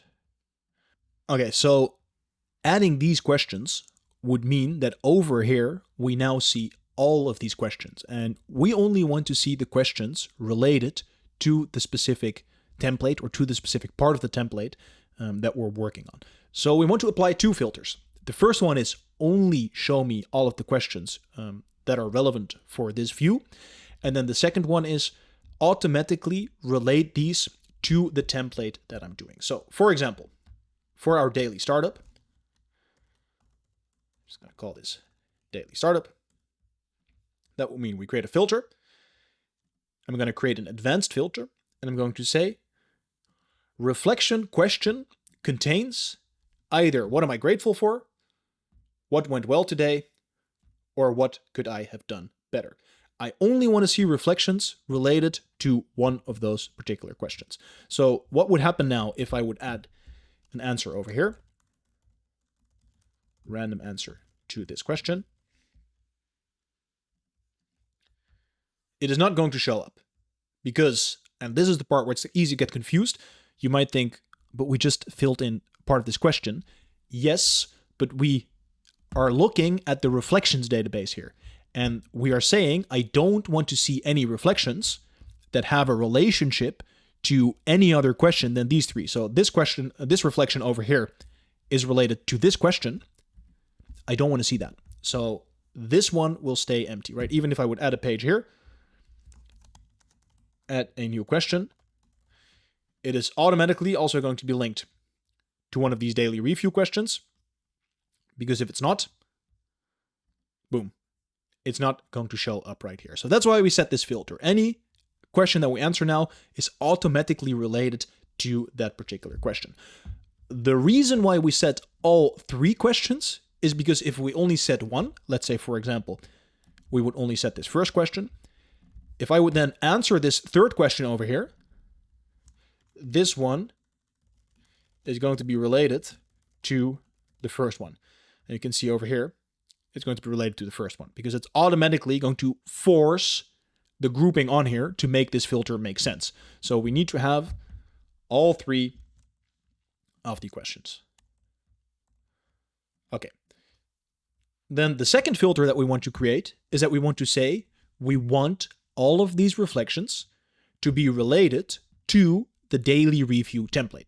Cannot select the template here. We can only do that inside of the template. So let's say, for example, I want it to be related to December 24th. And as you can see now over here, it's only going to show me reflections related to December 24th. Let me actually get another date to show you like what an empty date looks like. December 25. We haven't made any reflections for December 25. So all of these pages are currently empty. Now, you might be wondering, okay, but why are we still seeing all of these questions? Well, that's because in this grouping, we have not hidden all empty groups. However, if we hide all empty groups, all questions are going to disappear. So we do not want to hide all empty groups. We just want to hide the ones that aren't relevant. So practically speaking, this should be our setup, right? We now have questions for the daily startup. I could just create a page here and answer it, right? If we could have this for every single view, perfect. But this is what I was mentioning earlier. This view alone is not enough because if I'm going to open this page and I'm going to do that randomly, maybe it will even do it on my first attempt here. Maybe we just go out and go back in. Okay. Sometimes when this is in the template, the whole thing just collapses. And this is very annoying when you've just set up 10 questions for a template and the whole thing just collapses and you have to do everything by hand again. So that is why we have this placeholder of an X. So what we do here in this filter, we actually take this one, the daily review one, and we turn it into a group. And we're going to say either it contains this daily review or the reflection contains X. And like this, we make sure we always have this placeholder X in there. But whenever we click a page, this is the new reflection. And then over here, we have our writing space and we have our reminder based on the question that just created. And this is basically how we create reflection views inside this system. So let's do one more just to walk you through it. Let's do let's take, for example, this week's reflections. Let's take this one. Okay.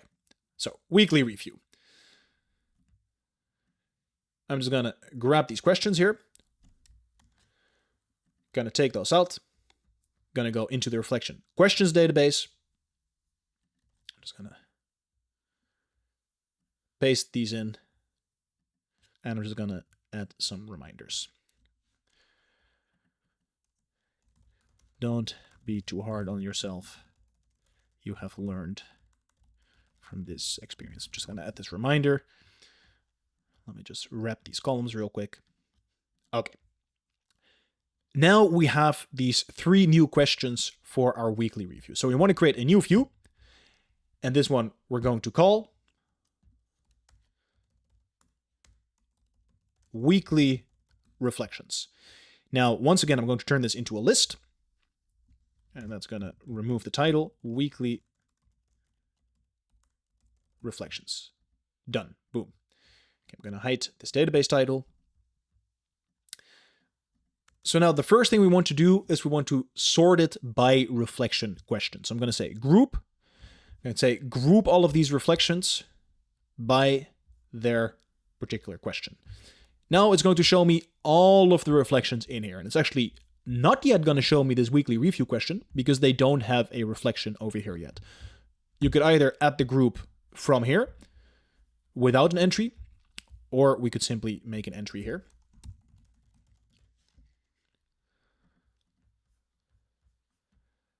And now it's actually going to be related. So let me just add all of those groups. Group already exists. 1. Group already exists. 3. Boom. Okay. So now what we want to do is we only want to show the reflection questions related to the weekly reflection, right? We don't want to have all these other questions. So we're going to add this filter. And we're going to say reflection question database. I'm going to make this advanced filter. Contains. And then we click these 3 questions over here. Okay, that already looks a lot cleaner, but now also we want to relate it to the particular weekly review that we are doing. And we would have to add a filter that says it is related to this weekly review. But before we can do that, we will have to make a relationship to the weekly review database. So we're going to make that relationship over here, relation, weekly review. Boom. And then now we can say, okay, weekly review and weekly review contains weekly review template. I'm going to turn this into a group because if we would only have is related to weekly review template, these pages are going to be empty. And because we want to prevent this bug that is inside of Notion, we also have to relate it to the page with the title X. Now, currently you don't see the X pop up yet. And the reason you don't see this X pop up yet is because actually there is no reflection called X, which is related to these weekly review questions. So what we need to do is for each of these questions, we just need to make one entry for a page X. This is going to be a new page. We're going to open that up. And we're actually going to link all the questions that we want in one particular view. So now we have these 3 questions, the same ones we put in the filter. We linked them to this X reflection, and now this filter works. And just like that, we've created our weekly reflections. We could go into our weekly review template. And then over here, you can see it's the exact same structure. We could just linked view of database from this reflections database. Give me my weekly reflections. And boom. Just like that, we've created our reflections. And now as I'm doing my weekly review, I can just fill in these questions. It will open up with the reminder. And then let me fill this in. It will open up with the reminder. I can write in the writing space. Actually, we created the reminder for this one. Let me just open this one. And that is how it works. Okay, so now what we're going to do is we're actually going to go to the existing databases that I shared with you. I'll just turn these ones into pages for now. Because there's one last problem. And that is that all of these linked databases are actually linked to the original databases from which we grabbed this template. So what we want to do is we actually want to edit this property and say, I'm going to turn that to text. I'm just going to turn it back into a relation. And now I'm going to actually connect it to our own weekly review. I'm going to add that relationship. And we're later on going to do the same for the monthly, quarterly, and yearly, but we haven't created those yet. I'm going to do the same for the project tracker. So I'm going to unlink it. And then I'm going to relink it to our own project tracker, add relation. And later on, we'll also do that for all of these other ones. The daily review I also did before.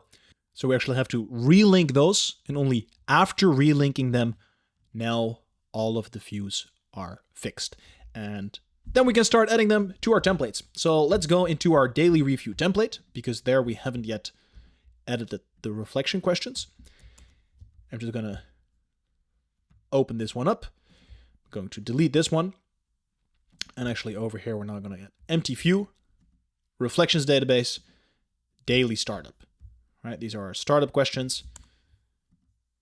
And then we just double check whether this filter is set to daily review template. Boom. Perfect. We've added the questions. And then we're going to do the same during our shutdown, right? Initially, we wrote these questions here. We're actually going to take all of those out. Empty view, reflections, daily. Shutdown. And same for the shutdown. We're going to hide this. And we're going to look, is this filter set to the daily review template? Boom.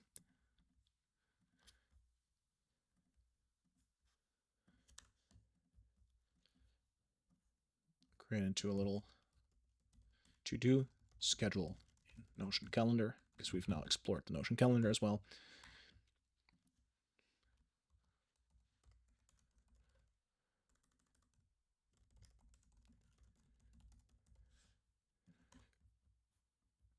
And there we have our daily shutdown questions, our daily startup questions. And if we were to now open up one of these pages, December 25, it's going to load in this reflections database. And then inside of here, I can answer this question.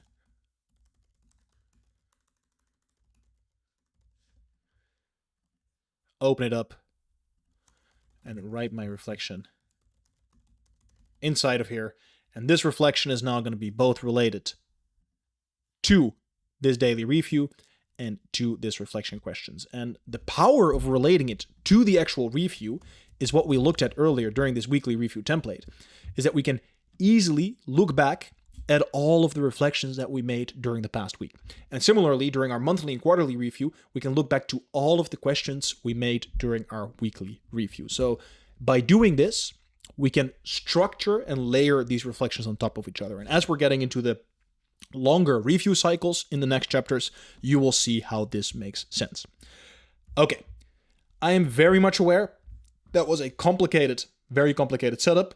I wish there was an easier way to do this, but this is the best way that I found it. Because I'm always trying to optimize, like setting it up on the back end. I'm willing to invest some more time.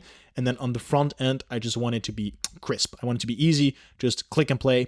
And this is the way to do it, right? Once you have those questions in there, you can just answer per question. You can easily layer them on top of each other. So that is the reflection questions and the reflection database. I am impressed that you've made it this far into the masterclass. And if you are here, then the Notion of Life WhatsApp community is perfect for you. This is a place for all the true Notion and self-development lovers. It's a high-value environment in which we can learn with and from each other on everything Notion and personal development. And the way we ensure this environment is by having an exclusive community that is based on an application process. So even though the whole thing is free of charge, we still want to filter and make sure that everybody in the community feels engaged and is actively adding value. And to sort of set the example, and as a little cherry on top, anyone in the community can drop template requests and I will build them for free and share them with all of you. So if you want to apply for this community, then I can highly recommend going to the link in the description. And who knows, maybe I will see you on the other side.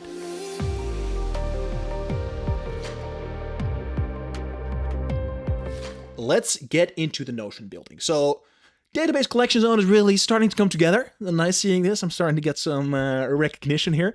And actually, we are going to create another page. And this one's going to be the monthly review, right? And we're going to turn that into a table because, as always, database first design.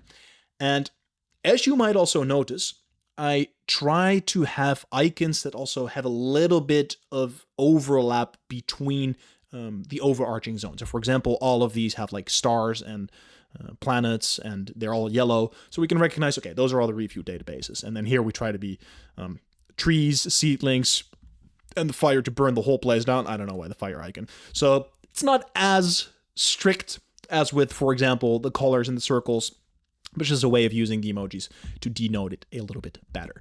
Okay, we're going to have the master table. And I'm actually going to add these sparkles right over here. And this database is actually going to be very simple because we only have two properties. The first one is going to be the name of the month, and the second one is going to be the date span. And we've also done this before.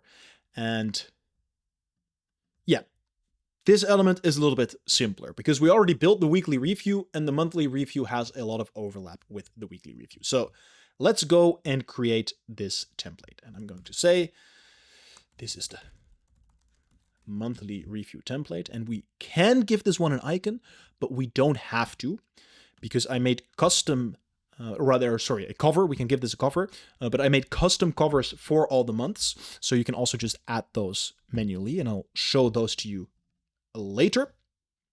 Actually, you can see them over here. So, for example, we could have the January cover, and we could add that when it is the January month. And the first thing we're going to do is we're going to customize this layout, move to panel. Less is more. You might have noticed this by now. I always try to reduce the clutter on the page as much as possible. Less is more. We focus on the functionality. We can add little tidbits for aesthetics. You can also add more for aesthetics, but I always try to take away as much as possible. So what are we actually going to add over here? We're going to say, make this date span, and that's it. Boom. Remove this comment section. Beautiful. Very simple header. Then the first chapter is going to be reflection and insight. Over here, very similar to the weekly review, the first thing we're going to do is have a linked view of the reflections database. But before we do that, we first will need to link this relation, because like I mentioned in the last chapter, these are not yet related. So now that we've actually created this database, we can start linking this to the proper database. So I'm just going to say relationship to monthly review. Do we need a two-way? We don't. I'm going to add that relationship. I'm going to go back into the template. And now we can go into the reflections database, and we're going to say upcoming month. So very similar to what we do with the weekly review, we have a view over here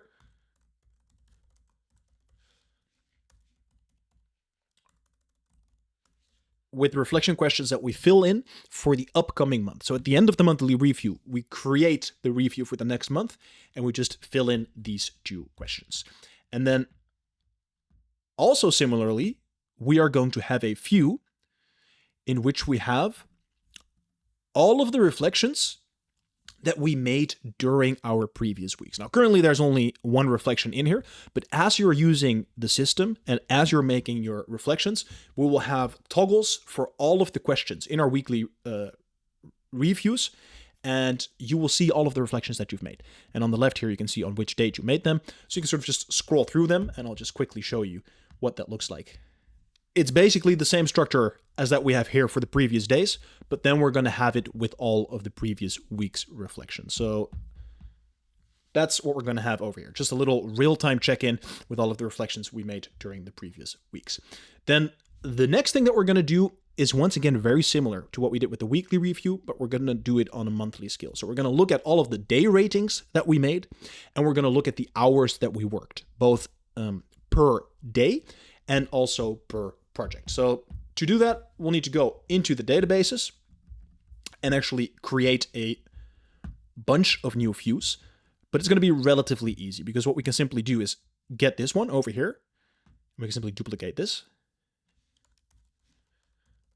because we want to have the exact same view, except that we want to set this filter and say, show me all of the entries that are made on or after 1 month ago, right? So now it's going to show me all of the ratings I made in the past month. Now, we would have to add a few more to show what that looks like.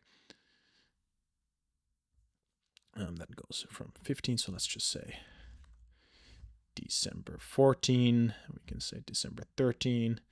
We can say December 12th, 11, 10. We're just adding some more data in here. And then you can see that actually we have more ratings. And if we filled in all of our daily reviews, this will be 30 little bars, just sort of showing you the ratings as we are going through the month.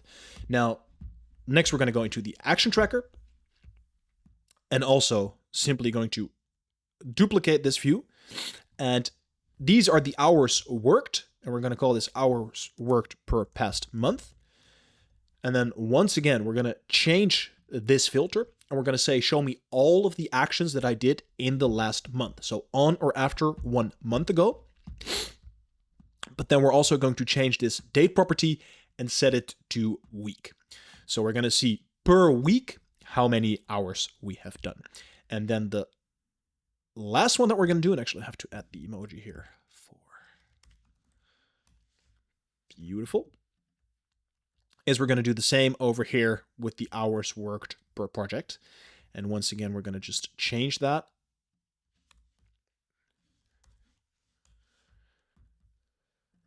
By saying filter, show me everything I've done in the past month.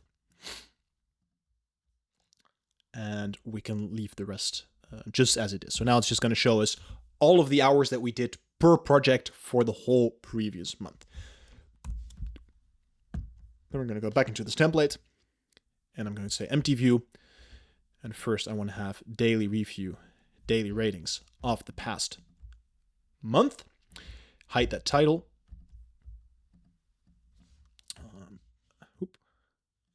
Daily ratings.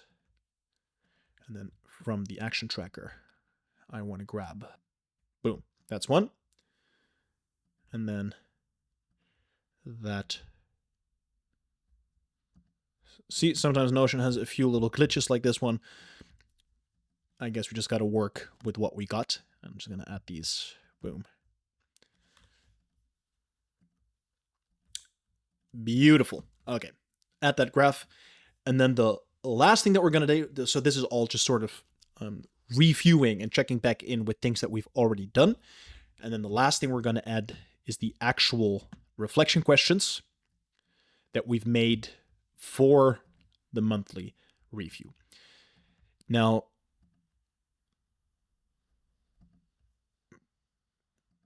something to keep in mind here is that these are a lot of questions. And once again, I want to emphasize the designing for modularity principle. Take what is useful and discard the rest. The fact that there is 13 different questions in here doesn't mean you have to answer all of these questions. You can simply go into the reflections database, remove the ones that you don't want. You don't even have to completely remove them. You can just take them away from the filter. You can also just not fill them in when you're doing your monthly review. So this is just a way to encourage you, to help you think about certain questions, but you don't have to fill in everything, right? So this is just a way to prompt yourself. And if you're feeling like it, you can do all of them. And if you're not feeling like it, you can also just do one or two. So yeah, once again, design for modularity, and we don't have to be perfect. I'm just going to shorten these a little bit so that actually everything shows.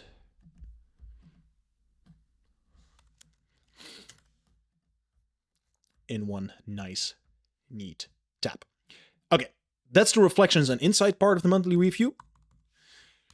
Then the next part is the actual reviewing. So once again, the actual reviewing is about the process. It's about the mechanistical parts of our entire system. The first thing that we are going to do is check in with all of our SMART goals. And to do this, we need to create a special view in the reflections database. So I'm going to go into the reflections database, and I'm actually just going to randomly duplicate one of these because it's part of the project tracker.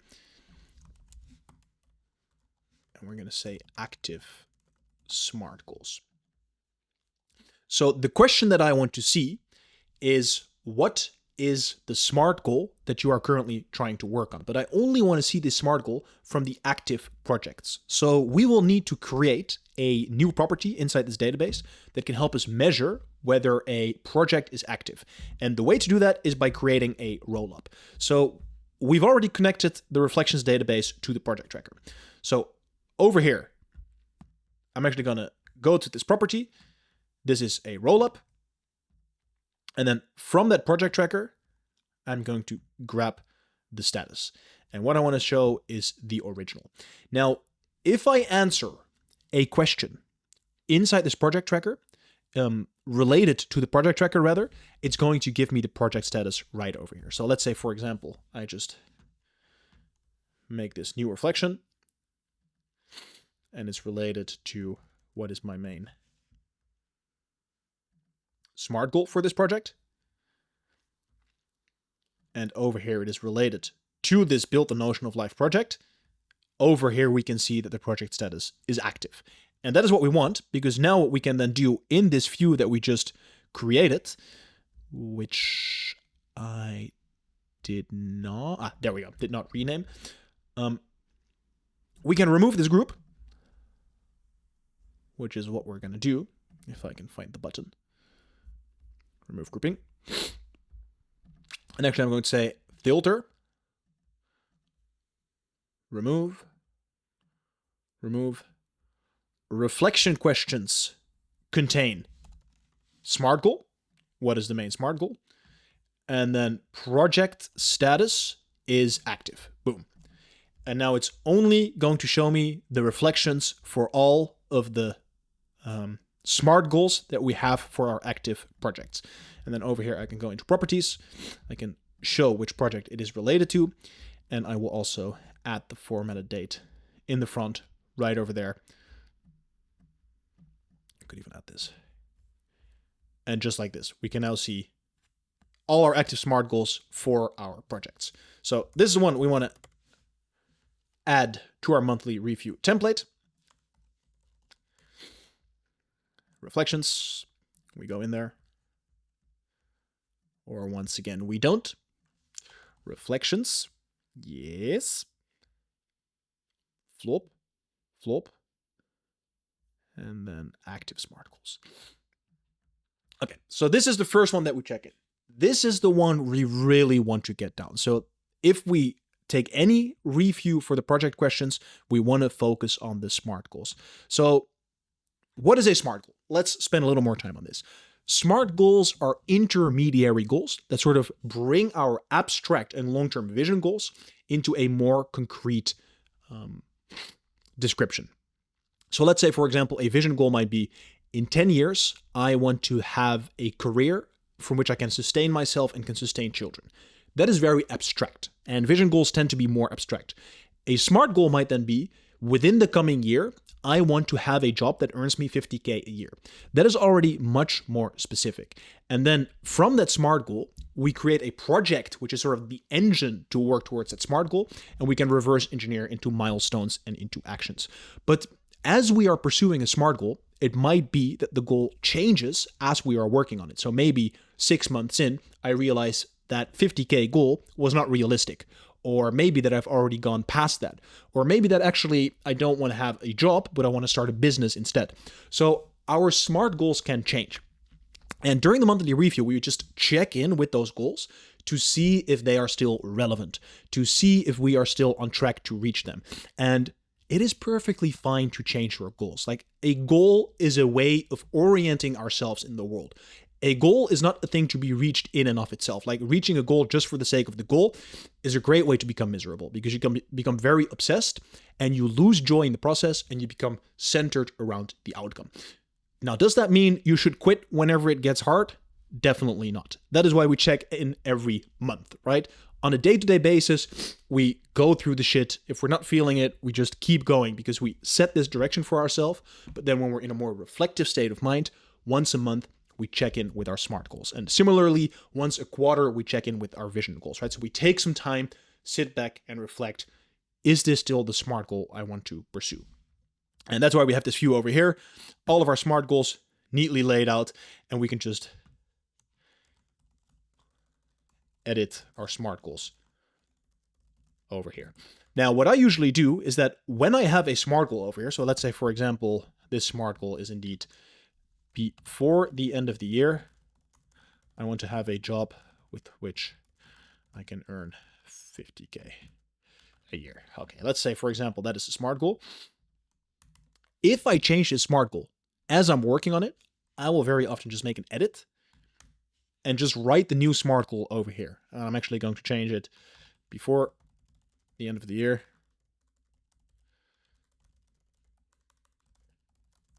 I want to make 50K with freelance work, right? Like that, I will edit the SMART goal, and if it is a small edit, we can maintain the project. If it is a very big edit, then maybe it makes more sense to just sunset the project, delete it, and then make a new one. Because it will be a different thing that we're trying to pursue. Okay, the next thing that we're going to do is potentially checking in with our broader project reflections, right? Because for every project, we make more reflections. Now, you don't have to spend a lot of time on this. This is an optional one. But if you feel like you just want to explore some of those reflections, for example, see if it's still challenging enough or see if something changed in the complexity, then this is also a moment to sort of go into your projects and look at the different reflection questions. So we're just going to create a few for that over here. I'm just going to go duplicate this one.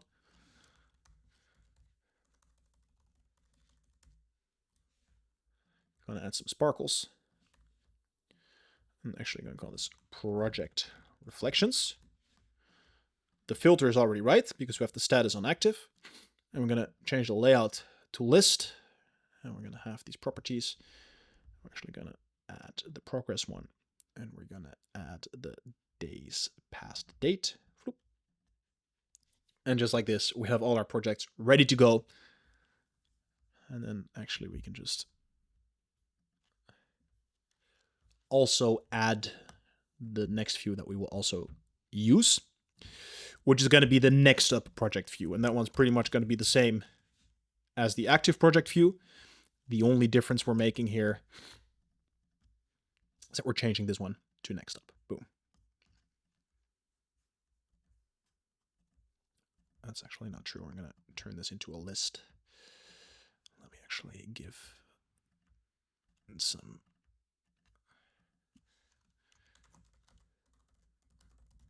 Let me actually add some entries over here so that we actually have some projects over here.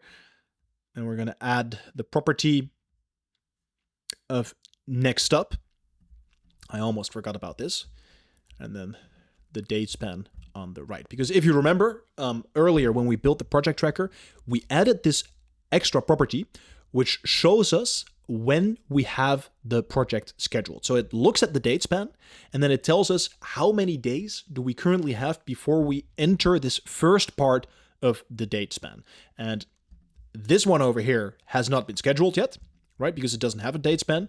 But if I were to put this in and say, okay, this project is actually planned for January, I can see it will start in 6 days. So as we are doing our monthly review,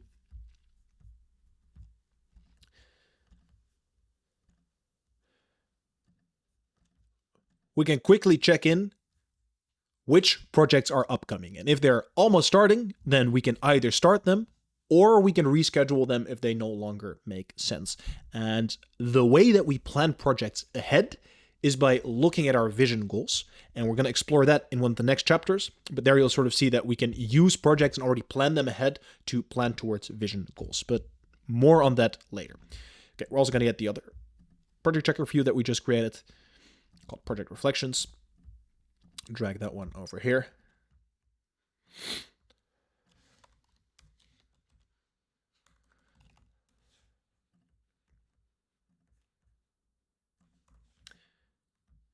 Okay, so that is the goal / project level of the review that we do here. Now, the last thing that we do for this action review is the habit management. So now we're going to look at all of our habits and see if anything needs to change. Are there any new habits that we're trying to build? Are there any of the existing habits that have now become integrated because we've been doing them for a month or 2 months? Or are there any habits that need to be terminated that we were trying to build, but we've actually come to the realization, I'm no longer interested in that habit right now. So what we're going to do is we're going to go into our habit tracker database. And I'm actually going to create a new view. I'm just going to duplicate this one. And then I'm going to call this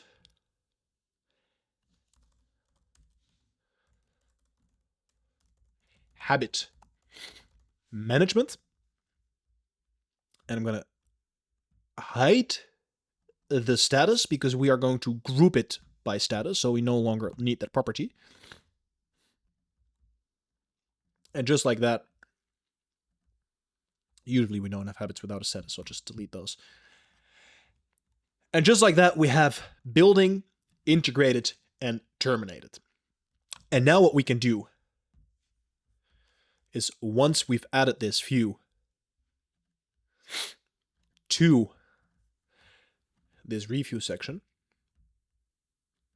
we can simply drag and drop any habit. So if we're like, okay, meditation, I have a 75% hit rate. I don't feel that's really ingrained yet. But reading a book, I have a 100% hit rate. And let's say I got like 20 entries, for example. I could be like, okay, this feels like it's integrated now. And then I can just drag it right over here. And maybe hitting the gym, and I'm like, okay, this one we're just going to terminate. And then over here, when I want to build a new habit, I can simply add a page. Taking cold showers. Gonna do that 5 times per week. At 8 o'clock in the evening. It's going to take 5 minutes at home in the shower. And just like that, we can easily manage our habits during our monthly review. Okay, so we're going to collapse that one back in.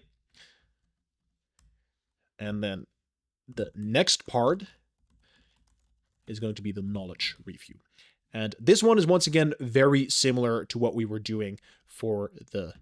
Actually, I forgot to add some text here. This one should be action review, knowledge review. Very similar to what we're doing during the weekly review, but we're taking everything a level higher. So we're going to go into our knowledge database. We are going to take this knowledge rating, duplicate it,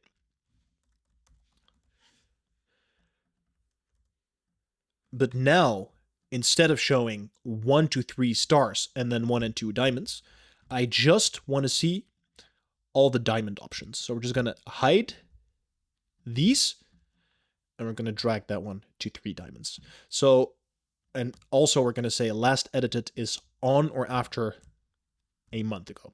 So all of the knowledge pieces that we touched in the last month that have been either set to 1 or 2 diamonds, we now have the opportunity to upgrade those. So we can either take them from 1 to 2 diamonds, or from 2 to 3, or from 1 to 3, right? So we can have a little extra update.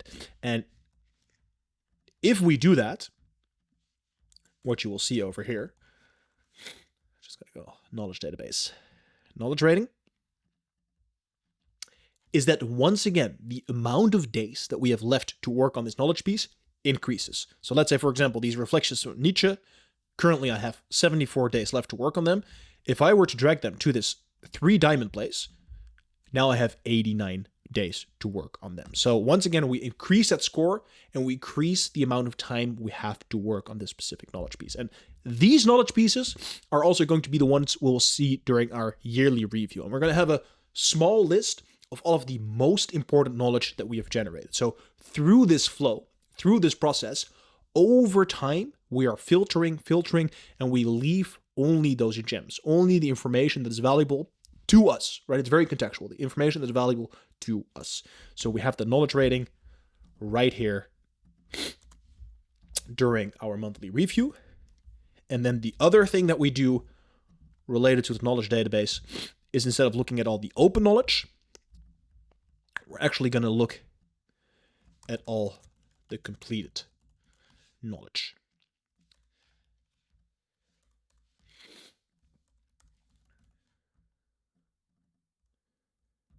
And we're going to say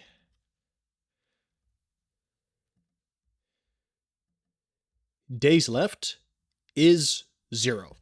So am I speaking the truth there? Yes. So we're going to say days left is 0. And last edited is on or after 1 month ago. So now it's going to show me all of the knowledge pieces that I have completed in the last month. And we're going to add one little property here that I sneaked in earlier when we were creating this knowledge database, which is called exempt. Because I've created a button that allows us to exempt a knowledge piece from this flow. Now, I want to be very clear. We want to use this super sparingly. So don't just go exempt on everything. But if there is a knowledge piece that's either all the way maxed out, or for some reason you still want to keep in your flow or in your dashboards, there's a button here. And when you press that, the days left becomes 4.2 forever. That's just a little inside joke. But pretty much you will just always be able to see it. And the moment you unexempt it, it goes back to the actual days. So we'll give ourselves that option during the monthly review, because then what we can do, we don't necessarily need that one over there.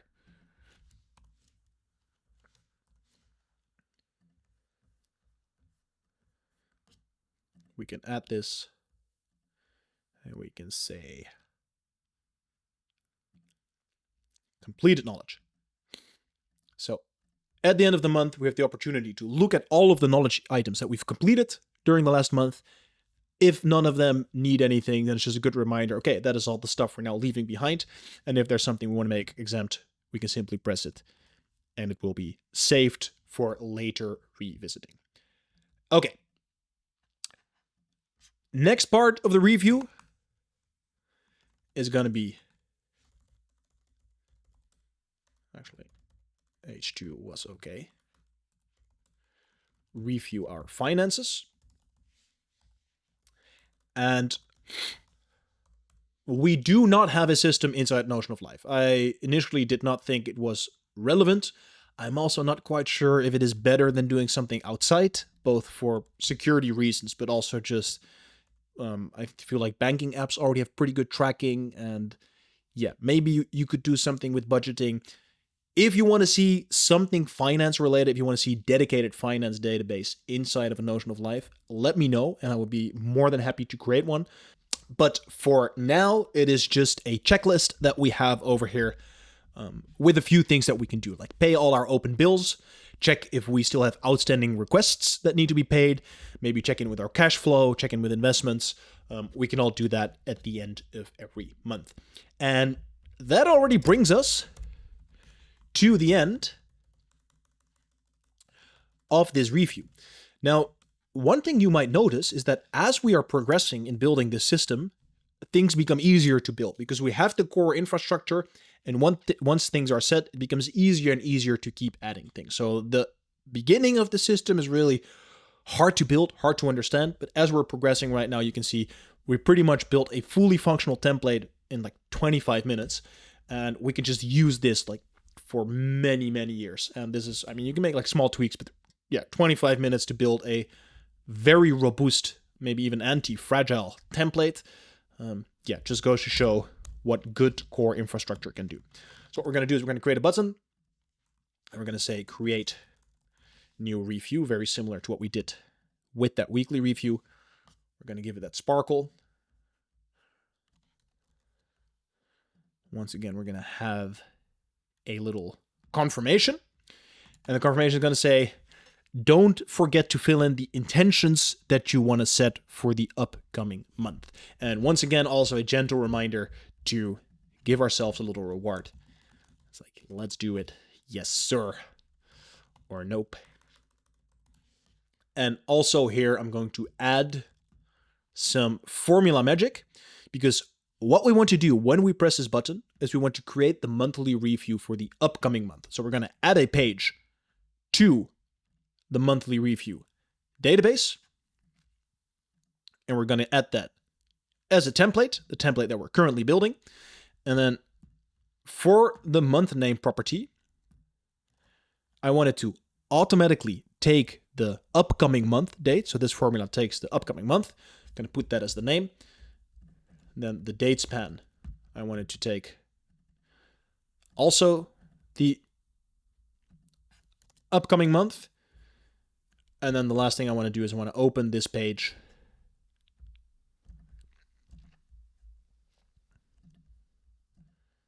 in a full page so that we can actually fill in those reflections that we just created. And then we're going to say done. And we're going to have that button right over there. And now whenever we press that button, it's going to prompt us to not forget to fill in our intentions and to not forget to reward ourselves. And then boom, let's do it. The name is automatically filled in, date span automatically filled in, and then over here we can fill in these questions for the upcoming month, right? Over here I can fill in, these are my intentions for the upcoming month. And this is what would make the upcoming month awesome.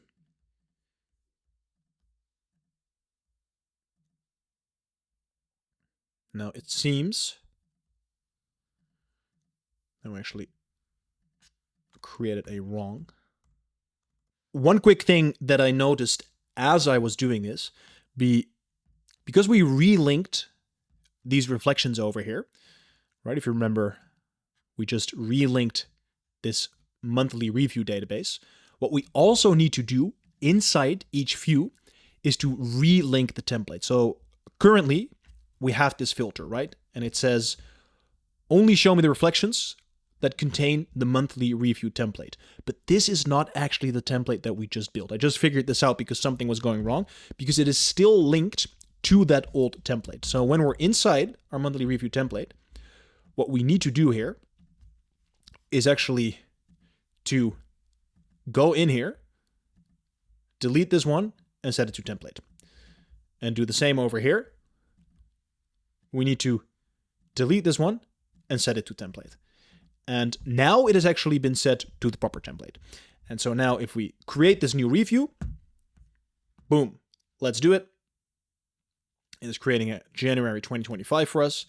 And then I can go in here and I can make a new reflection for my intentions the upcoming month. Beautiful. And as you might see, when we create a new page, you get this little don't remove this entry.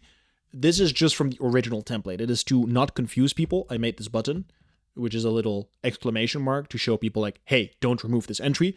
But once you know that you're not supposed to remove this, you can remove this property, because as long as you have the X page in there, it's going to be fine. So yeah, this one is just a reminder. Once you got the hang of it, you can delete it if you want to. Then we can go back to our monthly review. And of course, we end it by saying, good job, my friend. Time to reward yourself. Celebrate. And just like that, we now have our fully functional monthly review template. Let's go. Let's go.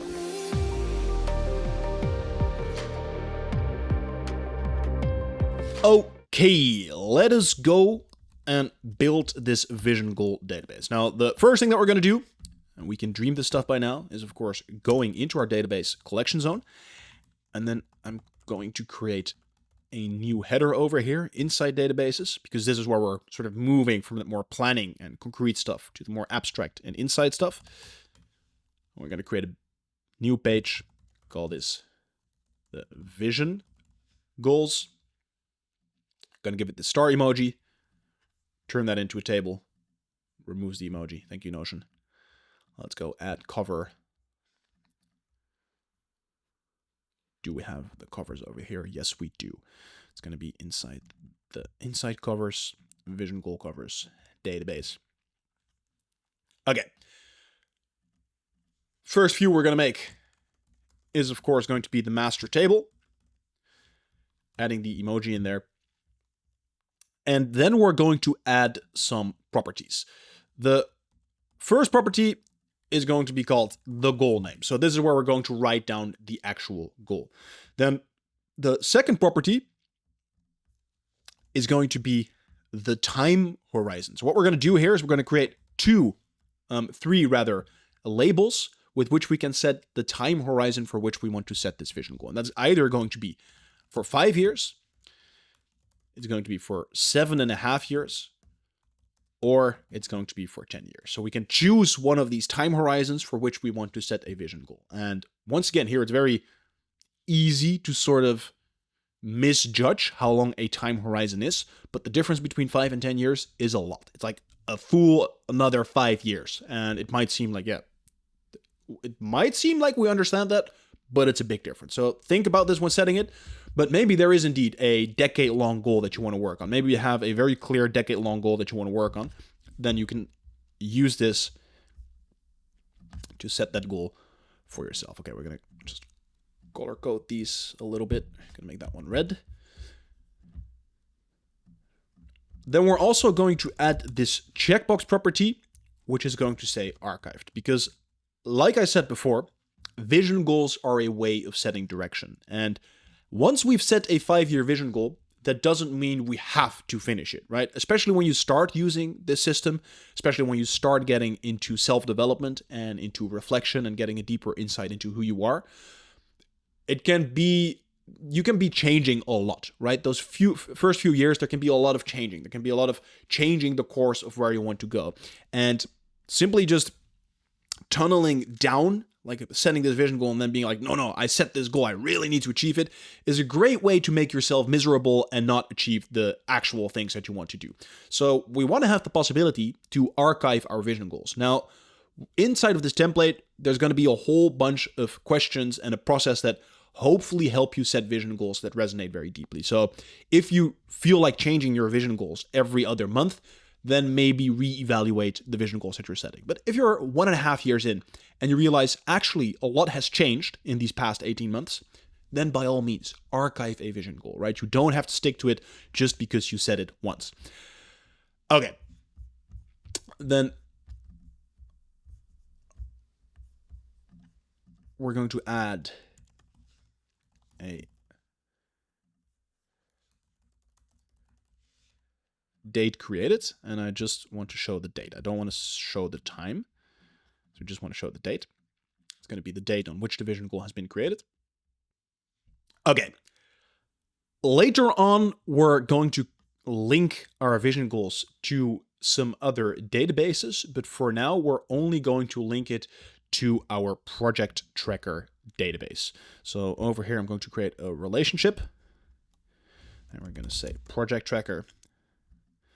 And later on, you'll see why we create this relationship. And then I'm also going to add a formula, which is going to measure how much time has already passed since we set this vision goal. So this formula over here is going to say, okay, based on this time horizon, and based on when this vision goal was created, how much time has already passed.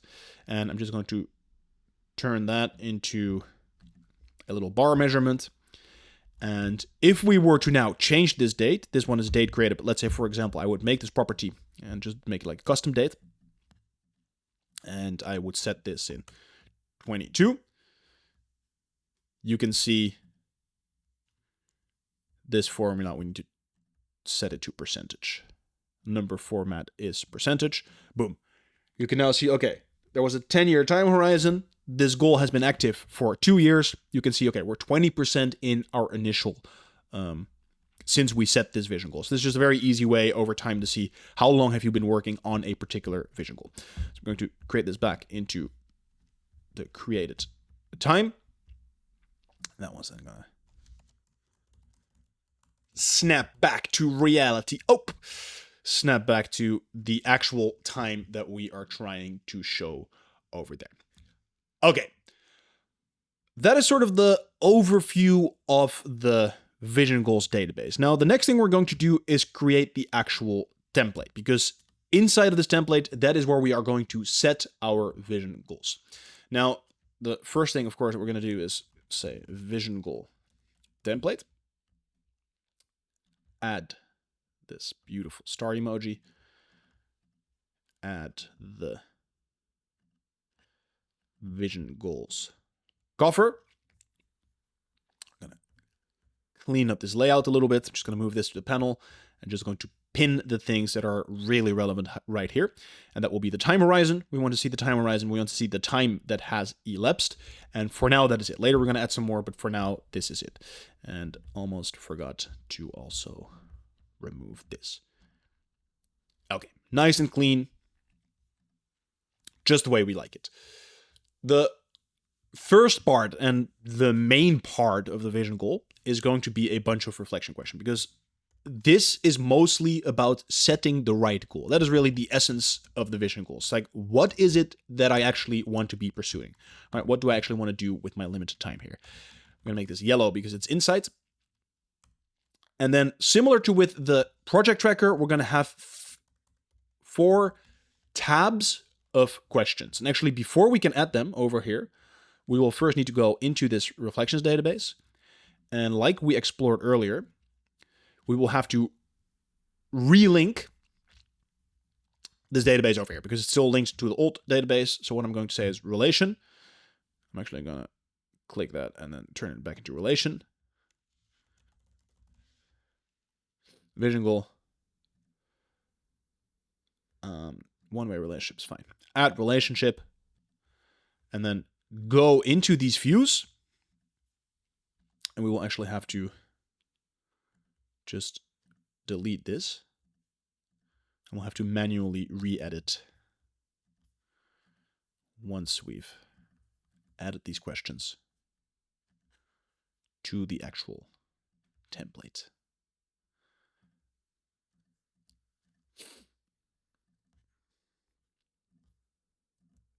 As you can see, Notion is really amazing software. We can do a lot with this program, but there's still a few drawbacks.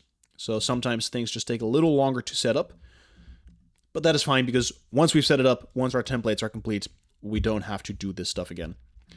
Okay, so I'm now going to say linked version of this reflections database. Yes, please.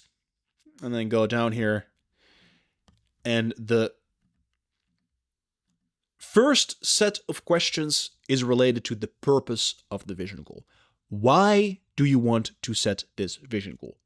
Really spend some time on this. Like earlier, we had this little reminder in the project tracker that said, if you don't have an hour to think about the project you're working on, then don't start it. Well, that is 10 times as true for vision goals, right?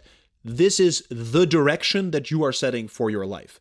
Take some time to reflect on this. Really think about it deeply. Revisit these vision goals, right? We don't even have to set them right in one go. Really spend some time with them and make them feel like they are your vision goals. So we start with the purpose. Why do I want to set this vision goal? How does this vision goal contribute to my life purpose, right? Even one layer deeper, like why I'm here on this earth. And this is why we put this all the way at the end of the masterclass. This stuff takes time. And very often when we get started with this entire, this entire new way of living our life, we don't know the answer to these questions. Actually, nobody knows the answers to these questions. So this can feel overwhelming. Maybe it can feel like we're failing, like I don't know what I'm supposed to be doing. We get closer, we iterate, right? We go through the circle of growth over time with these different feedback loops. So we get a deeper and better understanding of our life purpose, but we never really figure it out. So set a vision goal. How does this vision goal contribute to my ever-evolving life purpose? And then the last one, which life area is this related to? And that's the next element we are going to build. Boom. Okay, there we go. Next set of questions. If we set this vision goal, then what does my life look like? What would my life look like if I pursued this vision goal? And what would my life look like when I reached this vision goal? The purpose behind this question is that when you envision for yourself, truly envision what it looks like when you're pursuing, but also when you've reached this vision goal, that is where that intrinsic motivation comes from, right? That is when you embody and really feel on a deep level, oh, wow, this is my dream life. And you really get into it.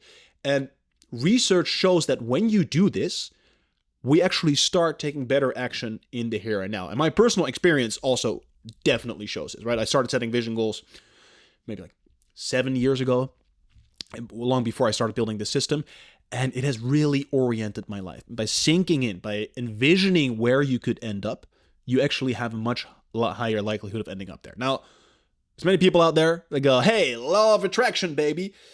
I'm not convinced that there is some spirit energy that's like, oh, you give me your order and I shall deliver, right? Because many people envision themselves in places and never end up there. But I do think that we can condition our mind. We can condition our perception of the world to narrow it down on things that are important to us, right? Because life, like perception is always filtering out more than we take in. Like we're always filtering out so much of the data around us. And choosing what we filter out, that is done by aligning it with our own value structure. So I choose the things that are valuable to me. I perceive the things that are valuable to me. And in the very essence, of course, those things are shelter, food, water, right? Because those are important to me. Those are the human universals. But on top of that, something that might be interesting to me might not be interesting to you, right? Maybe I'm interested in cars and you're interested in nature. We might be walking on the exact same road. I see the Ferrari, you see the tree, right? So we limit reality through our perception. And the way we sort of choose the glasses that we put on is by envisioning this sort of stuff, by really sinking into it. And then as we go through life, we will look more through these lenses. So what would my life look like if I pursued and reached this vision goal, and really sink into that? The opposite also helps, to think, what if I did not pursue this vision goal, right? What if I did not do this thing that I think will be very important to me? What would my life look like then? Because positive reinforcement, reward is a really great way to be motivated, but punishment or negative reinforcement can also be a really great way to be motivated, right? We want to go towards something where you want to go, but we also want to move away from something where we don't want to go. So if we set both sides of the spectrum, it can help us be even more motivated and driven to pursue this goal. Okay. The next reflection we make is the sacrifices. Because once again, saying yes to one thing means saying no to everything else. So we want to ask ourselves before we start, what sacrifices would I have to make to pursue this vision goal? And am I willing to make these sacrifices? This is a very important follow-up question, because if you are like, okay, I'm going to build this $1 million business, right? Or I'm going to run this marathon in the desert.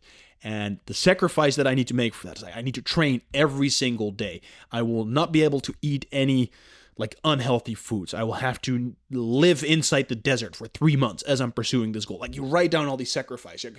I'm going, you're feeling the energy. But then if you stop to think about it and you ask yourself, am I really willing to do that? Am I willing to live in the desert for 3 years? And am I willing to not eat any junk food for multiple years? Maybe I'm not. Maybe you're not willing to do that. And that is perfectly fine. It's better to be upfront about it with yourself and then change your vision goal than set an unrealistic expectation, not meet that expectation, feel like you failed, or meet that expectation and be miserable along the way. That's not what we're here to do, right? We try to craft a good life, not a miserable life. So ask yourself that question. Am I willing to make that sacrifice? And for all of these questions goes really try to sink into them, right? These, you really want to feel them. You really want to envision them, because then they resonate and you get to see the real results. Okay. And then we have the questions I was talking about earlier. The possibilities, right? This is the moment to think big. Vision goals are the moment to think big. So the first question we can ask ourselves, what would this vision goal look like if I tried getting 10 times as much result? Not 2 times as much result, 10 times as much result. And easy to measure examples are always with money. So let's say, for example, my goal is, okay, in 10 years, I'm going to build a business that makes $1 million a year. Then ask yourself the question, okay, what if in 10 years I'm going to build a business that'll make 10 million a year? Set that goal. Make it more ambitious, right? It doesn't necessarily have to be reached, but even if it makes you 20% more productive or gets you 20% further along that way, as we're compounding over time, that can make a huge ass difference. The other question we can ask ourselves is, what would this vision goal look like if I tried doing it in 10% of the time? And there's 2 ways that we can answer this question. The first one is by making the time horizon shorter. So what if I want to get this vision goal done in a year, right? What if I want to make this $1 million business in a year? But we can also say the time investment. So let's say I'm assuming that if I built this business, it will take me 40 hours per week working on it for 10 years. What if I only worked on it for 4 hours per week? What would that look like? And this can also help us to sort of distill the 20-80, the 20% of the stuff that's going to lead to 80% of the result. And in the next chapter, we're going to look a little bit further at this principle, but we can really look like, okay, even if we can slim it down by half, right, instead of by 10 times, that is a huge profit.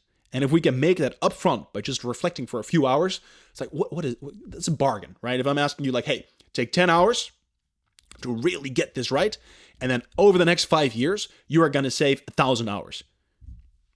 You tell me if that's a good deal, yes or no. Okay. And then the last thing that we're going to answer here is the commitment. First, before we go into the commitment, we first go and cycle through these steps as long as is necessary, right? Take your time. Even if you have to cycle through them 3 times, right? Let's say, for example, you answered here that I am not willing to make that sacrifice. Okay, revisit. Go back, right? Keep returning until you find a vision goal that really resonates. And then once we resonate, we're going to make a commitment. In here, we're going to write down, okay, I, from Palokai, am committing to giving myself 110% to this vision goal. I know that this really resonates with who I am. This is important to me. This is the impact I want to make. I am going to do it. We put that down and we give ourselves that conviction. We make a commitment to this vision goal. Because then when times get tough, we can remind ourselves like, hey, I've thought about this. I've aligned this with who I am. Let's fucking go, bro. Let's fucking go. Okay, so this is where we make the commitment to this vision goal. Then, once we've finished the reflection part of this vision goal, it is time to take who we are and align that with what we do. Because we got to do shit, you know? We got to do shit to make some value in this world. And the way we do that is by translating our vision goals into SMART goals. And you might know by now where the SMART goals live. Those live inside of our project tracker. So what we're going to do is we're going to create a view over here. I'm going to call this just a table. Progress, project name.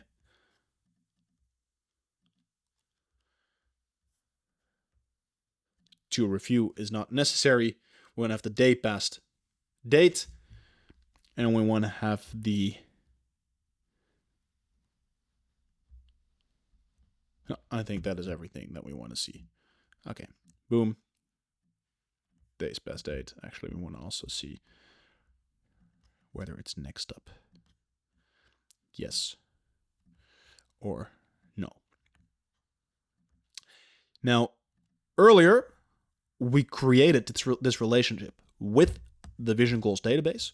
So we are going to create a filter that says Vision Goal contains the Vision Goal template. So we're going to add that template one later when we're adding this database view over there. And then over here, we're actually going to add a sort, because we also need to have the status. Actually, we're going to add a sort. And we're going to sort it by status.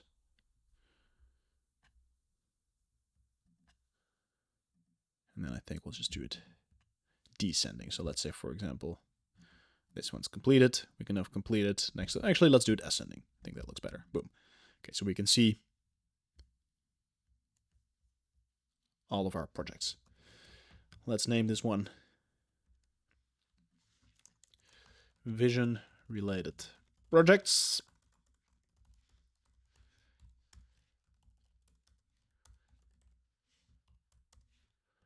Boom. Get back into the template. Linked view of this project tracker. Vision related projects. Over here, now we can just call it related projects. And then we say filter vision goal contains vision goal template.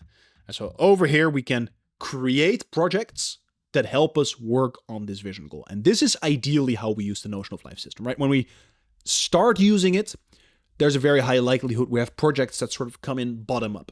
But over the long term, we want to inform our project through our vision goals, right? So based on our vision goals, we're going to create projects that are going to get us there. And yeah, actually this commitment over here, we put it after the project. So we set at least one project for each vision goal. And then we make our commitment.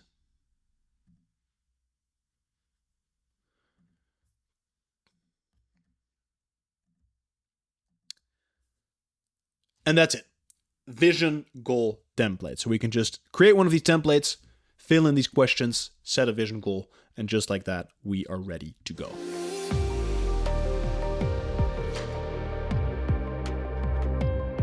So let us actually then go and dive into the database, because we like databases, or at least I like databases. I love databases even. All right, we're going to say 6 live areas. This one is going to get the mountain emoji. We're going to turn this into a table, which for some reason when you turn it in a table, it changes the emoji. That also happened when we were trying to do the vision goal one. I can also see that I'm frowning, looking very serious right now. Let's go into inside 6 live areas and then actually get the database cover. Okay.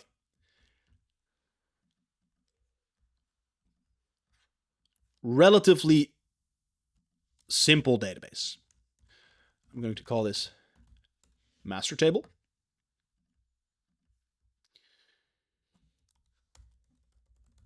We're going to add the mountain over there.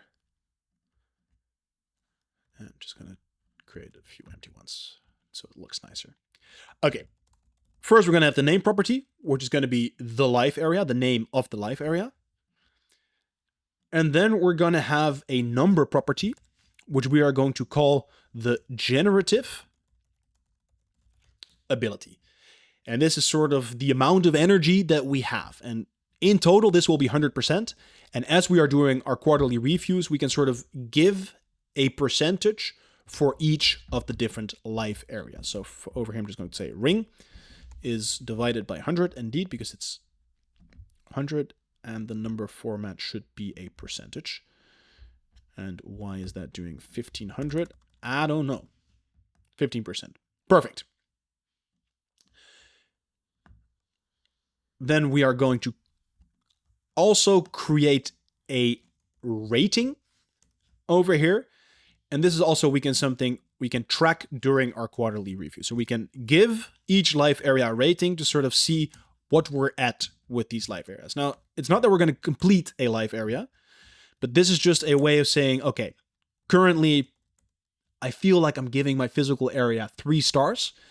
Maybe I want to increase the amount of focus I put on this in the next 3 months. Or maybe it's still fine. And then in the next quarterly review, I see, okay, now it's actually 2 stars. And later on, using an automation and a formula, we're also going to track over time how this is sort of developing. And then we can see like, okay, maybe it's now really time to start focusing a bit more on this specific live area. And let's just throw this in there.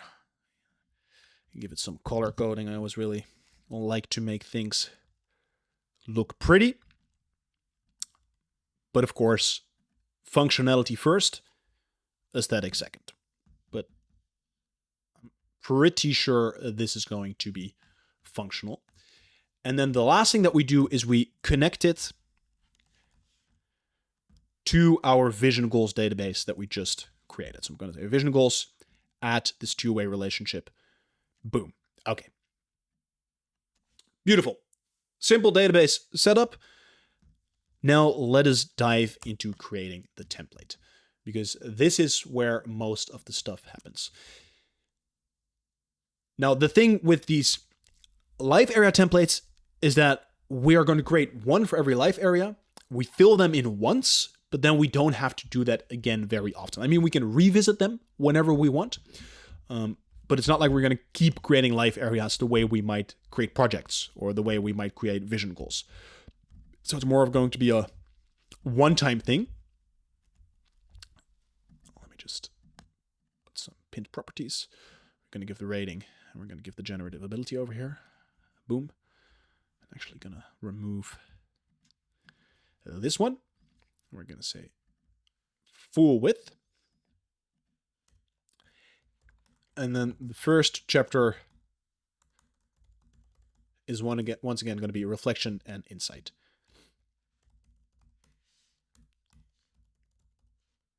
And just like we did with the other reflection questions, we will have to reset this once again, because we copied it in from the existing system. So I'm going to go over here, 6 life areas. I don't think this works. It does work. Okay. That's a quicker way to do it. 6 life areas, add that relationship. And then also inside of this view, we have to go to this filter, sort of delete that one. Then we can go back into the 6 life areas, which we did not yet call 6 life area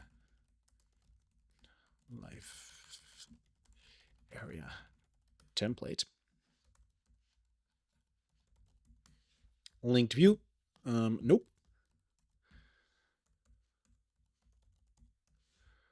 Reflections. 6 life area reflections. Okay.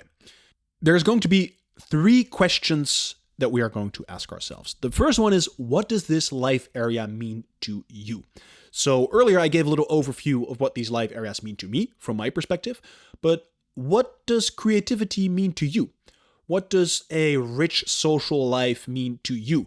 Right? You really want to make this model yourself and also understand, this is part of this question, understand these life areas, that make them really resonate. Because I've met so many people over the years that I sort of talked about this stuff with, and they just go, I never considered also focusing on my social life as like an actual thing to focus on, or my spiritual life, or even my creative life, or even my financial life. It's like, you can do that. Yeah, you can look at your life and be like, hey, I want to develop in many different ways. And for many people, that's just not a thing. So by asking these questions for each life areas, we also make them more salient, and we actually make them a thing to focus on. The second question is, what are you currently doing to nourish this life area? So that's a good question to ask. What are you currently doing to nourish this life area? Are you already working out? Do you already have some sort of creative practice? Are you seeing friends on a regular basis? Are you investing money? Right? There's all these different things that we can do per life area. And then the third question, I think this is a very interesting one. What would mastery in this life area look like for you? Ideally, we master all these life areas. I think that's when we get the most beautiful life that we can live. When we've mastered all of these life areas, but there's never going to be a perfection, right? But we can think about, what does mastery look like to me? If I would really have mastered the physical life area, what can I do? Can I just put my hands on the floor with straight legs, which is something that for the life of me I can't? Can I just run a marathon any given day, like snap my fingers, go run a marathon? Am I lean? Am I able to pick up my children? Or maybe for the creative area, mastery is I can make music, or I can make videos, or I can make paintings, or I can build a business, right? So for each of these life areas, we can think, what would mastery look like to me?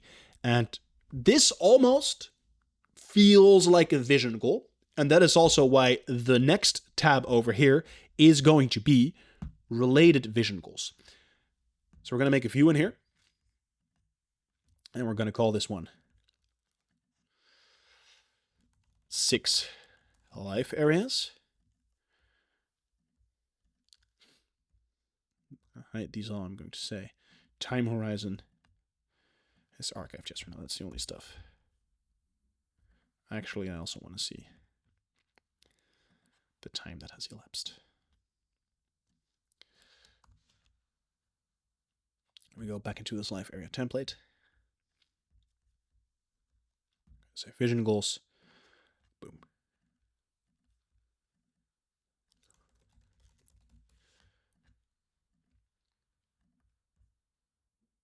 And we will need to make a filter that says vision goals contains this life area template, so that inside of every life area, we can add 1 vision goal.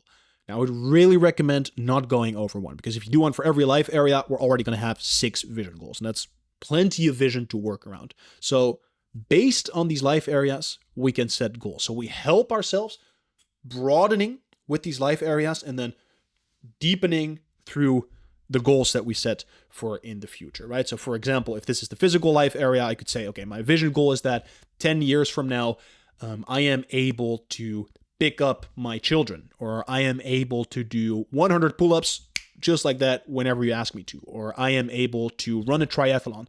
That could then be a vision goal related to that particular life area.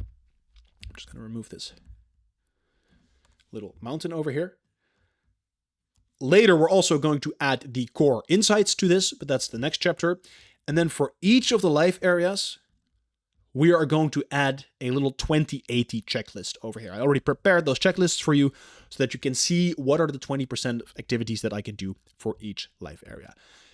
Now, instead of pimping this template further, we are now going to actually generate, based on this template, for all views, I'm going to generate the 6 templates. So I'm going to say life area template. I'm going to do this.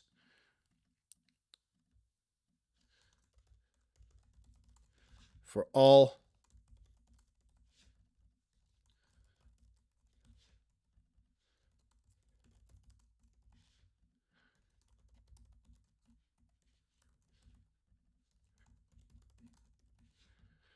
and then we're going to create a new view, one we haven't done before, a gallery view, which allows us to show things in a gallery. And currently we have in the layout the option that we want to see the page content over here. So you literally see the content that's on the page in this little card.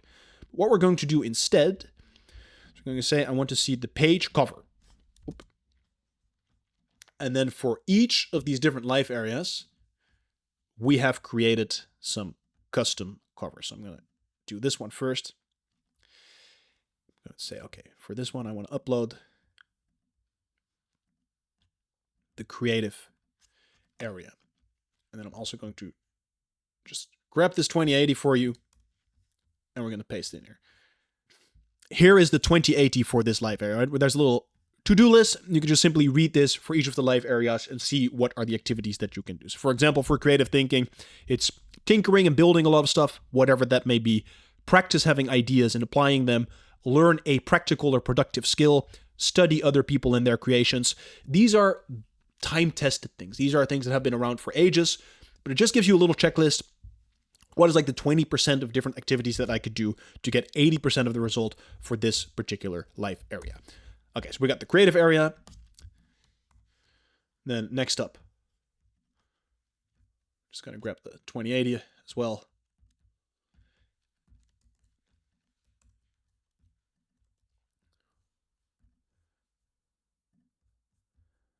And we're going to add the cover over here. Going to get the spiritual area. And let's do the social one.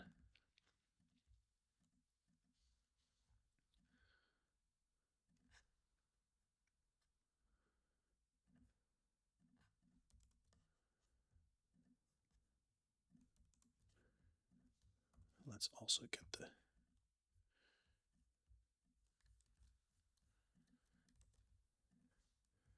$2080 for the social. And once again, it's very simple things, right? Cut out people from your life that don't genuinely want the best for you. Be honest and truthful in the things that you say. Join a class in public speaking or improv. These are all very simple things you can do. Interact, just talk to people. Go out, talk to people, practice. Go, practice. 2080 for the social area. 2080 for the financial area. This one is particularly interesting. So much industry, so much content geared around how to become rich, how to make money. And usually those people are quite literally selling you how to make money, and that is then making them money, right? So it's like a self-referential thing. The basics are very easy. Make a budget, calculate your average spending and income, and make sure that there's more money coming in than coming out, right? That's how we save money. Automate as many as of your financial transactions as you can, right? The less time you have to consciously make decisions, the easier it is to not make bad money decisions. Cut out any purchases that you aren't passionate about. Invest money on a continual and consistent basis. Start your own business. Acquire equity in a business, some way of doing that. And learn new skills that can help you land a better paying job. If you would master all these things, you're good for life. You're good for life. So once again, it's all relatively simple, but it's things that you can use to just master these life areas. And like, I didn't come up with this stuff, right? This stuff has been around for ages. And it works. It's free. And it works. All right, let's do the mental area.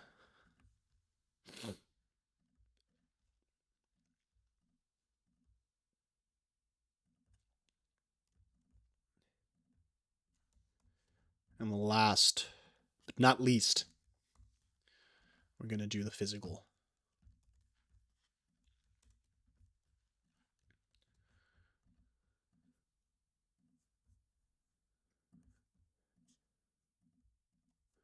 All right, physical area, another one of those where all these diets and hacks and tricks and do this to get a six-pack in 3 months and all the blah-de-blah. It is simple. Just eat nutritious foods, work out regularly, dedicate training to flexibility and mobility, get enough sleep. It's all not that complicated, right? And it's free. It's free. It's nice, you know. So a lot of this stuff is just free. You can get it, which is also why there's no business model, which is why people very often try to sell us all sort of nonsense, because that makes money, right? And I get it. We need to make money, but it's still... I gave this one the wrong banner.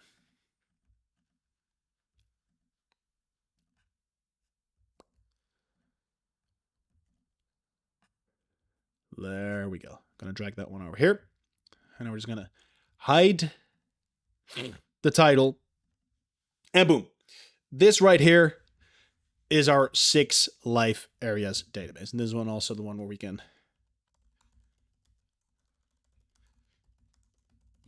interact with.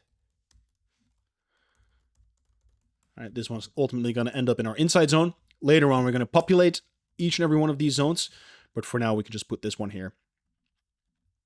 And just like that, we can easily access all of these life areas from inside of our inside zone. Okay, beautiful. I am impressed that you've made it this far into the masterclass. And if you are here, then the Notion of Life WhatsApp community is perfect for you.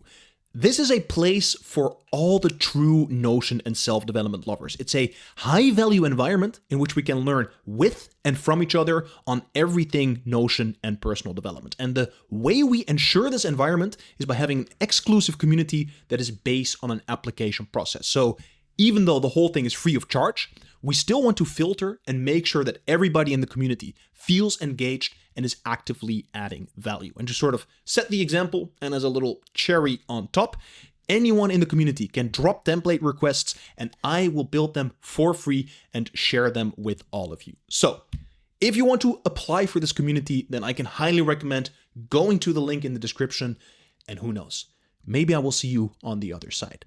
All right, let's get back to the masterclass.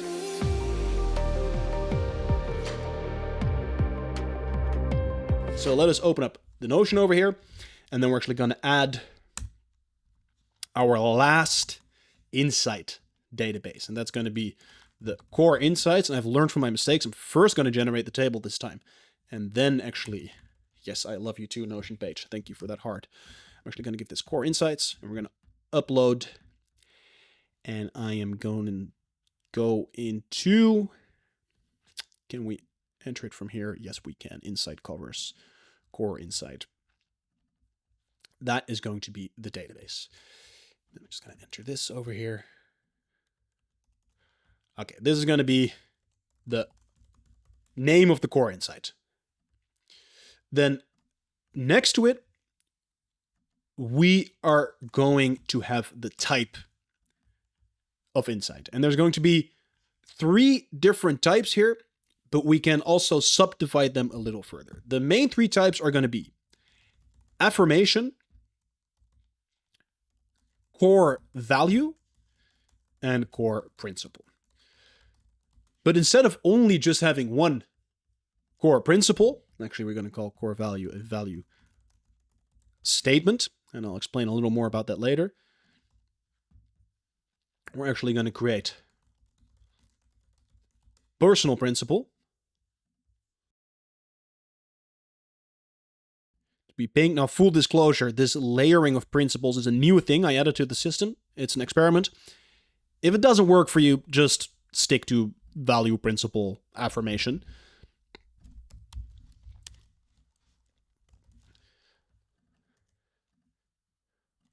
But I think it can be helpful to distinguish between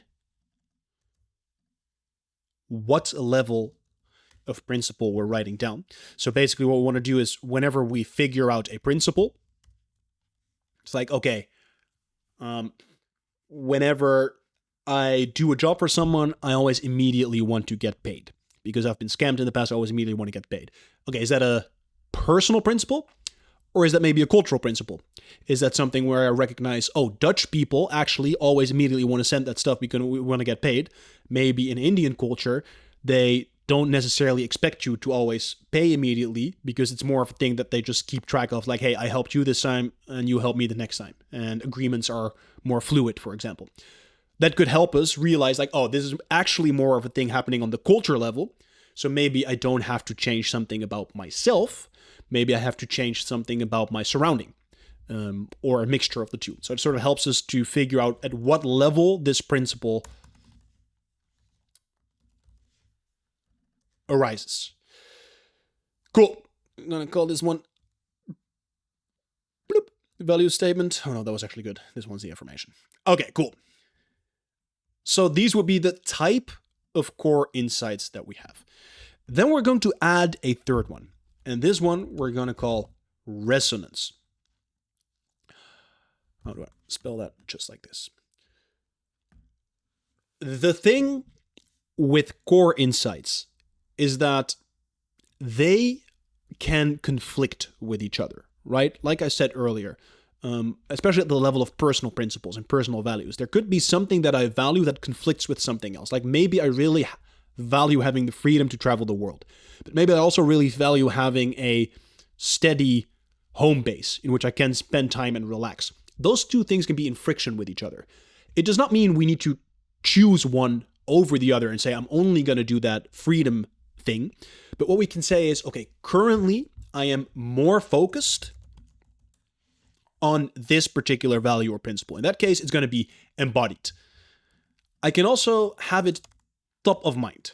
Like, it's important to me, thinking about it, but it's not like something that I'm living and breathing and just exuding right now. It's something like, okay, I'm thinking about it, I'm like trying to live more freedom of life, but it's not just something that is just like completely ingrained in me. And then the last option that we have is that we're relaxed. And this basically means like, hey, this was valuable to me. This might have been very valuable to me in the past. Currently, I'm a bit more relaxed. You know, I don't have to have that freedom as much as I used to desire it. So it sort of gives us a possibility to check in, like, how important is any given core insight to us?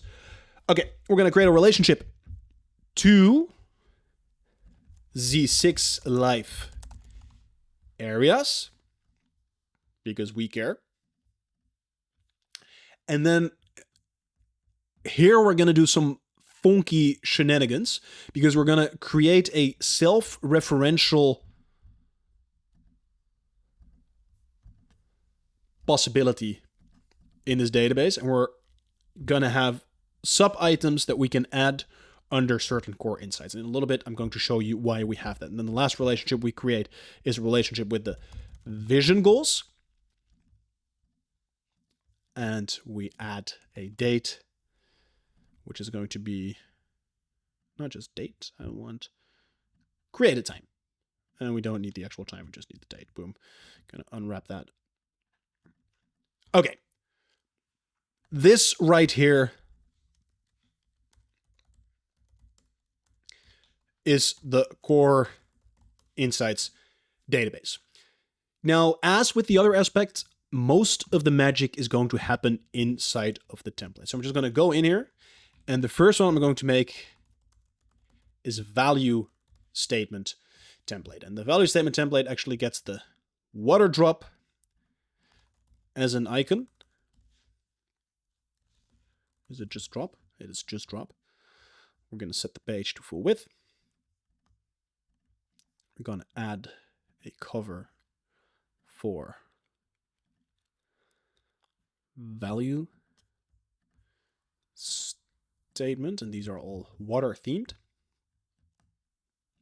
going to customize this layout, clean this up a little bit. We're going to pin the resonance and the date. And then we're actually going to create a separate opening to relate the vision goals and to relate the 6 live areas. I'm going to create a section over here. What we can actually do with one of these sections is we can add certain properties in there. So I'm going to say I'm going to add the vision goals, and I'm going to add the 6 live areas. And then boom, just like that, I'm going to add those. And now over here, we can relate the value statement to any vision goal or to a 6 live area, right? So we can connect them and see, okay, how many core insights do I have for a specific life area? And we can also connect them to a specific vision goal, just to give us a bit more of that intrinsic motivation, right? Connecting who we are with that first step of planning, which is the vision goal. And I want to remove this bad boy. Booyah chakalaka. Okay.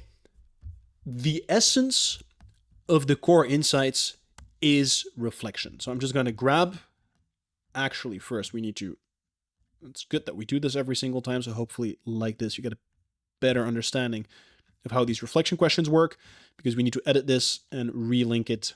Whoop. We need to edit it and relink it to the core insights. Add relation. And then we also need to clean up these views over here. Okay, perfect. We get back into that template. Now we can say linked view database reflections. Going to be too slow there. Boom, value statement. Okay. The essence of these templates is really just reflection. As you can see, maybe also in the vision goals and in the 6 life areas, as we're getting more like in that initial stage of the future flow, as we get more into that insight part of this system, everything is more about reflection. It's less about nice little techie things like we have in the project tracker and like measuring these things. And it's more about just writing and thinking and doing the deep work. And this can also happen through conversation. This can happen through drawing. This can happen through other creative measures, but it's like really just formulating things that are important to us. So that's what we're going to do for every value statement. Now, you might have already wondered, why is it called a value statement and not just a value? Maybe in school at some point or at some other thing that you ever joined, you had this exercise where you were asked to pick your core values from a list of values, right? So there's this list of 100 values: friendship, compassion, connection, you name it. And you pick sort of your top values.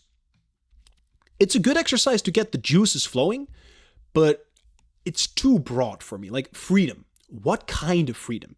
Connection, what kind of connection? So instead of just writing down a value, we create value statements. We make them more specific. So instead of saying, I value freedom, I can say, I value the freedom to be able to travel wherever I want. Or I value the freedom of being able to do my work in the way that I see fit. Or I value the freedom of being able to go out of my house and take long walks in nature, right? These are all different ways, different expressions of freedom. So instead of just having a value, we make value statements. We make them more specific. And then the next thing that we add over here is we're going to create a view with related affirmations. So based on a core value or based on a core principle, we can create a value. But we have to make a new view specifically for that. So I'm going to create a list view, and I'm going to call this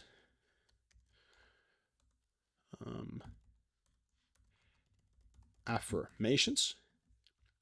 And in this affirmations, I want to say the parent item contains the template that we just created. So the parent item contains that template, and then anything that we add in here is automatically an affirmation. And then as a sort, we can say resonance is descending. Okay, we're going to add this to the template, and then I will show you how this works. It's going to say core insights, affirmations. Hide this title over here. And then parent item contains value statement template. This is already the finished template. It's a very simple template. It's mostly about reflecting as we would now create a core insight, right? Let's say, for example, I'm going to create over here my value statement. I want to have the freedom to travel wherever I want. So we actually need to make one more change in this view. We need to say customize core insights and make this a flattened list. And now if we were to have this template over here that we just created, we can now simply add an affirmation. So I want to have the freedom to travel wherever I want. The related affirmation to that is I will always choose to travel whenever the opportunity presents itself, right? That might be an affirmation I want to remind myself of every single day. And then from this view, we can then create an affirmation template, which is the one we're going to make in a little bit. But you can see this affirmation is now automatically linked to this core insight. So we can see which value the affirmation is related to. Now, I'm just going to go back into the database. First thing we're going to do is create a core principles template. And it's very similar to the core values template, but we have the different cover over here. So we're going to say principle cover. And we're just going to swap out these reflection questions, right? Database first design. It makes things so easy to just swap them out later instead of having to do everything manually every single time. Just like that. Boom. We now have our principle questions that we can answer for our core principles. And once again, similarly here, we can set those affirmations and simple as that. This one should not exist. Let's just delete. Move to trash. Okay. Last template we want to create here is the affirmation template. And this one, arguably one of the simplest templates in the entire system. We're going to edit the crystal. I'm going to say duplicate this template. Affirmation template. And actually, I realize right now, inside of this core principles, we want to set the type to principle. Inside the core values, we want to set the type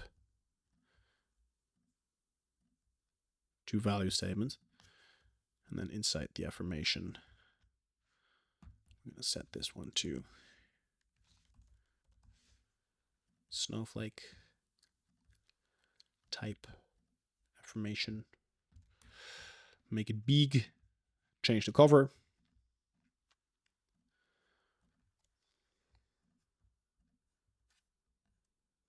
I'm going to delete these questions because we don't need them.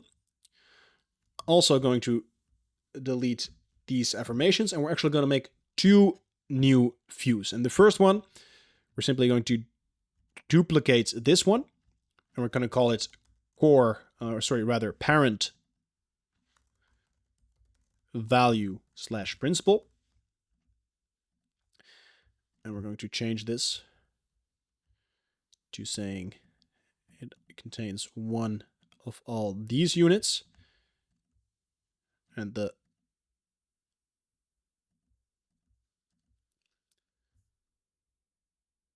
sub-item contains the template that we just made. And then similarly, we're going to add a few in the vision goals database. actually going to say list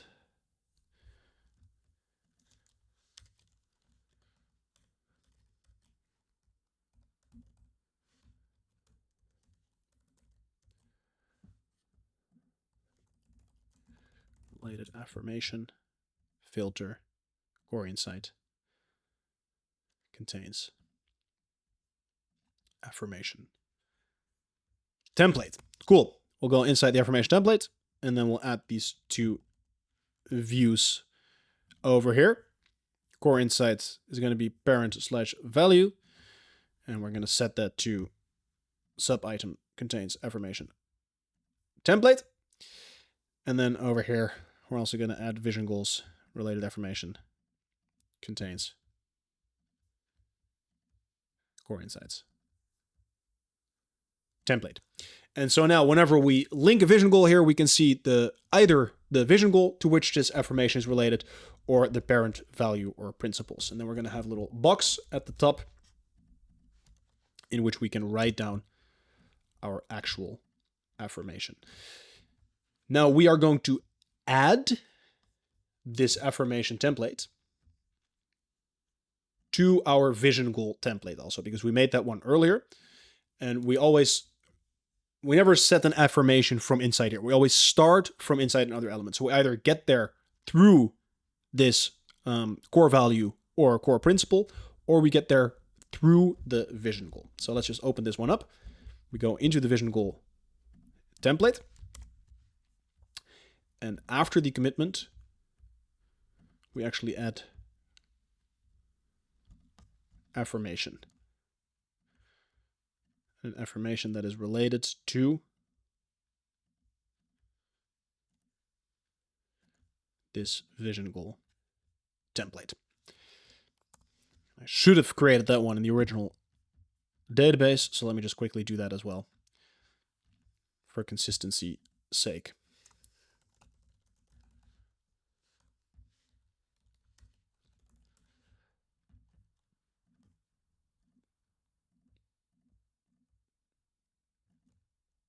Vision goal contains. Beautiful. Okay. And then the last thing we want to do here, actually we already did that, right? From here we can just create this affirmation. Just like that, we can now create either a core principle or a value statement. I'm going to create a core principle. I can fill out these questions, like what does this principle mean to me? How does it conflict with any of my other principles? That was that friction I was talking about earlier. What challenges might you encounter when you are applying this? And what would be a practical application or lived examples? This is always good to think about. Values can be very abstract. Principles are more concrete, but can still be pretty abstract. What would it look like practically if I indeed value having the freedom to travel? Okay, practically that would mean that I'm going to save up money so that I can actually buy a ticket to fly around the world. That would be a practical example. So we want to take this abstract thing and make it more practical. And then in here, I can simply add an affirmation. And I see that in this view, we haven't changed this yet. And I can simply write that down, create an affirmation over here. And this is automatically related to this one right now. This is the principle. And then over here, I am always going to save money. Okay, not always. I am going to save 10,000 to travel the world. And boom. Just like that, we can create core values and we can have affirmations. And this is where we capture all of our deepest values, deepest principles, and yeah, deepen our understanding. That's the word, deepen a lot. Deepen our understanding and explore them for ourselves. Okay, I'm going to delete this. And I think this one, we want to have it with that flattened list. And let me actually also change that in the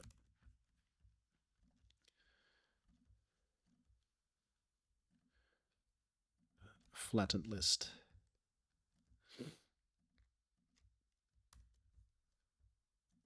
And now, if you've been paying attention, all the way back in the early days when we were building our daily review, we also had an overview of our affirmation. So we're actually going to create one more view, and we're going to call this active affirmations. And this one's basically going to show all of our affirmations that have a resonance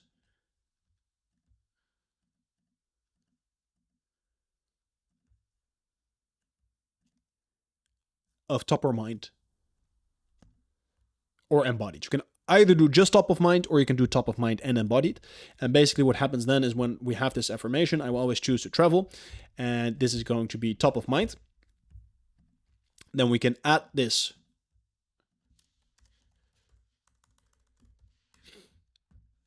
to our daily review template, and then either during our startup or during our shutdown or during both, we can have a brief moment to actually make those affirmations, right? And like this, we are making it full circle. We can check in with our affirmations. And just at the start of the day, when I'm on a day-to-day life, I'm just doing my thing, doing my daily startup, and I just remind myself, oh yeah, travel, one of my core values, I will always choose to travel whenever the opportunity presents itself. So we're connecting these core values all the way back to our day-to-day life. And that concludes at least the Insight databases. We now have only 2 more left, which are the quarterly and yearly review, and then we're going to move into the dashboards. So yeah, let's get some, baby.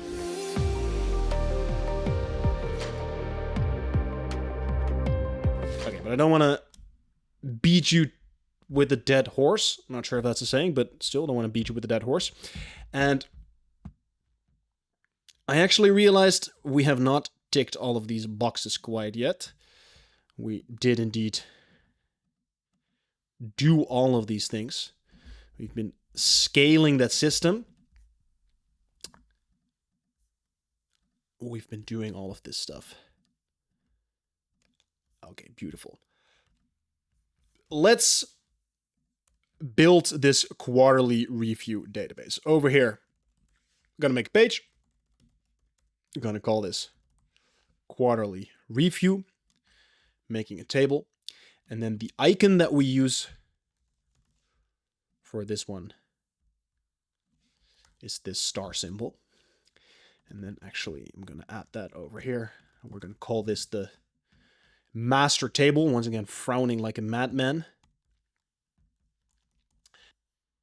This one, probably the simplest database that we've made so far. We only have the name of the quarter and the date span. So from when till when this quarterly review actually goes. So all the magic of the quarterly review does indeed happen inside of the template. So let's open this one up.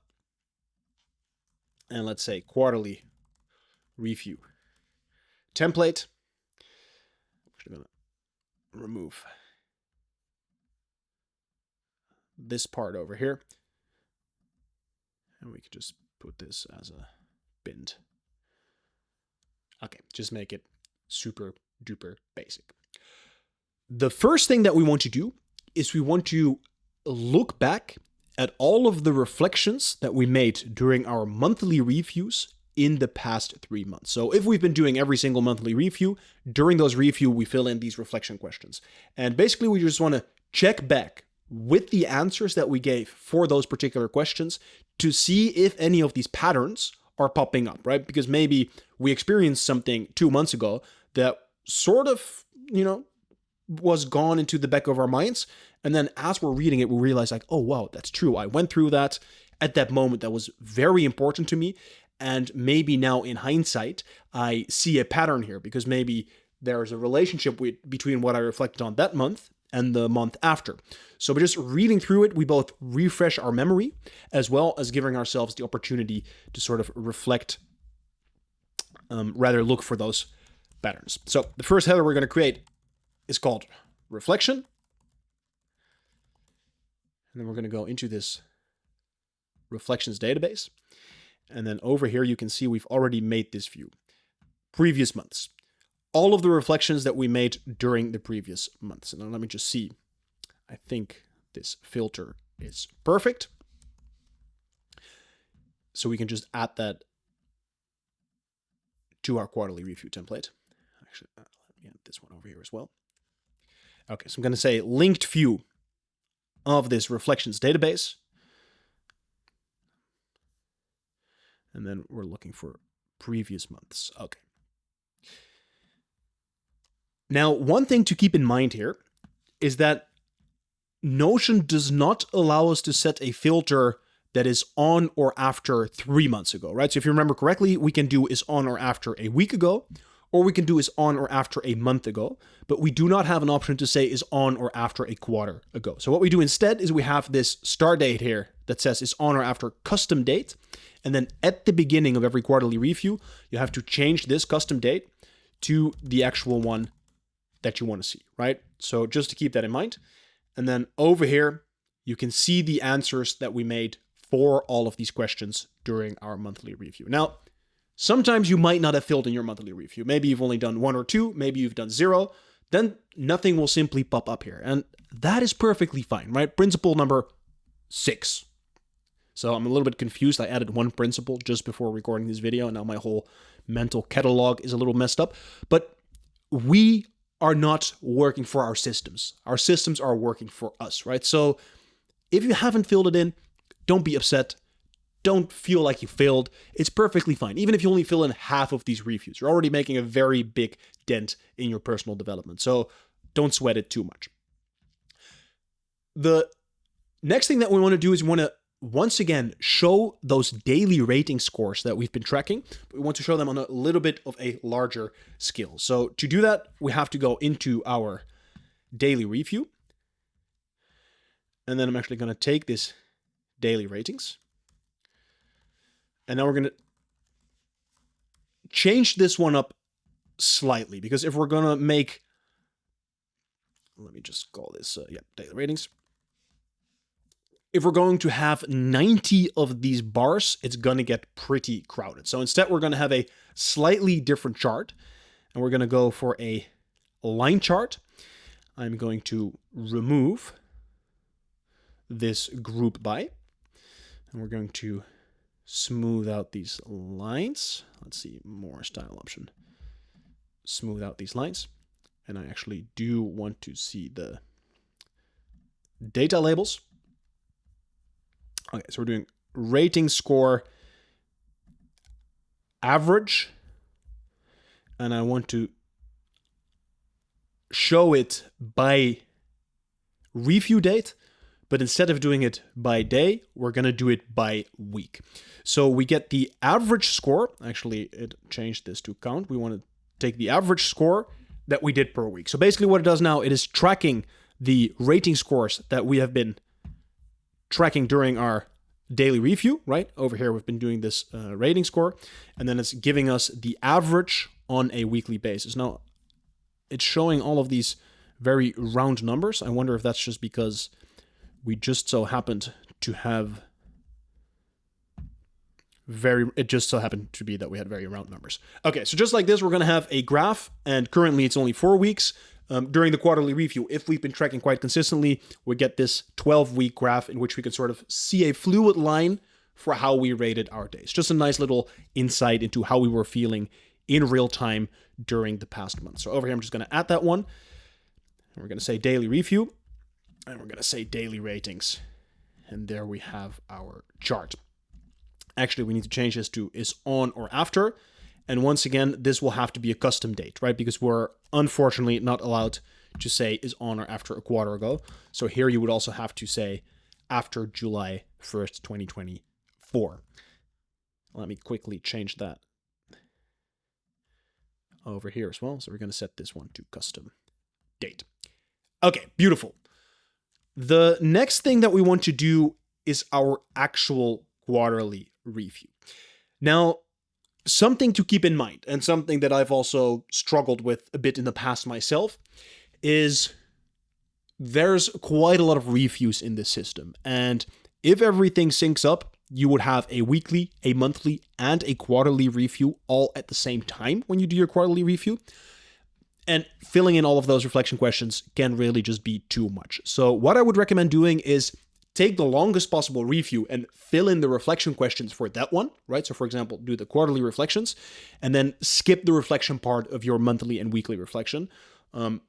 Because otherwise, if you're going to do it all power to you, but realistically from experience, that is not what's going to happen. So once again, better to have some realistic expectations instead of expecting the moon from ourselves and being like, I gotta do everything perfect, which is never gonna happen because we are not perfect. I didn't make the rules. I didn't decide it. I didn't decide us not being perfect. Let's see. We have our quarterly review, and I'm pretty sure we still have to link this database. And while we're at it, yes, we're just going to go edit, and we're going to say relationship, and just relink this with the actual quarterly review that we just made. That's nice. And then go back into that view that we had open here, quarterly review, and just make sure that we reset this one. And then we can go into this template.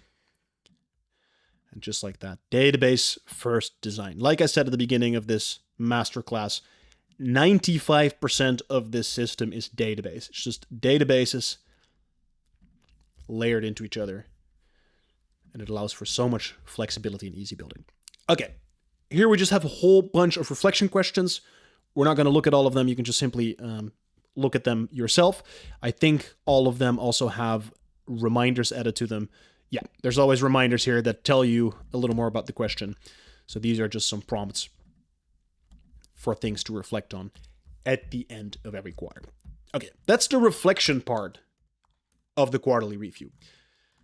The next and also the last part is the insight. So what we're going to do now is we're briefly going to check in with our value statements, with our core principles, and with our affirmations. Now, you don't have to change anything about them, but this could be a nice moment to just spend some time. Maybe you've captured a value statement at some point, but haven't quite filled in the reflection questions yet. Or maybe based from all of these questions and all of this reflection that we just did, we gathered some new insights. So this will be the moment for us to sort of add them to those respective databases. So let's actually create these views. We will go in here. I'm actually just going to duplicate this one. I'm going to call this one value statements. We'll just give it this little star. I'm just going to change this property, and instead of type, I want to see the resonance. It also has been sorted by resonance. And instead of affirmation, I want it to say value statement. Okay, so that's automatically a value statement. And then we're going to do the same for core principles. But then instead here, we're going to say, I only want to see principles. Now we can add this to our quarterly review template. And so then inside of here, we will see all of our active value statements and all of our active core principles and all of our active affirmations. Just going to hide these. Currently, these are empty, but of course, we can just simply add a new statement here. We can create a template and we can just simply fill it in, right? This is how everything is structured inside of each other. From here, we can just simply create one and easy peasy, just like that. Core principles, same. And then the affirmations, also the same. It's going to take this one out. Okay, then the next thing that we're going to do is we're actually going to grab. First, we'll need to make a new view. We're going to grab the 6 life areas database. And In particular, we want to create a view that allows us to easily change the generative ability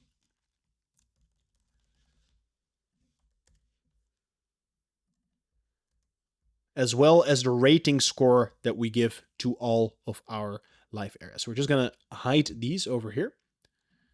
I'm actually going to put the generative ability over there. I believe, yes, there we go. Okay, so let's say, for example, this is just a little example.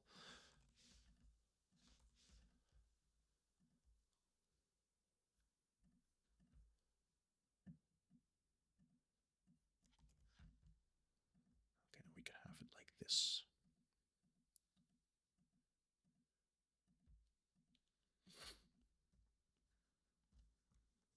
Beautiful. Okay. This could be the page that we have during our quarterly review. What we can now do is just briefly reflect on all of these different life areas and ask ourselves a question. What would I currently rate this life area at? And how much time and energy do I want to be investing in this life area the upcoming quarter? So for example, if you realize like, hey, my mental area has gone down to a 2, I actually want to give some more focus to that. You can say like, okay, I'm going to put 30% of effort into this one. But then also that might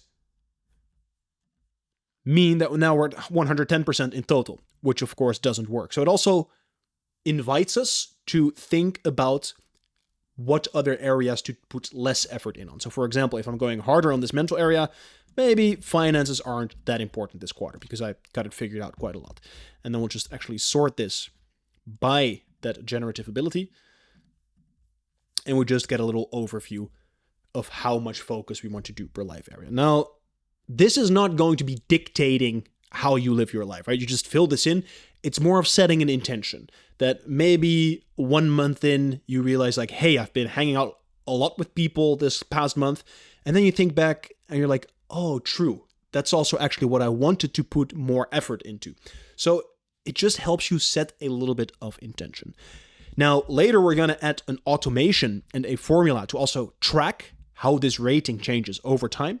But that's something for the more advanced stuff in the next part of this masterclass. So for now, we're just keeping this rating score like this.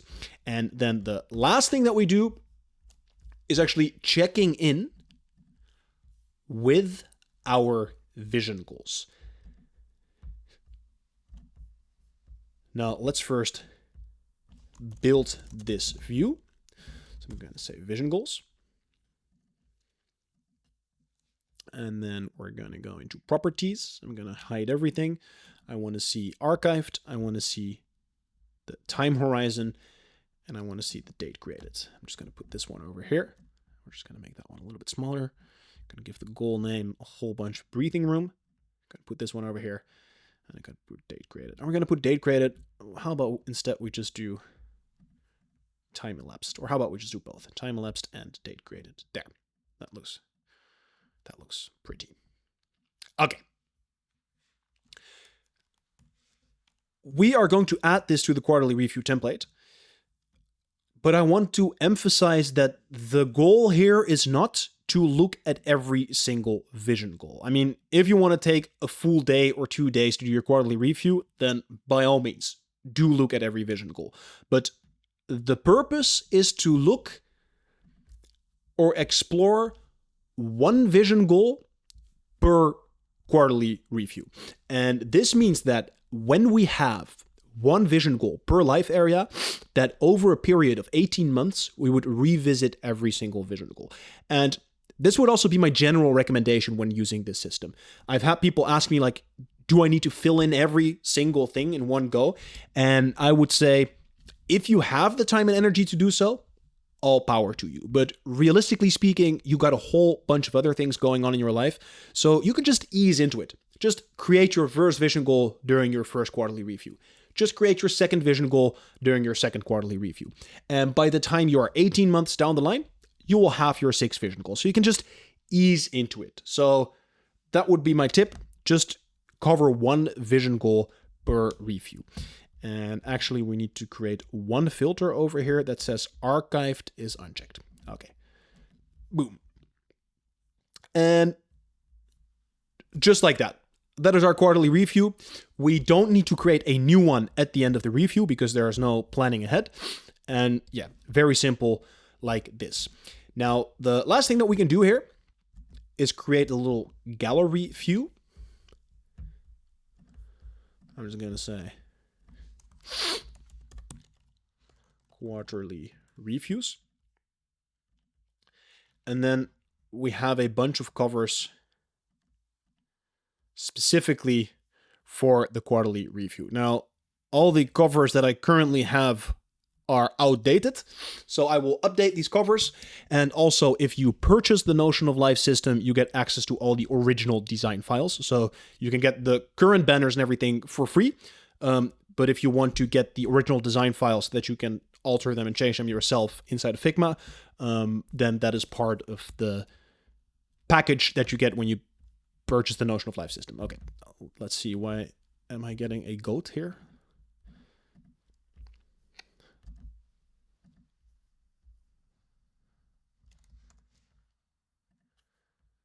I'm actually going to say layout. And then like that, we could create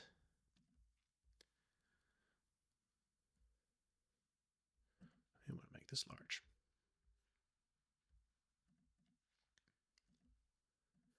And like that, we could create a gallery with all of our different quarterly reviews.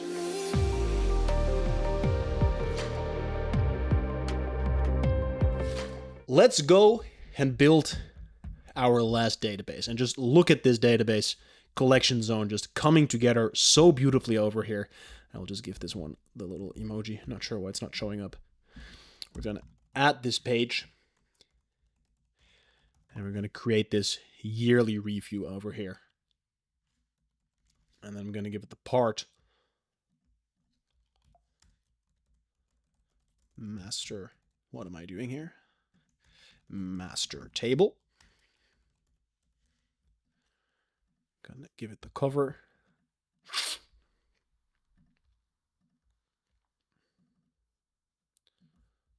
Database cover. There we go.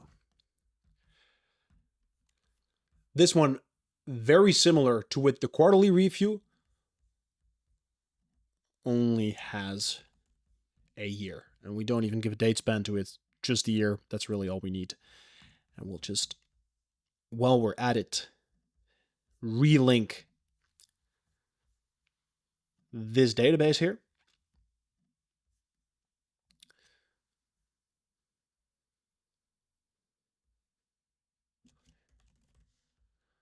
Can we get that as an option?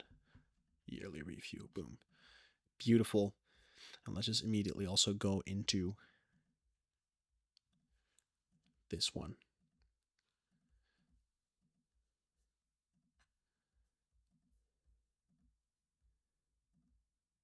Okay, beautiful.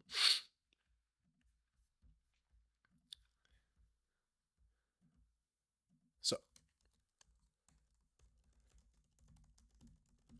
we're just going to create this yearly review template here. I'm going to blow open this page. Going to hide this part over here. And then let's start adding in the elements for the actual review. Now, the first thing that we have is a reminder. The yearly review really takes some time, and it also deserves some love.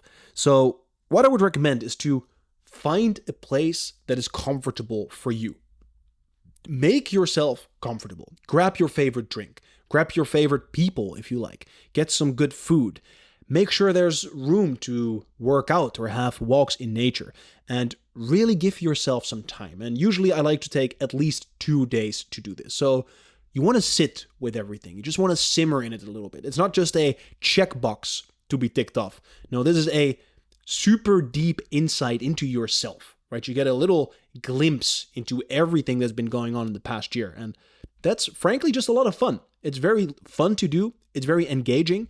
And yeah, no need to rush the yearly review, right? This is a 2-day investment that is going to pay off itself 100-fold in the upcoming year. So first, just set the stage. Set the stage for that yearly review. Once we've set that stage, over here, we're going to create a bunch of linked views of things that we have already done in the past year. The first one is that we want to have all of our reflections from the previous months. And then over here, we can set this custom date to be January 1st of the last year. So we basically get to see all the things we answered during our monthly reviews for all of these questions. And here you can really see that pattern recognition arising, right? You could imagine if you have answered this question about what are my intentions for the upcoming month, or maybe what is something that went really well, or what was something I was grateful for, or which people made me laugh, and you answered that question 10 times throughout the year, you can really start seeing patterns. Like maybe 5 of those 10 times, my intention was to be gentler with myself and with other people. Well, maybe that is something that is really, really, really valuable to me and that deserves some extra love and attention. So I can then take that and turn that into a value statement and write a bit more about it and go and vision for myself what would be some practical examples of how I could live this out, right? So this is the moment where we get this very deep pattern recognition. Likewise, we're also going to have a look once again at our daily ratings. But before we can do that, we basically need to duplicate this view. But instead of having it be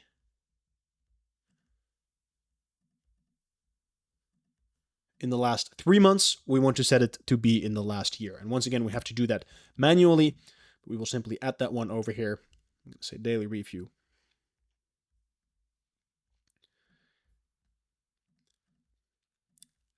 And currently we don't have all the data in here, but let me just show you in this finished Notion of Life what that would look like. I put some dummy data in this one. So let me just open this up over here. And we could go to daily ratings. And you can see a nice little graph how we scored ourselves over the previous year per month. So actually what I did there is make per month. So we should change this layout and say review date per month, right? So we get real-time insight into how we experienced everything during the past year rather. Okay. Then we are also going to look back at the reflections that we made during our quarterly reviews. So we're just going to add that one right over here. And then we're also going to look at all of the projects. And actually, we will need to have to create that view first.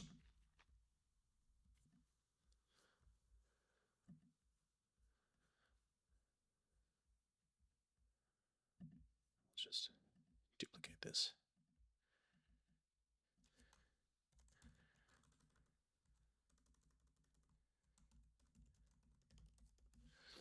And we're actually going to show all of the projects that are either active, completed, or terminated.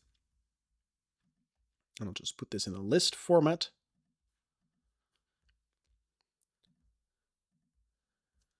And we can put the status over there. We can put the date span. I'll just put the days past date in front of it. And then sort by status. Let's actually do descending.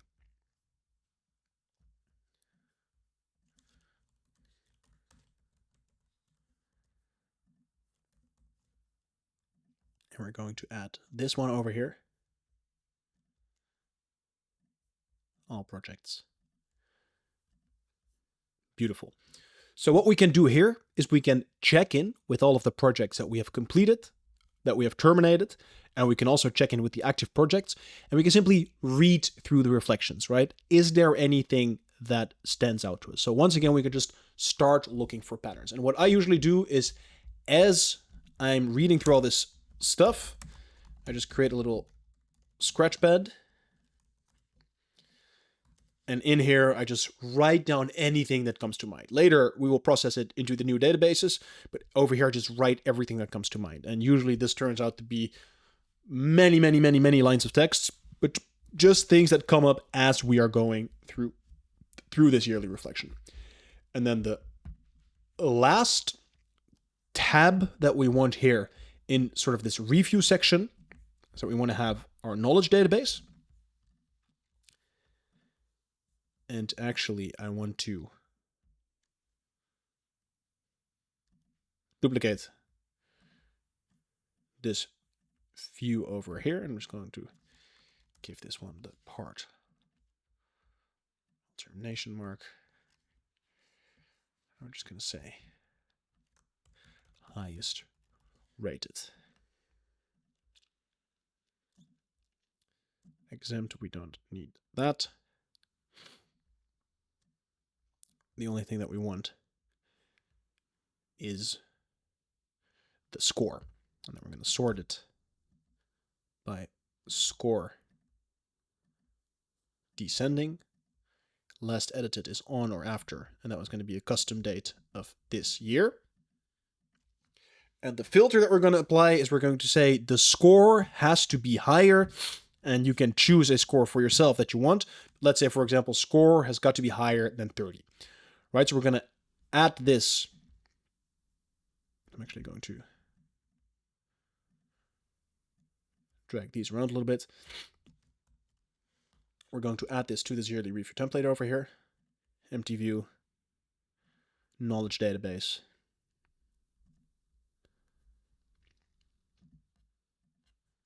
Okay. And we can see only the best knowledge that we have generated throughout the year. So we're really taking some time to look at all the bigger picture things, right? Everything that happened during our months. Our entire year of ratings on an ongoing basis. All of the things that we've reflected on during the quarterly reflections, and we're checking in with all of our completed projects, our terminated projects, potentially also our active projects, and then here, all of our most valuable knowledge pieces. Now, from these tabs, certain insights might arise. And that is where we have a separate set of questions. So over here, I'm going to create a linked view of this reflections database. And then here we have a special set of questions. And these questions are related to the views that we've just created. So this question, for example, are there any patterns or insights that stand out from the monthly reflection? So we can go into the monthly reflection, and then based on these reflections, we can make new reflections inside of here, right? And those could be 5 reflections, could be 10 reflections. We're basically looking for patterns, and then we capture them here. And then similarly, are there any patterns or insights from the quarterly reflections? So then we go in here, and we're looking for those patterns and insights. And similarly for the pieces of knowledge and the project tracker. So these are sort of the input, the context that we can use to fill in these reflection questions. Besides those, we also have some dedicated yearly reflection questions,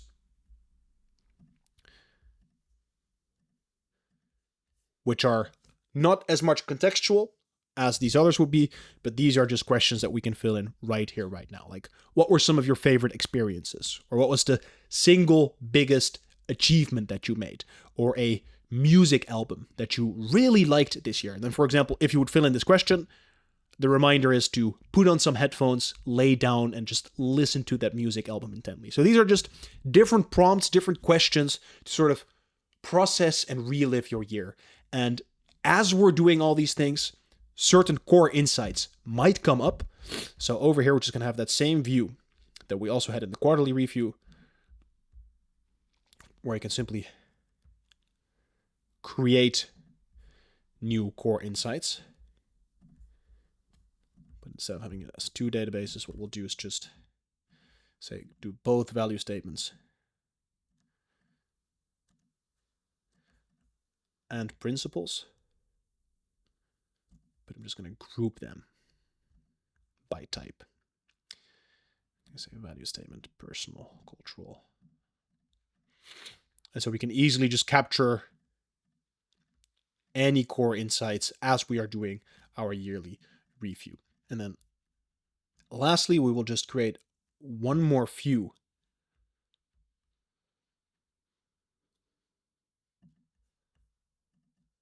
of the 6 life areas database. I'm just going to call this one yearly review. Generative ability, we got the rating, and then we got our vision goal and core insights. I'm just going to add that one over here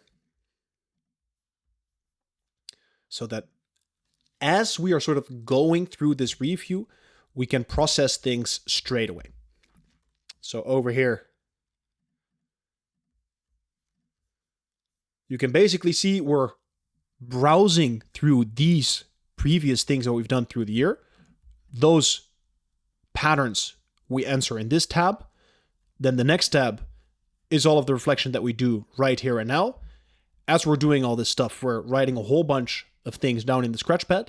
And then afterwards, from the Scratchpad, let's say, for example, I wrote down a value over here. We can drag all of those in to our core insights. And then over here, we can immediately link them to a particular life area. So we can say, okay, this insight I just created, I'm immediately just going to link that to this particular life area. And that is sort of how we make the whole circle connect. We now made the full circle. We've integrated everything. We've looked for these deepest patterns. We've reflected on everything deeply. We can now turn this into new goals and start the new year completely fresh, completely clear. And that is also why at the end we have this little reminder over here that says, time to wrap up the year. The year is now over. Everything that has happened, the beautiful, the painful, the awe-inspiring, is in the past. You were there to experience it all, and now it's time to move forward and experience new things.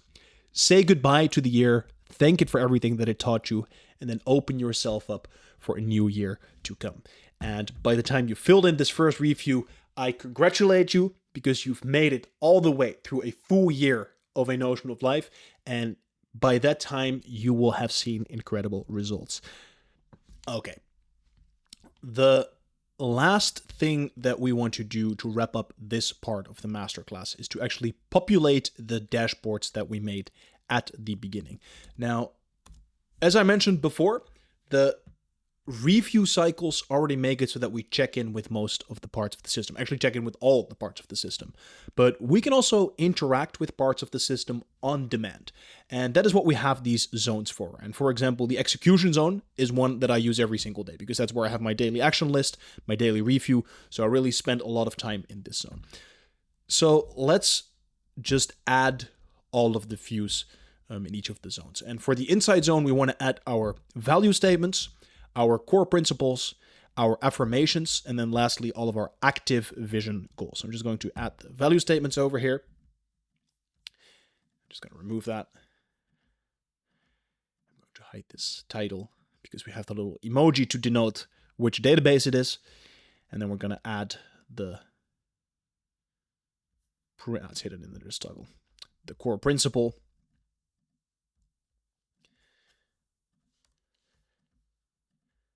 And obviously, as you start populating these databases, you'll get nice overviews of all of your most important information under each of these different tabs.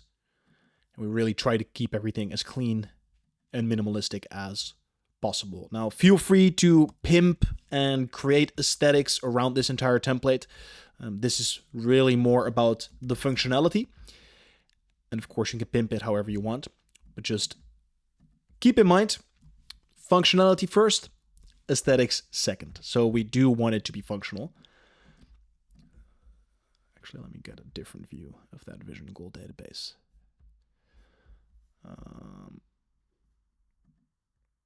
We want to have all of our active vision goals, and I see we don't have that view quite yet.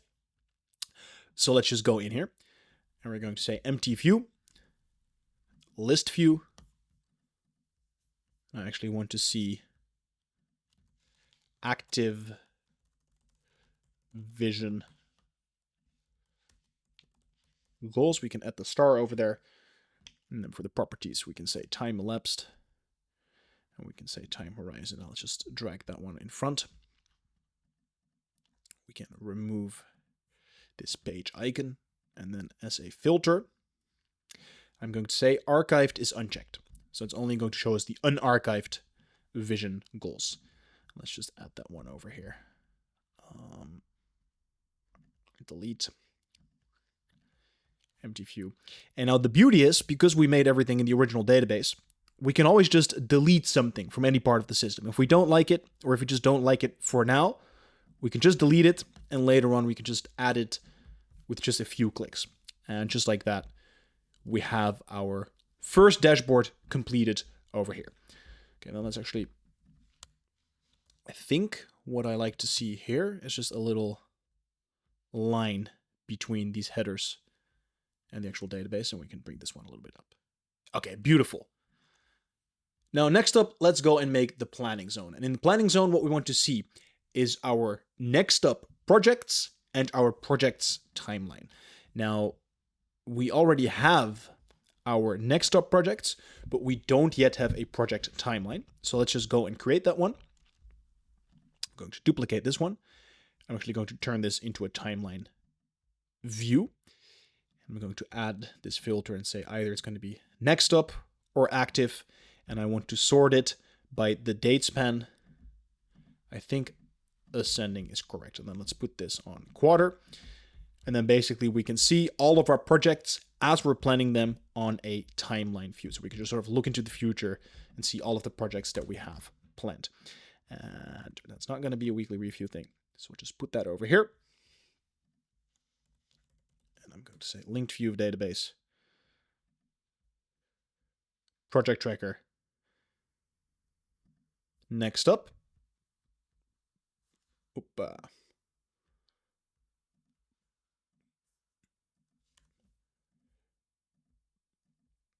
Hide. I'm actually going to add this one as well.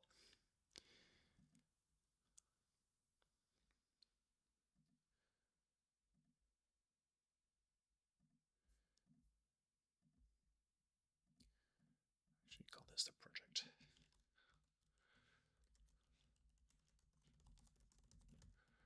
Little nice hack. If you ever want to delete an entire word, you can simply use Option backspace to delete an entire word, and you can use Command backspace to delete an entire sentence. So if you want to have some quicker editing of text, those can be some nice hotkeys. Then inside the knowledge zone, we want to see all of the knowledge pieces that are currently on Keep Exploring.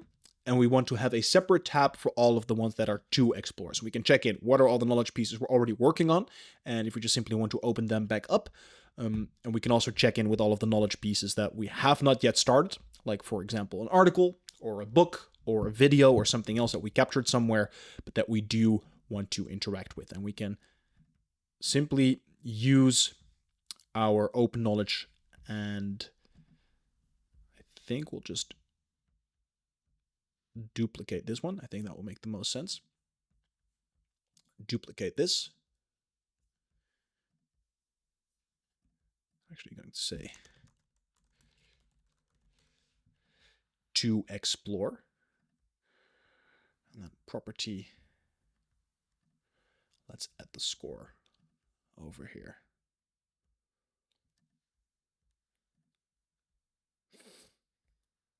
And then we have the days left in front. Do we look like what this looks like? I think it's a little much. Okay, I think we're just going to put it like this.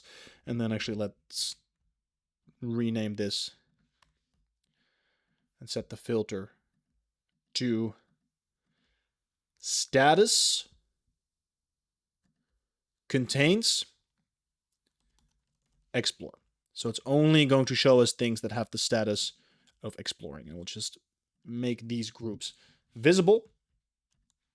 And we're going to duplicate this one. I'm going to call this one keep exploring. And we're simply just going to change this one over here. We're going to say exploring because that is the other.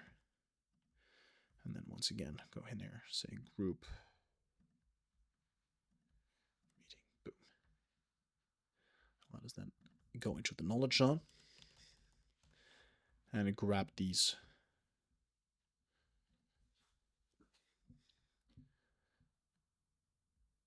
Keep exploring. And then the other one is going to be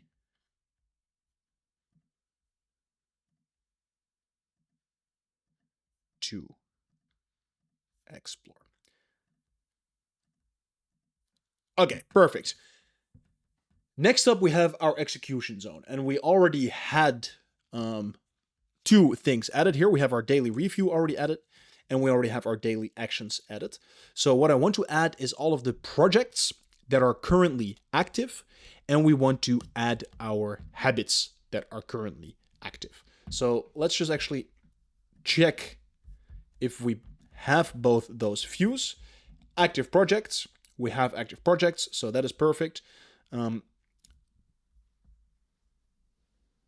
We can just add that like here, and then habit tracker. Do we also have active habits? That should be the same as the daily habits, so we can just simply. Actually, I think I prefer having it like this with also the context and stuff. So we're just going to say active habits, removing that grouping. And we're going to say filter. And we want the status to be building. And the sort, we can make this actually the hit rate. And we can make it from successful to least successful. And then we can add those over here. We can say project tracker, show me all of these active projects that we are currently working on, and show me the habits. I'm just going to simply call this projects and habits because we know if it's inside of the execution zone that they're only for the active projects and the active habits. Okay, next up is the review zone. And this one is also one that we will use quite a lot because from here we will access all of our reviews. So let's actually go into these databases and make sure we have all the right overview. So I'm going to duplicate this master overview. I'm going to call this one daily review. And what we want to see in there, we want to see the day rating. We want to see the weekly review, rating score. This one we can leave out. Name of the day. The review date we can put over here.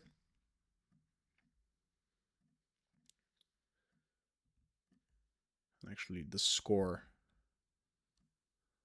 we can also hide. This one can be much smaller. Okay, beautiful. And then we can sort this and say review date is descending because we want to see the most recent ones on the top, right? Okay, then we're going to go into the weekly review. And over here, we're actually going to make a new view as well. We're going to call this weekly reviews. Going to turn that into a list. Just add the date span. And once again, we're going to say date span is descending. And what this does is that it actually shows us the most recent ones on top. So let's say, for example, this one would be for the upcoming week. You can see the most recent one is going to be on the top. And what I usually do is when I have the active weekly review that I'm working on in this week, I add these two little arrows in front of them. So then I can easily search for the weekly review by using the search function. Or at least, supposedly, I should be able to. There we go. Okay, weekly reviews.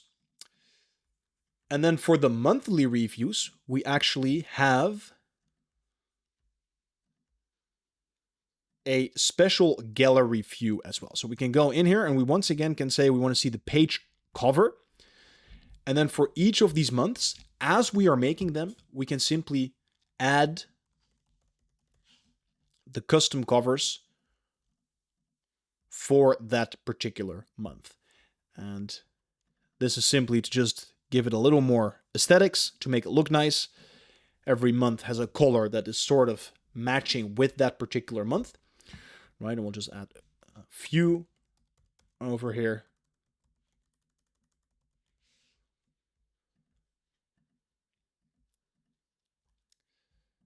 We're not going to add all of them. If you want, you can do that, of course. If you want access to these files, I've said it a few times, but you can leave your email address down below and I'll send you an email with all of the files and resources and everything that we're using in this video. And this one we're actually just going to sort manually like this. And these are going to be the monthly reviews. Beautiful. And then we're going to do the same for the quarterly reviews. Actually, I think we already did this for the quarterly reviews. Perfect. And we're going to do the same for the yearly reviews. I'm going to say layout. This cart size can be large. Let's create a new page just to show you what it looks like. Let's call this one 2024. And actually, I'm not sure if I already made a review cover for 2024. Yeah, okay, I didn't make one for 2024. Let's just take this one as a placeholder. And then we're going to have yearly reviews. Okay, so we're going to add all of these into the review zone. Linked view of database. First, we're going to have all of our daily reviews. And we have that over here, all of our daily reviews. Then we're going to have all of our weekly reviews.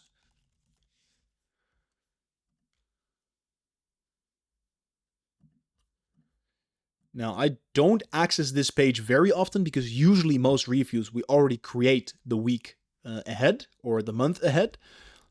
So then I just search for them by using Command P. But for the quarterly and yearly ones, you can find them here. And also for consistency purposes, we do put all of them in the review zone where they belong. All right, so we're just going to add the monthly reviews. We're just going to add the quarterly reviews.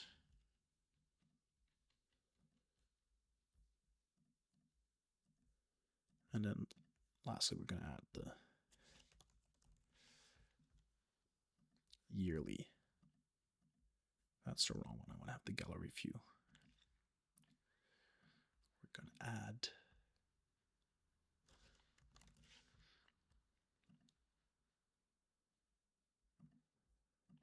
the yearly review as well. Set it to page cover, actually. Okay, so now we have all of our reviews next to each other right here for easy access. And I'll just hide the title for this one. Rather hide the property so that it looks a little cleaner. Okay, the last one is going to be adding all of the reflection questions. And actually, these views are not yet in the original reflections database. So let's go in here and actually make them. I will just duplicate. Actually, I think what is easier, instead of just making that in here, because then we're going to do a lot of double work, is that we can simply go here. And we can just say, okay, previous days for the daily one. I'm just going to say rules. I'm just going to remove that 1 week ago. So that is all the daily reflections. So basically what we're doing here is we're creating it so that we can always find all of the answers we have ever given for any question. Just add this a little bit. And once again, most of these things we are gonna encounter during our processes. Like 99% of the time you'll interact with this as you're going through your reviews, but we also just put it in the zones. If we want to find it, if we want to interact it, we'll know exactly where to find it. So I'm going to say previous weeks. I'm going to do the same thing here. Just going to remove that 1 week ago.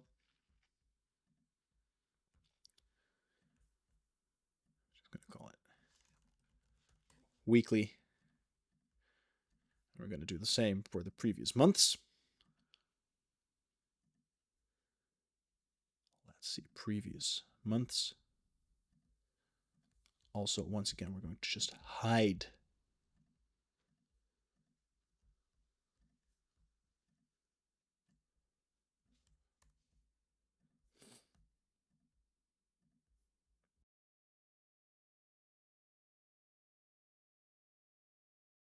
Now we can also do the same for our project questions, our vision goal questions, and our core insight questions.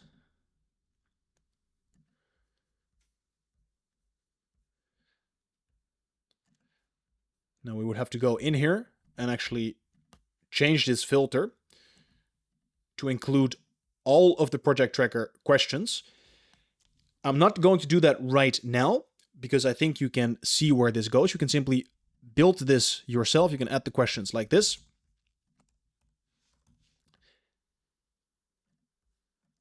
Because this is just going to be more of the same. You can add these questions if you want to add them. Let me just go here. You can do the same for the vision goal questions. You would also have to manually remove this, add all of the questions here. You can also do the same for the core insight questions.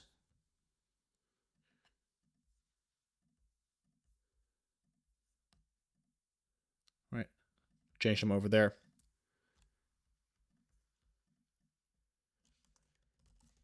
And then lastly, we can do the same for the 6 life areas.